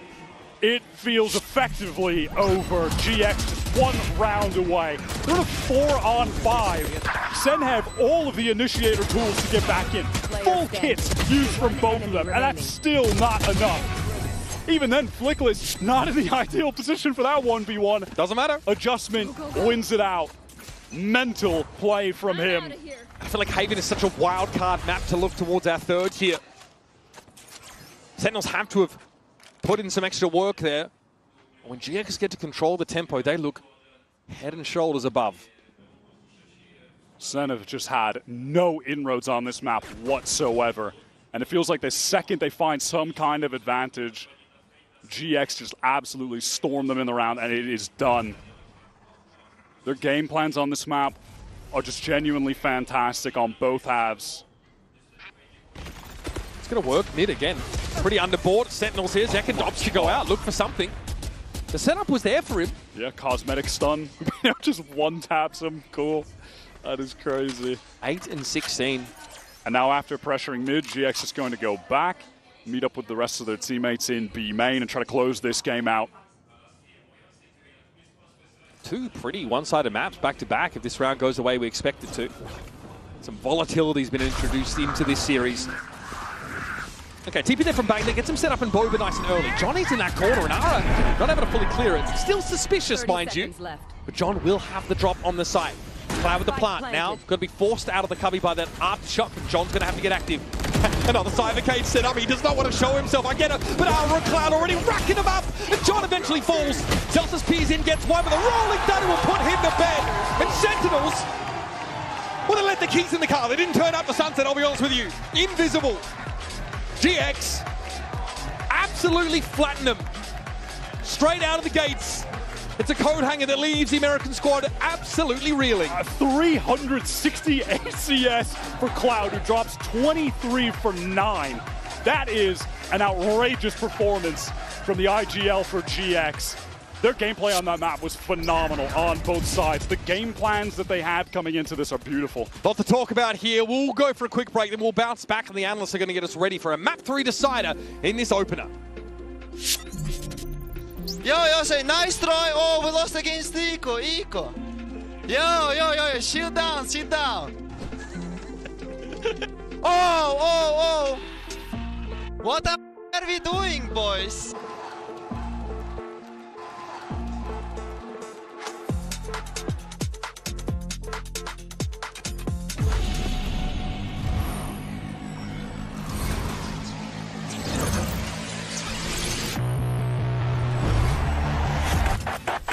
Game changers. It's about competition, pure happiness. It's like a crazy experience. We're making history. It means so much to us. It's good to be back. I guess you know what I've been looking for, success. The beauty of gaming is it doesn't matter who you are. And as long as I'm good enough, Everybody's getting a 4K. I can go as far as I want. That's what I like to see, baby. 全世界都会知道我们的厉害。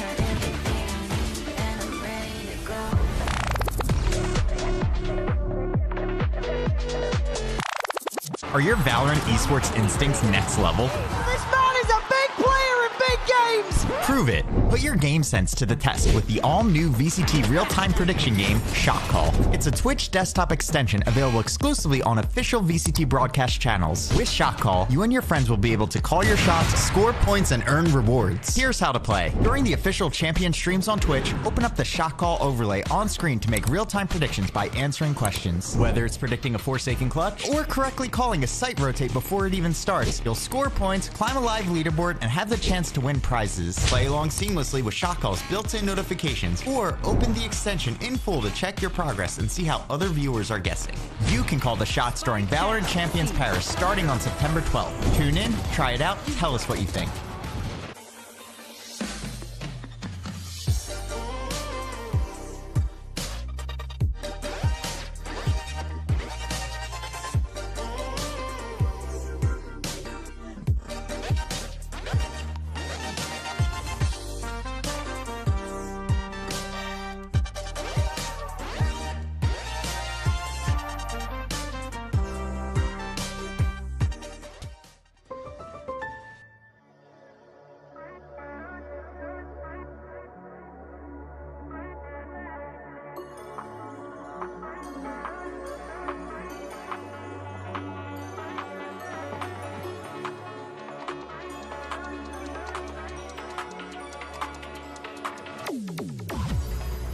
scope was so narrow.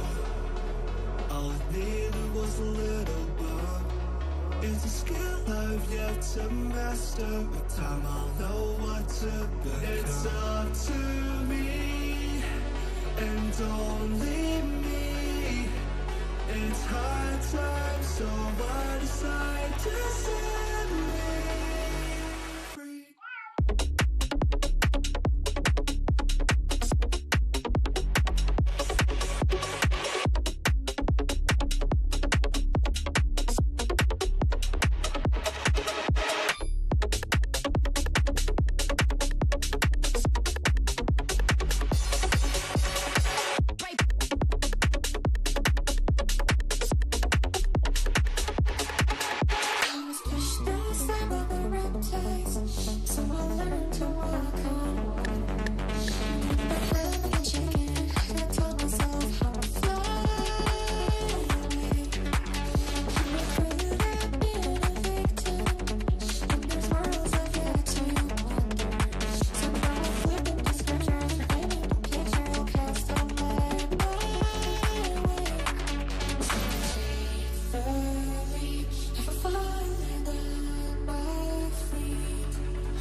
In true Giant X fashion, they don't look the best on map 1, but they hit back hard on map 2, which means we will be going to a map 3. Cuba not having the greatest time, but he is telling everyone to buy the GX bundle. Let's go!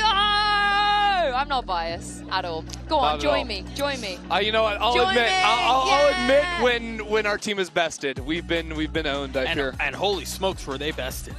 Yeah, it looked brutal. I mean, there were so many parts of the game where it felt like you had a lot of these players who historically do step up when things look bad. John delivered. He did his best, especially in the first half, to drag them over the halfway line. But everything after that was just rough. And yeah, and there's a reason why EMEA fans are so excited about Flickless playing Initiator agents. He was so good on Breach. It actually annoys me that they took him off of it for Corrode. You never know what could have happened. But this is just classic Flickless playing at his best. I mean, I think Flickless util was absolutely on point. I think the combination of him and Cloud, what they were able to do in terms of like the combo of like their ultimate plays coming online, just the sharp shooting, especially out of Cloud as well. He had 3 Breach ults. Yeah, it was. Yeah, in what? Insane. 17 rounds. Yeah, in 17 rounds. That's insane. But so nice from the team. And I think it all started on the pistol round for them, on a nice retake. Then they lost round 2, and we were like, oh no, this could be ugly. Right. But still, the Westside Sheriff is just the best of the game. Gets a couple of kills up in main and there, so it ended up equalizing the half for them. And just continues to prove how good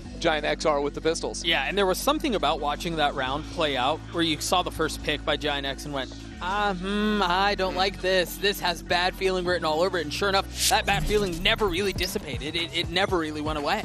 And then I think we ended up seeing them get to run a lot of these set plays later on. A lot of these aggro looks here. A little clunch maneuver, seeing the Neon through main, while Groovy goes down into tiles. And I think even once they froze, right, they didn't fall out of space. A lot of teams would take that fight, fall away. Giant X just stuck to their guns up in there, and it was this brawl that came after that initial fight that went so well. Yeah, and I think there were 2, maybe 3 big looks like this, but then they also had a bunch of these little like micro traps at the beginning of the round where Groovy farmed. He had so many good moments. This is the second one that I'm referring to, where they were very intentional about taking the fight to Sentinel's doorstep, and they couldn't find a way to navigate around it. And what I love about these rounds, so we just saw round 7 and round 9, and it's both of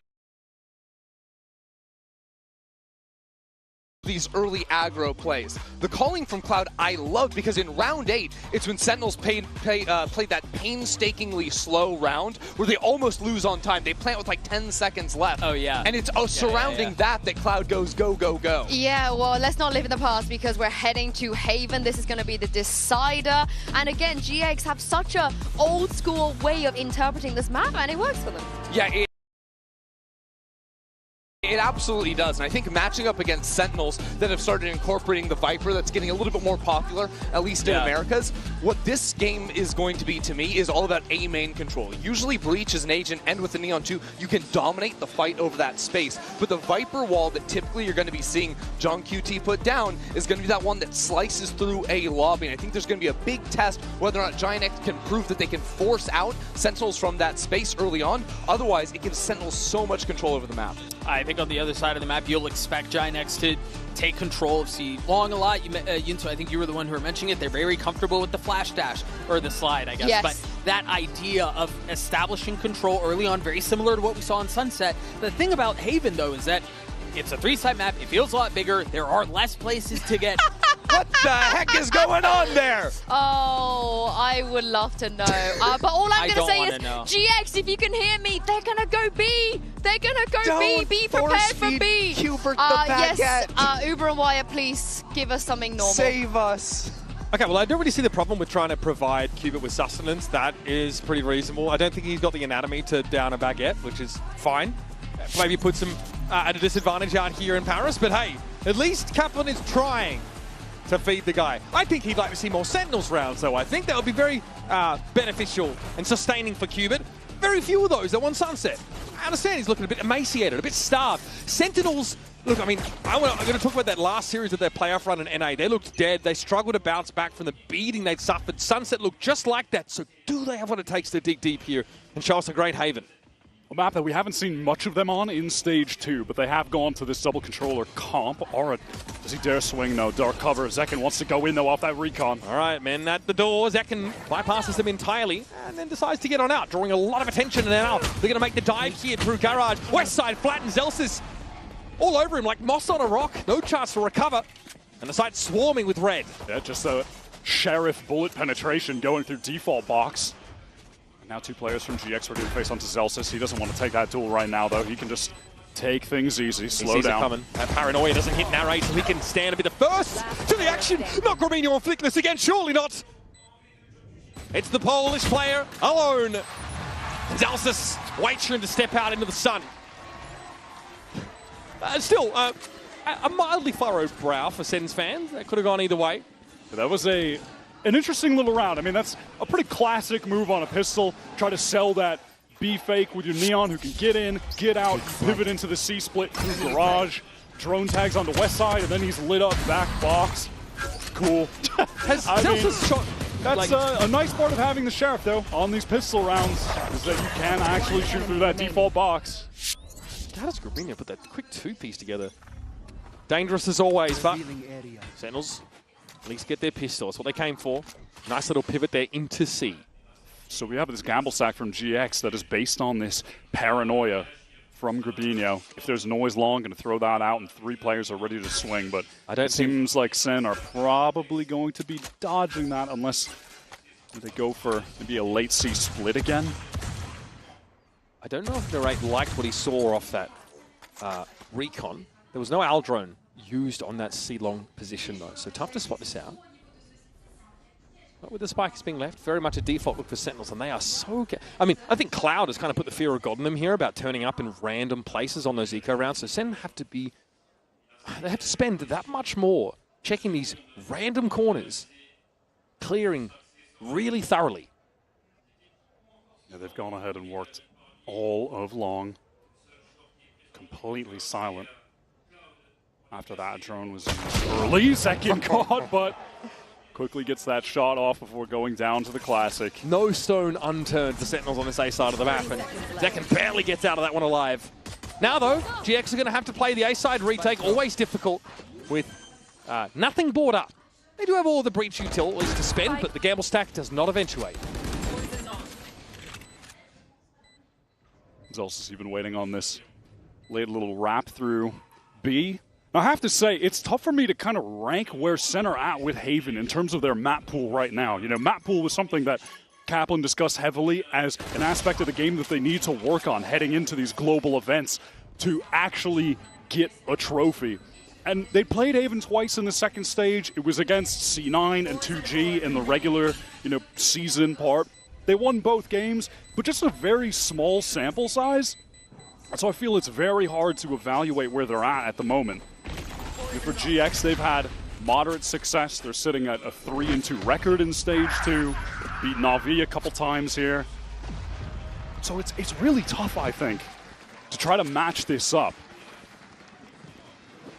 And I think also we've got to take this map into context of the rest of the series. What we've seen so far from GX when they get that lead, when they start to build that momentum.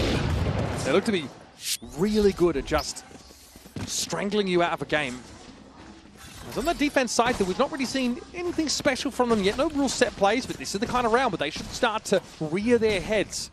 The Sentinels, of course, still have a Stinger Bulldog Outlaw in the round. Zelsis does fully invest into getting that Vandal.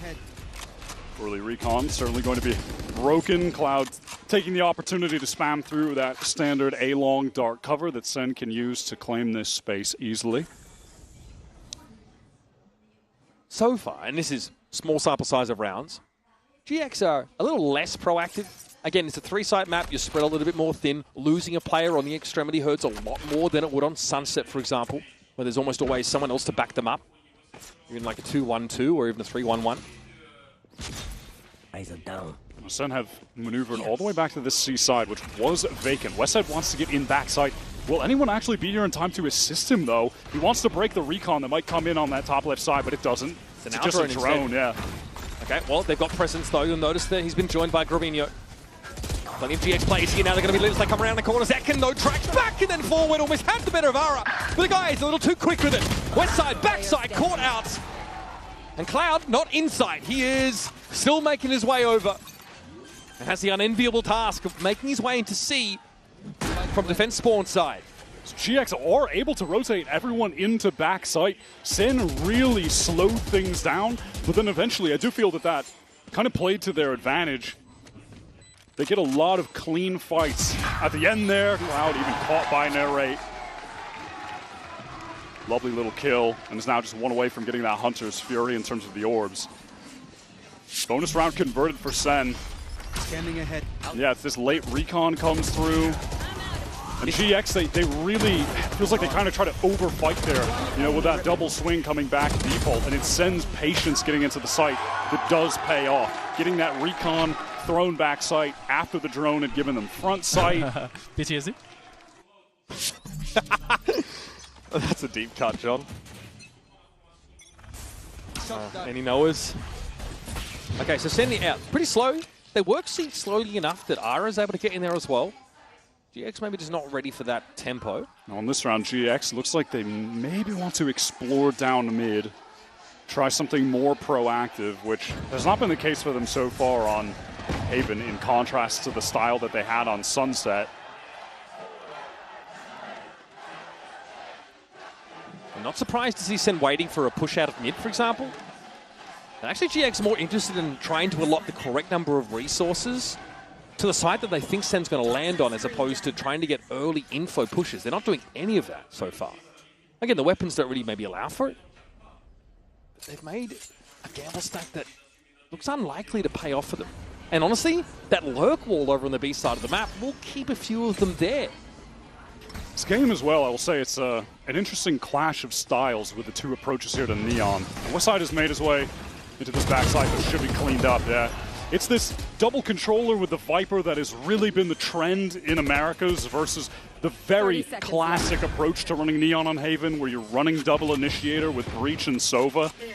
And I think a lot of people do have concerns when they see teams picking Breach on maps that aren't Sunset right now. And I do think that's valid, but GX have shown a real proficiency with that agent still, where their sequencing of utility is really effective. Their timings are usually impeccable. Honestly, they're certainly going to have to be if they want to win this map against Sen, who are going to be at 4. I think the KJ choice over the Cypher is an interesting one to examine. The turret lets you usually on the attack side watch for any pushes out of Garage, and Lockdown is pretty awesome to force retake circumstances on that A side especially, which is so hard to get back into. But GX here don't really see any way to make an inroads on the map. Cloud always seems to just fare a particular way late in the round. No, it'll be GX perishing to the blast and hoping to hit the ground running in their second buy round. All right, let's see if GX can finally stop this run of rounds the Sentinels have been on. Winning both the pistol and the bonus obviously gives you a crazy advantage in the series. The economy has finally gotten to a place where Aura can pick up that operator. Okay. We definitely highlighted that on the previous two maps, how that is really a linchpin for this GX success on defense. Him just being able to control space somewhere so they can rotate elsewhere with the rest of the players. Now it is a little tough at times when you're playing against this Viper. Having to deal with the wall does make the angles on A bit more difficult to work around. I definitely feel like the texture of the game changes drastically when Ara has a scope weapon in hand. All right, that trip front sight going to be broken by the shock dart. Drone in first from there, right? Similar to what we've seen before, a slower approach. Drone, then recon has been the cadence. Backside, we're just going to see some of those corners cleared, and Sentinels have seen or not seen enough. Yeah, they want to slow things down. The rotate has been drawn very fast towards C. They obviously saw GX willing to do that on a previous round when they sent that sequence of utility on the C site. So now they're going to maneuver their way elsewhere. I think this is some really good calling from John. This B site is pretty open. Cloud wants to get in there. Dangerous though. Yeah. Knew there'd be some utility to draw out, but Cloud overextends onto the side. It was ultimately a fake for Sen. Something that's been in their wheelhouse a lot in the past. GX though, convinced that was for real, and they get punished for it. Wow, they have just been baited into all of these angles. Aura is absolutely going to be saving this off. Really excellent calling there from John, I feel. Just activating that same early util on C that drew all the rotates on the bonus round that they converted. Oh, wow, no he's even going to way. catch this kill onto Aura. It's free, man. But then drawing the rotates, pivoting to B, but then after they're delayed by that aftershock, they turn around. All of those GX players who were drawn out, baited out, they collect the kills, pivot to C where they've left Zelsis inserted deep. This was a really excellent round from Sen. And also a decent time to make the fake plant play on B happen. Still the GX Maybe that's something that also has come up to them in VOD review, because it is something that Sen likes to mix in. Just a point of tension in this game where, for whatever reason, they are convinced that it's worthwhile committing on. And they underestimate their opponents. Big punish as a result. Cloud definitely a lot quieter in this map. Now needs to get the troops rallied as Pipson is going to dial in and see what needs to be fixed in this timeout. What's made GX so effective on defense is their ability to call rounds where they fully disrupt the plans of the attackers.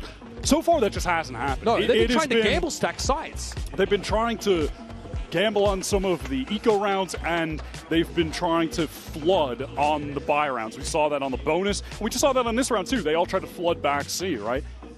And so far, that hasn't been effective. It's just resulted in John having free reign across the map to lead his team and execute the plans perfectly. How safe is it, though, to be pushing off these sites as individuals or duos for this early info, for this disruptive potential? There's been no defensive pops, right? There's been no sort of very aggressive early round movements here for GX. In fact, they're not even working the map much for information passively.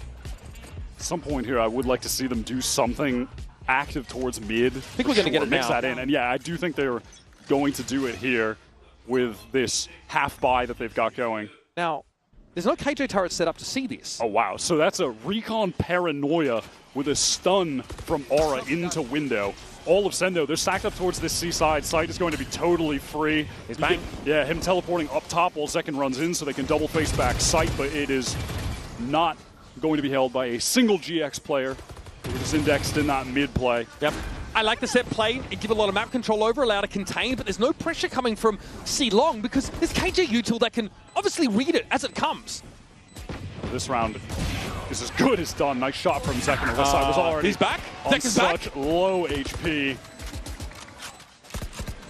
Ara and Cloud don't have a lot to say about this round, I suspect. Just as likely to disappear in a puff of smoke. Set up inside Garage here, and once again, there will be a player late in the round for Sentinels trying to punish this. But no one's looking in Zelsa's direction, and yet Cloud whips on him. Pretty unconvincing stuff for GX there. Set play attempted, no result yielded. Certainly not mad at the attempt, though. I want to see them go for plays like that. Yeah, but how does that condition them now? But a little insult to injury is that Celsius, even at the end there with a kill and the death, now has a lockdown for this buy round. They have the Hunter's Fury with the lockdown to put GX on an eco again. GX have to play ahead of that lockdown potential. They still have an op to hand, I would think. At least the option to go for one. Maybe if Cloud is one away from his Hunter's Fury, so that's the natural counter to the lockdown if he can get an orb somewhere. This time, Sen, they want to go very fast towards A. Teleport cross from Bang, but he's caught. He's stunned. Okay, well, Sentinel's conditioned to a little bit of a slower early round from GX and don't really see the mid pop from them in the previous one, so think they can still play in that fashion. And there's a stronger A fight from GX. I do like to see that, but this is a good response from Sen. They have gone so quickly towards this C side. Can GX flood in to support West side now? West side Tux gets the perfect drop, and Zekin is lit inside that cage. Too easy for the Cypher, and finally West side gets himself onto the board kill-wise. John, not the timing would have hoped for, I suspect. And now Narrate, unsuccessful in trying to crack the remainder of this C-side open. Finally, Giant X get on the board on Haven. Signs of life. I like how they played that round from start to finish. It's that A fight, very aggressive, fault line comes through, recon into lobby. It was on a round where Sen wanted to go for an A fight of their own. They are completely caught off by that breach util. And then GX recognizing that there was that fast pivot to C coming. Westside gets all the way deep towards Plat, gets the cages up, allows his teammates to flood back in. That's a perfect defensive round. A good example of how that util perfectly facilitates. And now look, they want to get aggro towards mid again. It's that play from before, the relay bolt, paranoia, and Narrate takes his space back though. He's there in a second, Wyatt. Ara brought down. Just impales himself on his own sword by the looks of things, but there's that Hunter's Fury that comes off for GX, a big part of their early aggressive play. Zekin's got to get across the window, lucky to be alive, but could still be spammed down. Scorpino wants to push up outside of lobby. Chaotic early round, leaves Sentinels down to 2. Yeah, Westside stayed fully committed out of Garage, caught off Celsius, and now the neural theft will reveal these remaining 2 players. It's a 1v1. Oh, Zekin won that round looking very different. A crucial pickup for Flickless. GX, they have to convert this. They got all the info. John can't get anything done outside of the purview of GX. They know it all. Now, those thin walls may be his undoing. Flickless wants to step up. And John doesn't have the mechanics to answer. GX up to 2 rounds. Finally, we're starting to see some of their personality from EMEA's number 2. Surge of energy coming into this team after an absolute drought. This is the play they ran on that prior half buy. This time Sen were in the region they needed them to be towards window. It's that Hunter's Fury that Cloud throws in to get the trade when Aura goes down. Hits Bang as well, brings him to half HP. And they're pushing out of A, and they're pushing out of Garage. That was that play exactly as intended. And Aura considered, as they drew it up. Aura considered picking up an op a couple rounds ago. Opted for the rifle. The GX haven't really needed to play the passive line hold game. They want to brawl and do it again. Yeah, they want to fight for this A lobby. Very hard. Gravino gets the first. He gets the second even. That's not where that came from. Zelsis was cut down in the corner there, and Bang is revealed, able to take 2. That's all he's going to get. That's the best he can do to give John a shot in this round. The money starting to dwindle. It's getting a little low for Sentinels, as this would be their 3rd consecutive round they've given away to the defenders. GX, they are a team that can just suddenly capture the pace of the game and take it over. Feels like these past 3 rounds have been faster than an entire buy round from the beginning of this first half. John here has to keep it simple. Not surging out in that long direction. Has to make a correction here for Cloud, and he's in mid-air. IGL seals up another round for GX. And like he said after the first, 5 more to go. Well, they've managed to cut this lead in half. 5 also the number of ults that Sentinels have coming into this next 5. But, hell, they've had a lot of them for a while. They haven't even had a chance to use them because GX are just sending it on them. You see Bang is trying to find a way to play in response to this raw aggression from GX. But it kind of amounts to him cowering in a corner while his team gets mowed down, and him with trigger discipline able to take 2 and then not convert any further. It's got to be a timeout here for Sentinels. Yeah, it was a cool position to get into, but then with Sen continuing to fight in lobby and just getting shot down by Grabinho playing down there in short. We are getting what we asked for, though. We wanted to see GX disrupt Sentinels in these early rounds. Yeah, push up, make it hard for needed. Sentinels to work the map passively, and then make a pivot into a site that they could divine was being less populated by defenders. They just have to keep this up now. This is good, as Sentinels are the ones that have to pivot now. They need to start expecting these early round push-ups. This is likely to slow them down, which could also work for GX if they realize they've done this level of conditioning to the attack side. Yeah, I mean, what, 5 minutes ago, we felt like this was about to be a Sen walk in the park. They were up 6-0. Every round was so effortless. Yeah, let me tell you. And now they're forcing the timeout. Cloud is reaching up to put the collar on Sentinels right now, so they better have their wits about them. 5 ults, though. It's a good number. See a round here or there, 1 out purely on strength of those alone, so we'll see. And now it looks like GX, they have a play to go down long. There's going to be a recon going in towards that seaside of spawn. Fault line, relay bolt, Aura running it down, and John is just stuffed into that corner on account of the util. They know where he's going to have to reposition to. Sentinel's obviously planning a pivot based on where that spike's been left. Zelsis needs to stay alive for this lockdown to be a factor in this round, but he has to know Westside is playing close. Wins it out. That is an important correction to flick to the head. That downs the enemy Cypher. Now this A-side starting to crumble. Crack for Grabinho! Emerges with 2 very important kills. That is going to put GX with a shot in this round. A real one now as Aura gets close, wants to challenge it. Bang, cannot keep up. It's too pacey. Headshot, no dink onto Aura. Doesn't slow him down for a second. Slides in, and the overdrive will claim the final frag. The second wanted to use his own ultimate, but while activating, is just rushed down by Aura. Yeah, he's lost it now. Who opens the round, closes it. It starts off another early round active play. This is just what makes GX GX and such a cool team to watch. John is isolated on that C side of the map. He goes down. And then, of course, Sen feel like we just need to accelerate into A. Also, massive credit to Grabinho, by the way. That 2-piece he had was so sick. And without that, the round is lost. And it's crazy how frequently he is doing that. Even in these, eco scenarios. Again, and started so slow, map 1, Grabinho, but he didn't let it get to his head. He has stepped up, both Haven and Sunset. Some part of the map, Ara has been taking liberties for the last 4 rounds in a row, and it's no coincidence that those have been defense side wins. Zen have also lost a little bit in that ult battery now. Still have a lockdown. They just have them now to get to the stage in the round where they can slowly work the map and set it up, and this won't spot Ara out. Honestly, this is an insane spot to be set up. This is crazy. There are 2 Sentinels players right now. John's going to die to this. Surely. John, please! Oh, he just doesn't know what hit him. Narrate there under extreme pressure as well. Zekin trying to respond, but if Ara gets out of here, this is masterful. He can just leave. Look at the A site, by the way. There are 2 Sen players in there.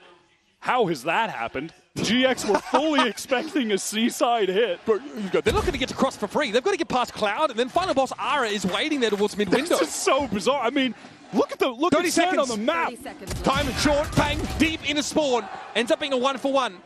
They still need to get the spike to his side. They're going to be Ara. They can't get past him. Second slides in, and he takes matters into his own hands. Spike recovered, but a pivot, a wise one, across the map will send them to C. A site they've got little info, but can sort of guess that it's bereft of defenders. Zekin has to stick this, no choice.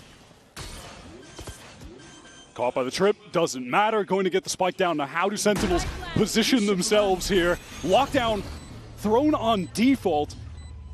Yeah, GX, they really don't have an opportunity to break it, and Zekin wants to take the space that it's creating. Doesn't want to overpush there. Cam dealt with. Delsus also has to play a little bit slower. Yeah, now GX, they have to think someone could be positioned in Garage right now, surely. They're not checking for it. No one's... Okay, Westside is watching it. Will see the barrel? Yes, wins it out. That leaves Zekin now. Oh, God, you hate to be in this spot. Has to play long in the post plant. Tough to really spam this down. Grabinho on Spike, and Zekin's not 100% sure exactly where he is. He's going to have to spray through, and he gets there! What a crucial round! The Red Bull clutch gets the Vibe Merchant on his feet, and much of Sen City in the crowd. You've got to be joking. No one from GX can connect the shot, and Zekin sprays them all down. Jeez, they needed to come up for air though, didn't they? I mean, that's how this run of rounds for GX ends. They're in a 3-on-1. They got the lockdown out. Oh, they needed a bit of magic, Wyatt. A drought of it. Ever since round number 6. Kaplan made a gesture like, I'll take it. Not how I wanted it to happen, but I'll take it. Yeah, well, this can just be credited to the individual. That's just fine for Sen fans. Now, they're still in the Hunter's Fury. Also, if they ever get to a post plant, which has been tough, they'll have a pit. GX uncharacteristically played this round slow to start with. Bang, same sort of bait play. On side, Paranoia, but Ara's there to check if it's the real deal. That immediate bolt thrown down so no one can try to trade. Needs to get out of the way of the drone, but is a little bit too slow. Viper's peak here, thrown inside B. Grabinho now going to be decayed down if he lingers for too long. And Senna just headed elsewhere, leaving John behind to keep this pit up. But eventually he's going to leave too. Westside on the angle. No, Celsius is coming. He saw the barrel, and now he can use that cage to get back towards Plat. Wants to reposition, but a little bit too early. No one there to help. Really exposed himself. Really showed too much leg there, Wyatt. And Zekin Franklin was waiting for a drift at the back of the site. The cyber cage wasn't enough to obscure him. John, low HP, narrate, wins that out. Foot off the gas so far for Giant X. Serving this round over to Sentinels. And Cloud, the IGL needs to get into the side in the 1v3, already down to 70. It's always good for one. That much we've learned today. But digging this high-low setup out is all but impossible. A late half recovery for Sentinels. They bounce back, but it takes this man on your screen to get them there. Just a moment of magic from the youngster. Zekin saves their bacon. In that round 11. Crazy stuff so far, and much to talk about, I'm sure, heading into the half. Let's take a quick break, and we'll be back with more of this decided map after this. One enemy remaining. Scanning ahead. Good recovery on the hand, baby. Good recovery.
Top of the second half of Haven about to come at you, folks.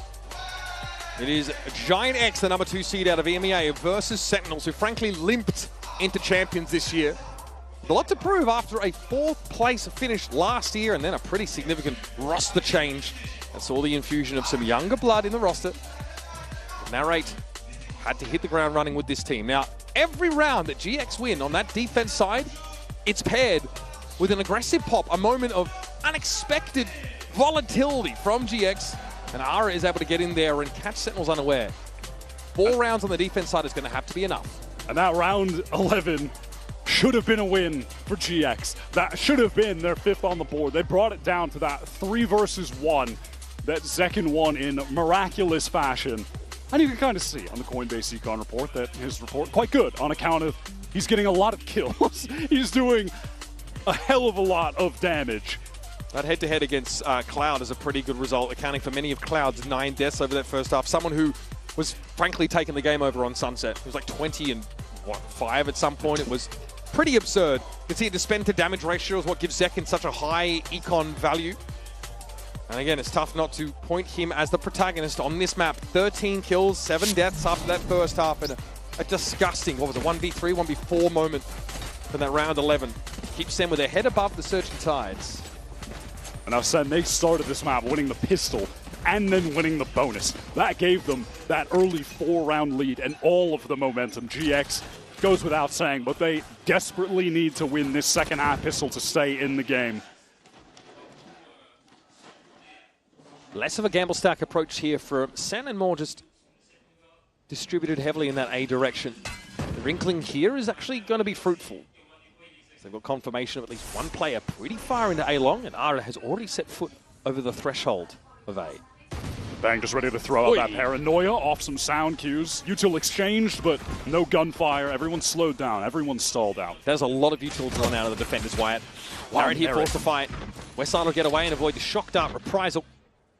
All of A main is populated by attackers.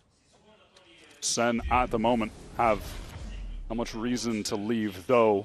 At this noise cut, at this time, now they do. It's that B side that could be open, garage could be open, and GX have just picked the absolute perfect moment to get in, exactly as Sen give it up. Or Sen picked the worst moment to give it up. It really depends how you want to look at Glass half full, half empty. Yep. Depends on your point of view. Well, I think either way it's about to be spilled over the cobblestones, Wyatt. And now Flickless does have that fault line back, so he can throw that out towards main, stall out the center retake. Narrate can't really drop out of heaven here. He is too low. And then having to play the retake up for making the right call on the side. It's not too bad. Ara with the stopping power, a back truck. Deals with Zekken at least, but Zelsis is there. Narrate here from up on high.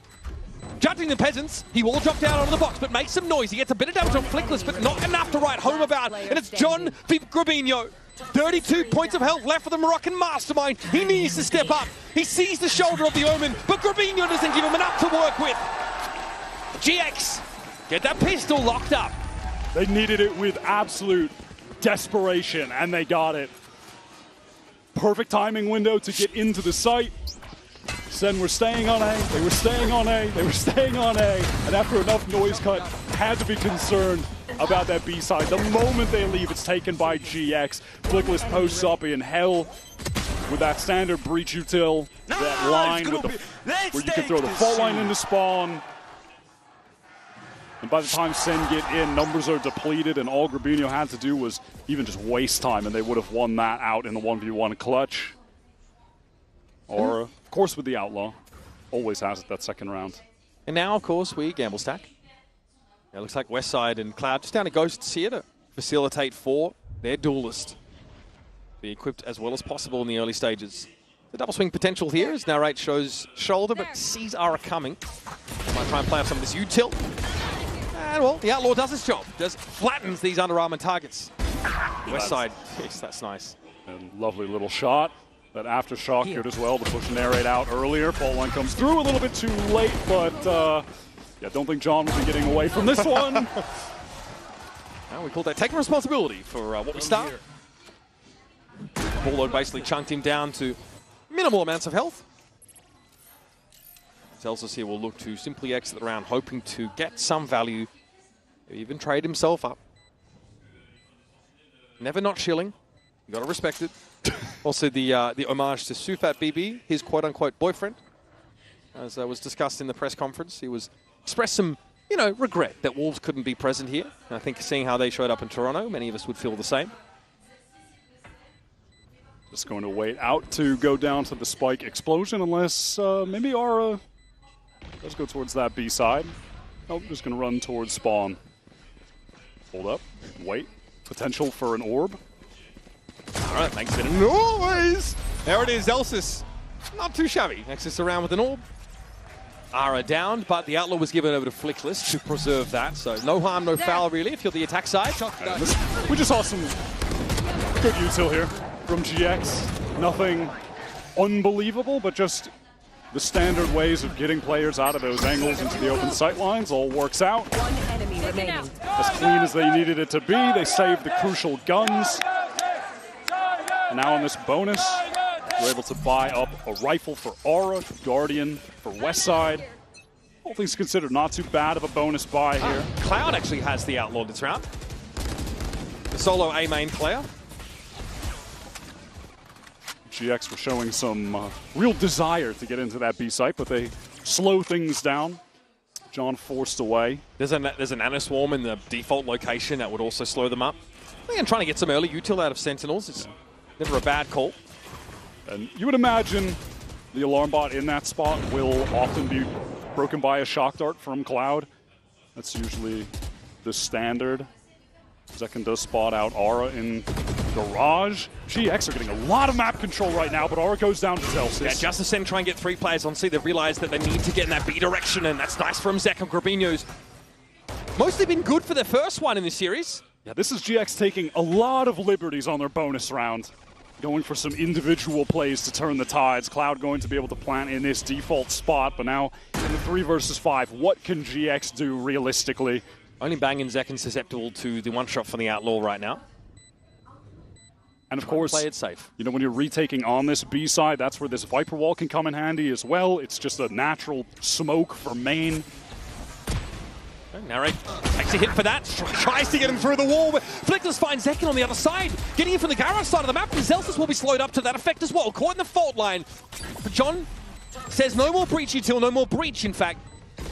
Down Flickless, puts Center the player advantage, but now they're going to deal with this setup from Cloud, and Bang was the only player not set up to deal with that. Defused goes Zelsis, living dangerously and punished as Westside executes him with a pistol. There is simply no way GX should be allowed to get away with a round win. 3 versus 5, they convert.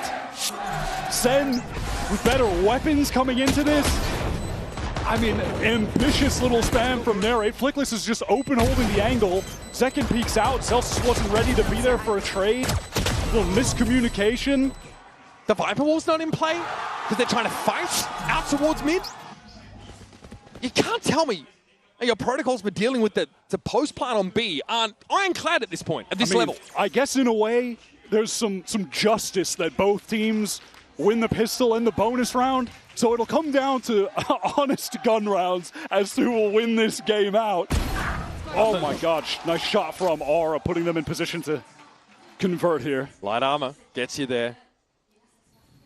I am a little nervous as a representative of the North American region. I won't lie. Ara now with the scope weapon back to hand. He's already thinned out the herd of Sentinels players. Now we'll look to take that mid. Thrown down top mid from Bang. Zekin working his way forward, wants to close the gap with that stinger, of course. No one actually in this B site. Drone over top will confirm that. Bang got in. Aura wants to just draw out a little attention, a little spam, maybe find out if someone was hiding wrapped around the drone's view. This Gara spot's starting to become a little more relevant now, Wyatt. As is a commitment here by GX towards the B side of the map. Bang sees Ara coming a mile off and is able to down him. John, patient, collected. And he'll have himself a frag. Zekin now with that fast lane, trying to get in Grabinho's direction. It's a bit of wayward, ham-fisted. And Zelsis now finally on the wrap, but this spike's headed on to B. They are going to end here. Westside though in a safe corner. Grabinho has the line covered and Zelsis only has a classic. This is looking terrible for Sentinels. Celsius just no opportunity to upgrade that weapon. Flank from Westside was perfect. Bang does a great job backside getting that first kill, and then Zekin hit a really quality relay bolt that connected onto multiple players. How many times has Gravino got a stunned kill, by the way, in this series? It's like the third time we've seen him do that. Yep. Well, considering he only needs one bullet to kill someone. Yeah, just hit him in the head. Just don't miss. Yeah, the guy has been very resilient to any form of disruption. And GX, honestly, like a decent pivot after things start to go a little haywire at B. They don't leave the site. Just a little reposition. Bit of spam being exchanged. Cloud, if he can get this orb, is going to have the Hunter's Fury. So GX, they want to get that C-long control, smoke it off, make sure they have that tool. Ara with a judge here. And the overdrive, of course. Yep. So can just use both of them when he pleases. Aftershock to break a common turret position will do so. So that's some passive info gain that Sentinels would have had on B, now removed. Yeah, now Oh, no. John has to watch it. Giving it to him. Okay. Ara says, well, that's maybe a little bit more than I expected. Ways from the fast lane and plays. He's got no interest in trying to recover that weapon. Overdrive will suffice for him late in the rounds when push ultimately comes to shove. Now, what is the move? Paranoia and Breach Util used on A to try to draw these Sen players away from the C site, where GX are intending on going. Westside knows he's going to get some action because the alarm bot is now no longer effective inside Garage. Zekin's got to take it up himself. And Corbino, he had that from the shadows, so he can use that Paranoia on A and get right back to the pack on C. So they have full ready to get in that site. And they've got Westside, this late lurk through Garage. Flickless might even be a second player. Maybe Westside goes first, takes contact. The timing here is beautiful. Westside so patient, so calculated. Emerges just as John had his back turned. Here come Giant Eggs. They are storming into the rest of the map. Looking really adaptable on this attack side. Yeah, Giant X are always going to come in with some kind of cool set play around their ultimates. They've always got them. This time, it was working into C-Long, posting up Aura. You hate to re-clear a guy with a judge. That is miserable. But then from there, it's GX running their Omen, their Breach, over towards A-Long. They use the stun, they use the Paranoia, they're drawing all that attention from the shadows. Gravino right back to C. They hit into that site with the Hunter's Fury. Every time GX have the ult rounds, they're always going to throw something unique at you. They're always going to have a cool set strat. Timeout here called by Sentinels. They have the resources to have a modest buy coming into the next round, but it likely will feature some smattering of Guardians and maybe not full util. But this is about the round. This is as important as it gets for the North American squad. Can they reverse their fortunes now? Because so far they've struggled to really adapt to what GX are throwing at them. It's just a play style that they're a little unfamiliar with, as was evident with those 4 defense side rounds won by the EMEA squad. I mean, they just get completely worked across the map. I mean, they absolutely bought into that fake. Second was in Garage, sure, but he's just smoked off. He can't do anything. It's like really GX are getting a lot of what they want here. The push up into Ara's position, free judge pick. It being on a Killjoy of all people, which meant that Westside could actually pull a player into Garage, further thinning the defensive setup for Sentinels.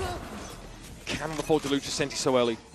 Now, Sen, they have basically fully invested into this. Not the best weaponry, not the best armor either. But they do have this Viper's Pit to just control all of that short A side. And GX, they could just try to heavily index and fighting through long if they really want to get into A late into this round. And it does require the attention of a second Sen player to stay on A. Someone needs to be looking at long. John needs to know what's going on. Yeah, you can't play off the site now. So Narrate has to be back A jump spotting for eternity, basically. And I understand that Sentinels do not want to have to retake the A side of the map, but like you mentioned, it can leave them a little limited elsewhere. I mean, look at how passively Bang is holding B. Only the Killjoy util on the C side, but there's going to be early warning there, at least for Zelsis, who's not offered himself up as a free frag early. Alarmbot spotted out. They're going to accelerate into this. I don't know if the Sentinels can respond quickly enough. We're about to find out. Straight to the Nanoswarm they go. Some spray air out from Zelsis. Ara took a hit, but most of that is decay down from the Poison Orb. Westside, though, has eventually fallen. Zelsis, his spray through that smoke yields a kill. Flickless quite low on HP as well, but one away from the Rolling Thunder. If there's a way that he can find a kill, that could certainly be enough to convert on this 4 versus 5. Every other Sen player also 1 orb away from ultimate. They could rip that, but Ara look just at gets that confidence. not allowed to swing into that as well. There's no response. Ara doesn't linger for long enough either way. Grabino in trouble though, getting hammered out by that molly. Flickless has to stand tall on the side. His teammate is on the other side of that smoke, so needs to ping them out. Oh no. Yeah, I mean, we're doing it again. Hunter's Fury. I mean, surely Cloud doesn't repeat the Zekin from back here. Doesn't quite have a bead drawn on the spike location. The doesn't smoke comes down. And also, when I said, oh no, it was because Flickless used the ult, but he died before it went off, so he lost it. Yep. That is brutal. I feel like that happened to Zekin a few rounds back. And he tried to pull out that overdrive and died. Yeah, it did. But I mean, how it's more painful with the Rolling Thunder. Oh yeah, that is real rough for GX now. 6 snake bite in the corner. I think that forced. Yeah, that forces Grabino out. Grabino out in the open. Yeah, he had a paranoia ready as well for the choke, but he just had to run out. Not too shabby from Sentinels. That's the round they needed. Maybe trying to make a GX-like play there for a second with Zekin pushing down beard, but not going to happen. All the KG util over at A, so Sentinels don't have to over-invest in holding that site right now. It looks like Yezelsis is going to drift off of it pretty early. And I have a drone from Narrate that's going into A long. It's, of course, not going to spot anyone out, so they can definitely remain confident in just playing other sides of the map. Yezelsis might be hoping for a lockdown mid-hit here to disrupt. Yeah, and with this Zelsa's position, he's keeping the alarm bot online, and he's also in position for the lockdown if they need to retake on A. So they're just cool with playing over towards this C side. Second back site. They might call for a Narrate Hunter's Fury here from spawn.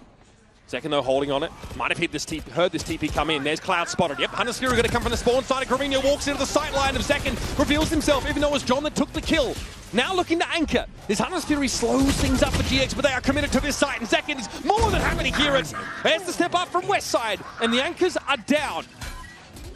Recon broken. Descent trying to get back in while the spike is being planted. They know he's going to be there right now. Shock dart though, not enough to clear him out. Narrate is down as Cloud just finds the timing to leave that corner. The lockdown is going to give that control back to the defenders. How deep into the site can they get? Just going to come down to spam. That's how we have our expectations set. Yeah, Sentinels don't have a lot to disrupt util-wise. Cloud gets that Recon back, and the fault line is up. Zelsa's lucky to be alive as he's able to get away. Recon doesn't reveal Bang, so he goes for it again. But look at the crosshair placement for Cloud. He basically knows exactly where Bang is, and they're waiting for Zelsa's too. Every contingency accounted for GX. And an important conversion here in round number 19. GX had a really quality second wave fight into backside. He was here with Westside, with Flickless, and picking off that player towards Plat. Because initially it was Aura. He went in with one of those breach flashes, but goes down right away. Then there was a cage spawn. No one could flood, no one could help. Then they refight backside, claim the kills on the anchors. They force Sen into a bad economic spot. Look at what they've got remaining. Not very much. It's John with a hero rifle. He certainly had some heroic plays. He has gotten some pretty sick multi-kill rounds so far today. It's time to dig deep. If you're an Americas fan, Stinger Ghost, Phantom. Not the most compelling arsenal. At least this stack on A might prove fruitful. GX have shown less of an interest in bouncing off the sides. They tend to commit once they dip their toe in. This breach util, though, is going to be something that Sen have to contend with. It's dangerous to anchor against it, Wyatt. But they are gambled correctly. 4 players ready to go here on this site. Did GX sniff it out? Did they see the second player there? I think they've had enough. Well, Sentinels, how long does it take for them to read this? Yeah, they don't want any of this site. They are out of there.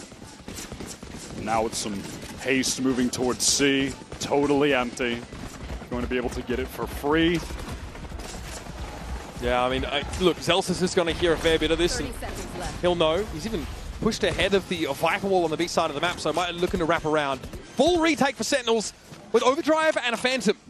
Despite, unfortunately, having wasted that breach ultimate, the Rolling Thunder, a couple rounds ago, Flickless has made a lot of progress towards getting one for the end of this game. could be used at a pivotal moment to close this out for GX. But right now, they have to win this 5-on-5 retake. They have the better weapons to do it.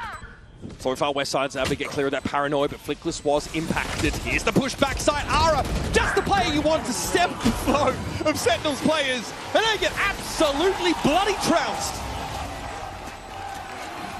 GX just stuffed them in the choke, fighting together, swings from all angles, overdrive, and no value. Zekin has had no opportunities on this map to make anything happen with it. Not this half, yeah. No, he's played a trifecta of Neon games. His first one on Corrode was the best.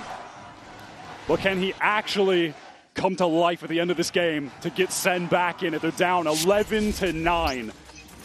Sen, who we absolutely expect to be at Champions, versus a GX who we still don't know how the hell they made it here. And honestly, the work that GX have put in over the last couple of months is really showing fruit. No, we certainly get it now. Hunter's Fury from Cloud coming into that. Sight not getting any tags.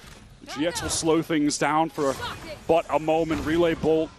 Now Aura through. Sen have lost their re-clear info, though, off this overkill.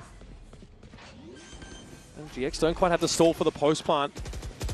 No controllers up for the attack side here, and yet that allows Bang just to peer into the mix, see what is there. West side served up. They'll stay in the site. GX more than happy to fight tooth and nail for this space they've claimed. It's going to be John looking for a timing for a swing. Again! It's these refights in the site where GX are just better. Now it's just Bang. Has to clear Graffiti, but there's a crossfire from the drop. He gets that first up to Aura, but the adjustment isn't there. It's as you said, GX, they're so ready to fight together when Sentinels are coming in. They hit all of the shots. They have no smokes, no paranoia, nothing to give them a material edge in terms of util. It doesn't matter. No, it is straight up raw aim. It's Aura getting crucial kills. Besting Zekin here on this final map of the series. His Champions debut versus one of the best duelists we've ever seen on the global stage.